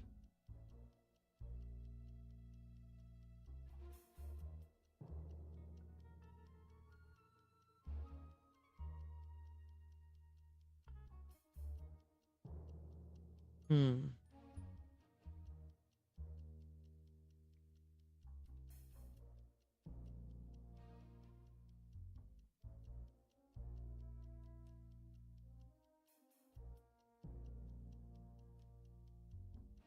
Okay. Something story.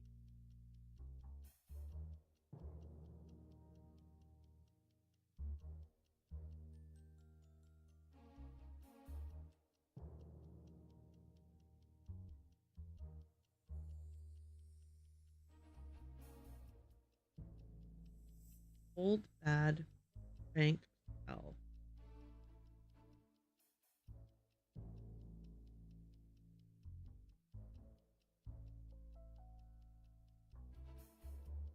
Hmm.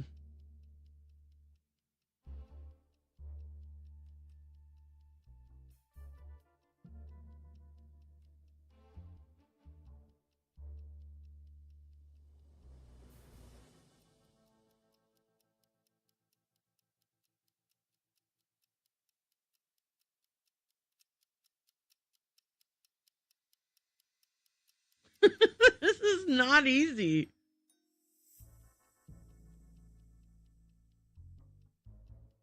Okay, some kind of love. What kind of loves are there? Lost love? Yeah, but hold lost and ring lost is not, so that doesn't work. Um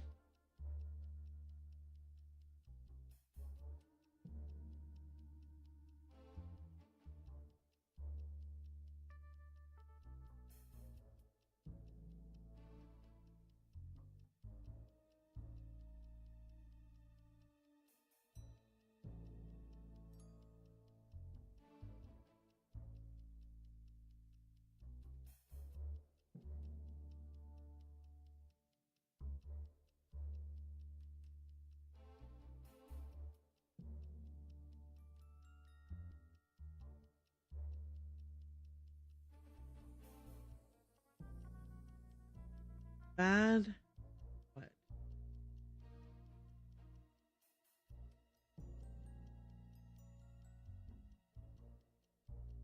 It's it's tough. I'm like, what fell or what, like what, it's so tough. It's so tough. Okay.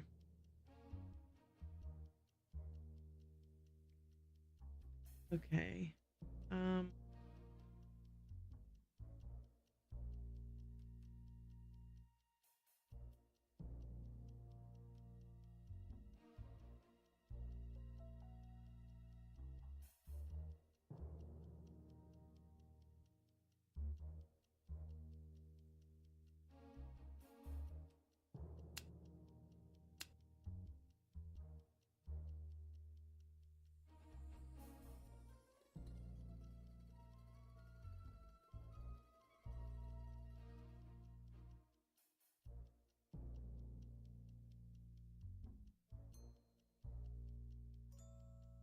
mm, okay.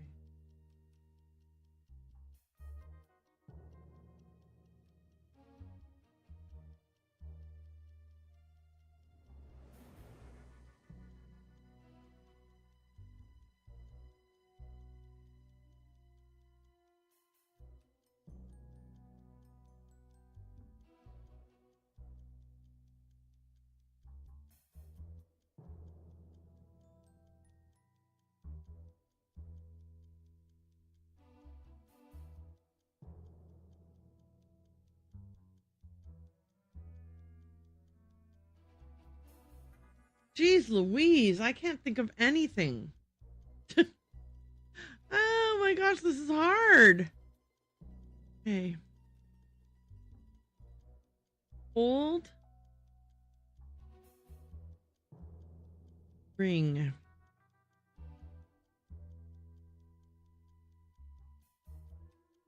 Like, I feel like maybe types of, like, something love might be easier for me to, but then it's like something love or something story, right?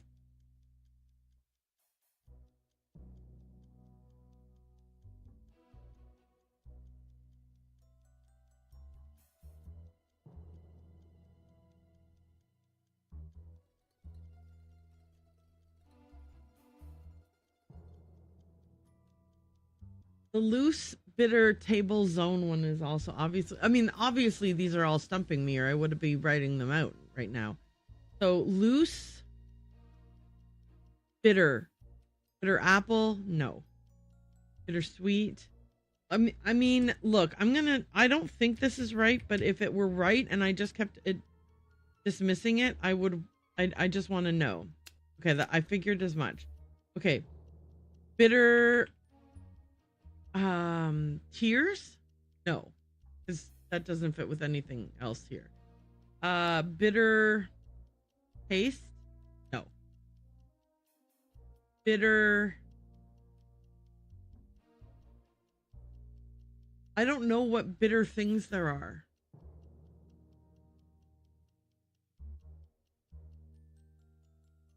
Bitter what? Bitter what?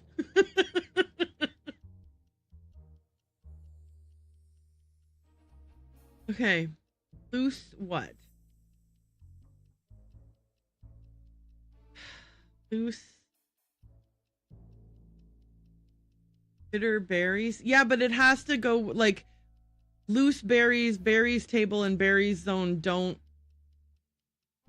So it has to be a word that comes after, like, that you, like, okay, so here's the example. I'll use rehearsal. So rehearsal dinner and TV dinner are those are two valid things. And dinner party and dinner date are also. So whatever word it is has to come after loose in a normal, regular thing that people might say, or after bitter in a normal thing that people might say, but also before table and before zone. What? Oh, crap on a cracker. God damn it. I forgot to press the button. No wonder you... I hate when I do this. This is the typical kind of stupidity that happens over here sometimes. Thank you, Bucket. Okay, so this... so I did this whole thing without you seeing it. God! No, it's okay. It's totally okay. It is not on you to make sure that I'm not an idiot. It's my job to not be an idiot. Jesus. What a dummy. Okay, so anyway, what we're doing here is we have all these groups of words, and we have to...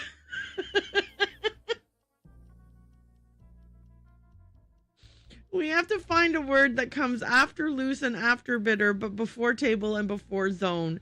Similar to how in these other ones we have those. I am so sorry that I did not know that I didn't share the screen. Oh, Jesus.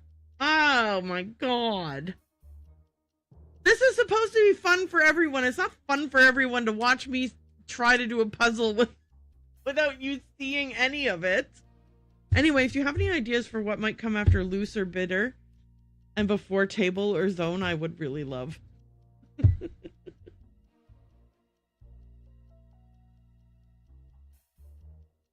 I tried sweet and it wasn't that, and I also tried tea.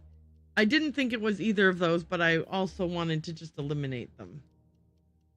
Everything else so far on the page: loose time, timetable, time zone, bitter time. Let's try it.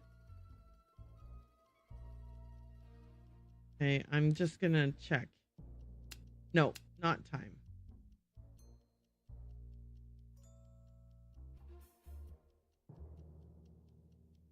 Timetable and time zone do work. Loose and bitter, I think, were where it wasn't good line.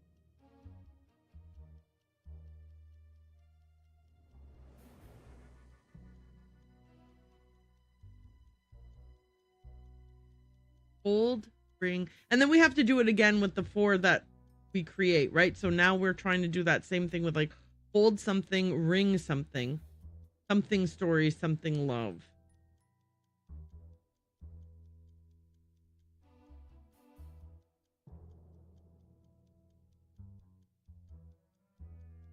And then we're going to do it one more time, and there'll be a word here, and that will be how we know that we've finished the puzzle, obviously.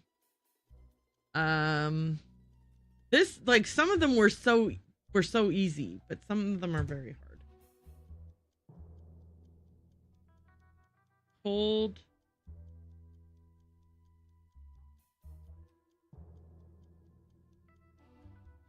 Oh, cold blood.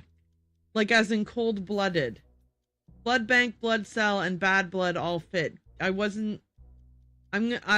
think I just didn't clue in that cold blood, like cold-blooded. You know, like, oh, you're as cold as ice. Do do do do do do do. Okay. Old ring, story, and love. Okay. Something love, something story. Hold something, ring something.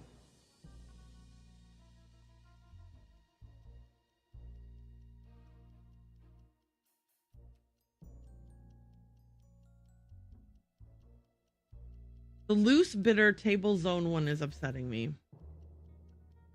Yeah, blood and blooded are different words. And yes, exactly. So I think that like I wouldn't have thought cold blood, but well, we can double check if it's right. Yeah. Okay. I agree though that blood and blooded are two different words, so it's not immediate. But when like bad bank and cell all matched, I was like, oh, cold blood. Yes, right.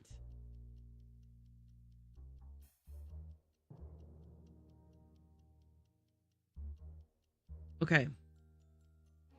Hold.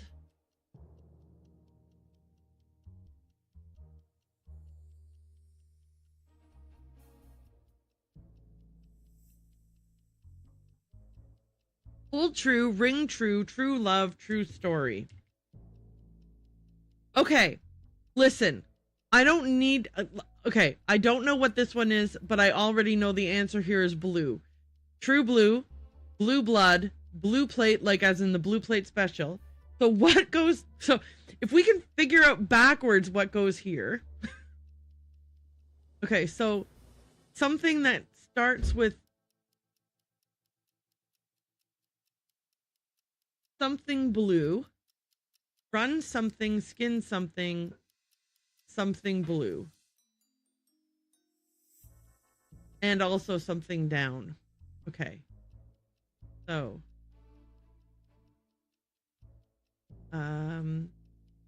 Skin. I don't. The thing about it is skin is really tripping me up in this one.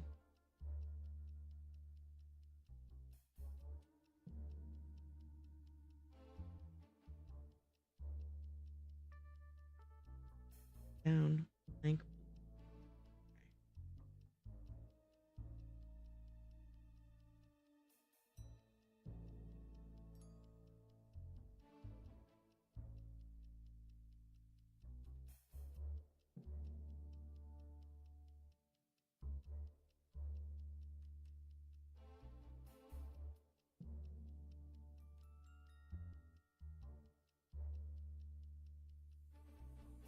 I mean, I think the game would let me just type blue here and be like, yay, you found it, but I want to find the answers to the other puzzles first.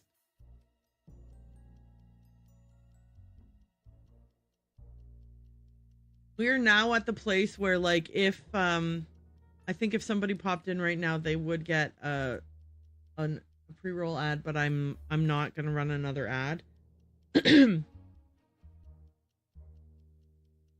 come on, Erin, you can do this. Something down. Excuse me. In.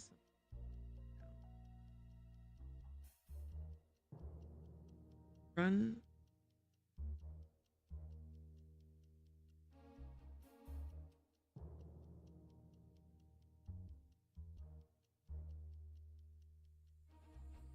Okay.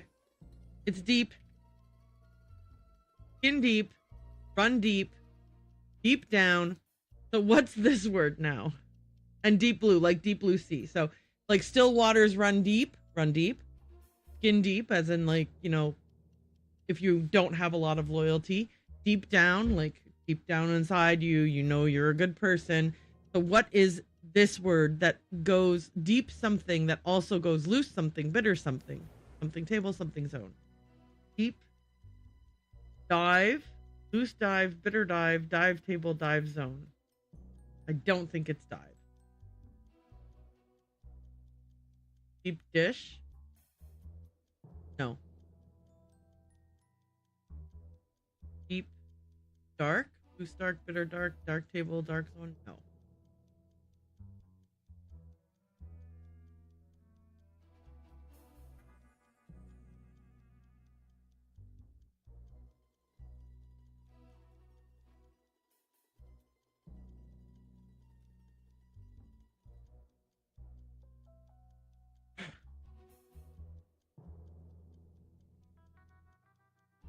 Oh, I was like down, but like, no, down is right here. So this is obviously not also going to be down.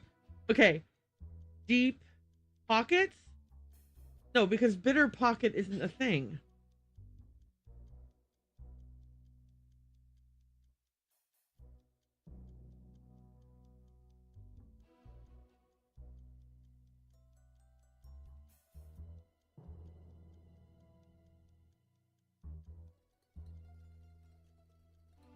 Bitter.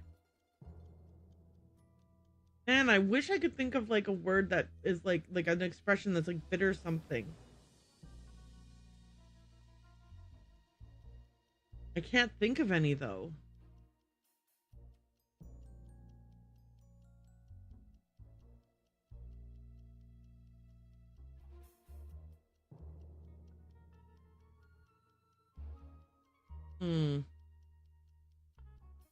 We can check our answers so far. We've got it all, and this is definitely going to be blue.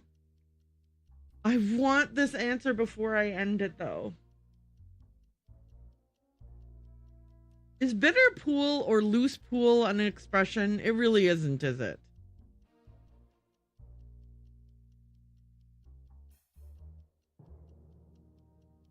Yeah, I didn't think so. I mean, I knew it wasn't and still did it.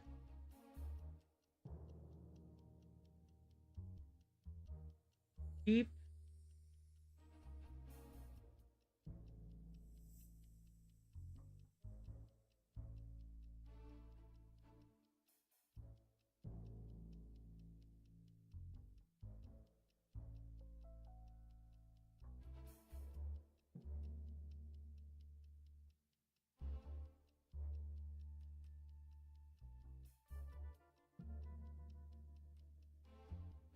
Man, oh man, oh man, oh man.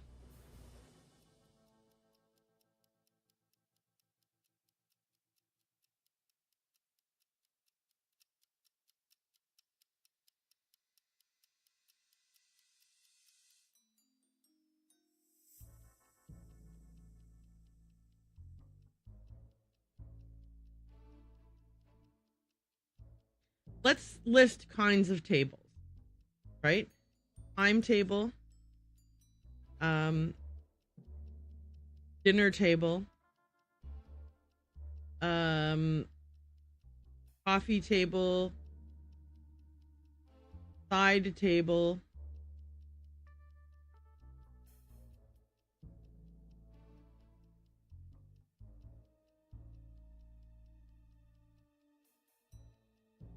pool table. Did I say pool table already? Card table.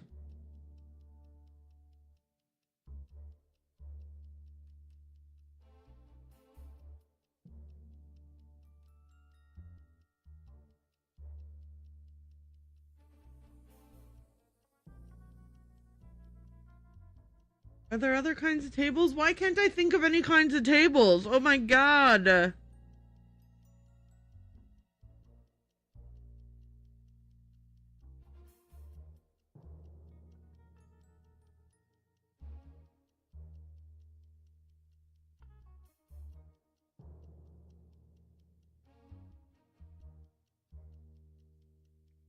Craft table.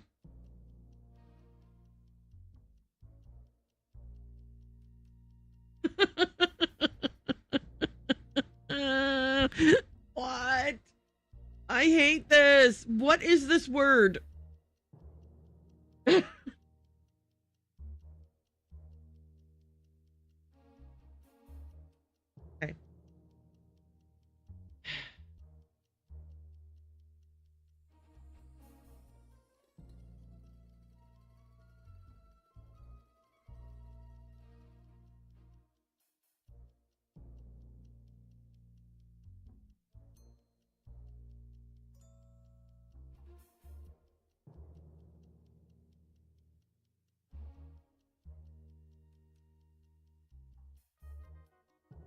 I have no idea.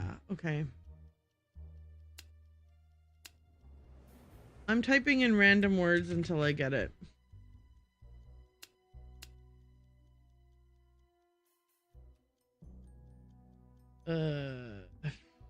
Card.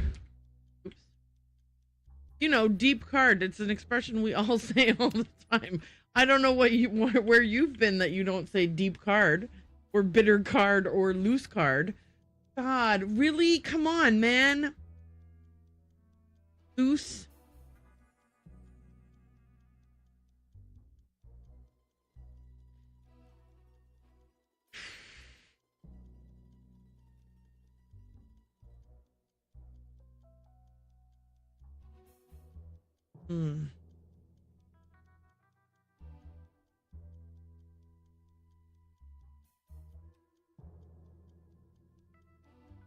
Oh, end. Loose end, bitter end, end table, end zone, deep end.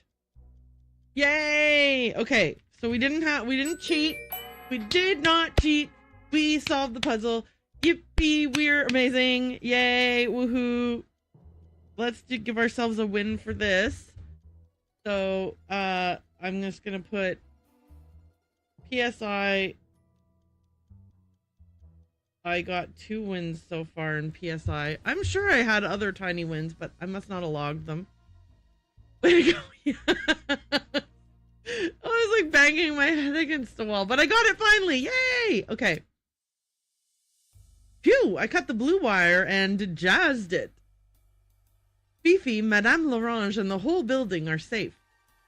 Larson and his crew are gone, and so is the Eswatini giant. But what they left behind, besides the bomb, of course, is a big pile of baggage tags. They're from all over the world. Larson could have gone anywhere. You really rocked that. I've never been too good at word connection games. Bucket, thank you so much. I am practicing sticking with a puzzle and not like immediately running for hints or like Googling answers or stuff. And it is really...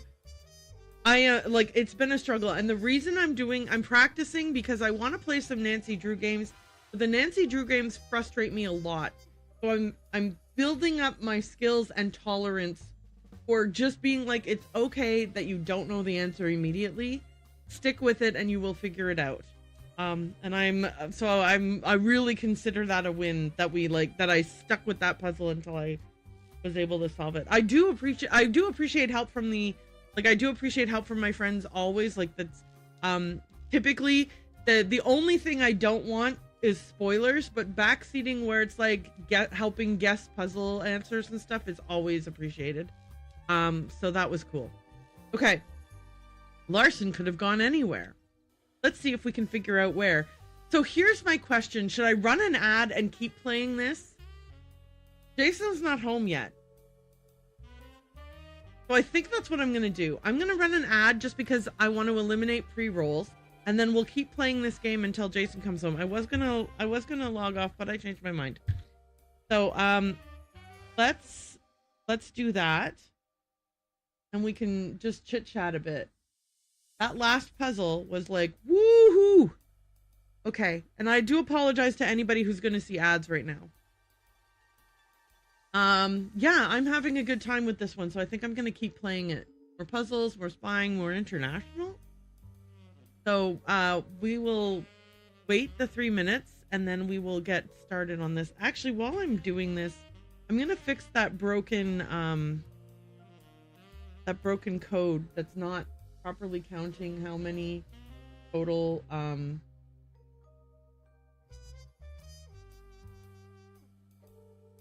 is happening? A broken code that's not counting the wins properly. I think I can fix that. I think I know how to fix it. Okay, celebration counter. Total celebration counter.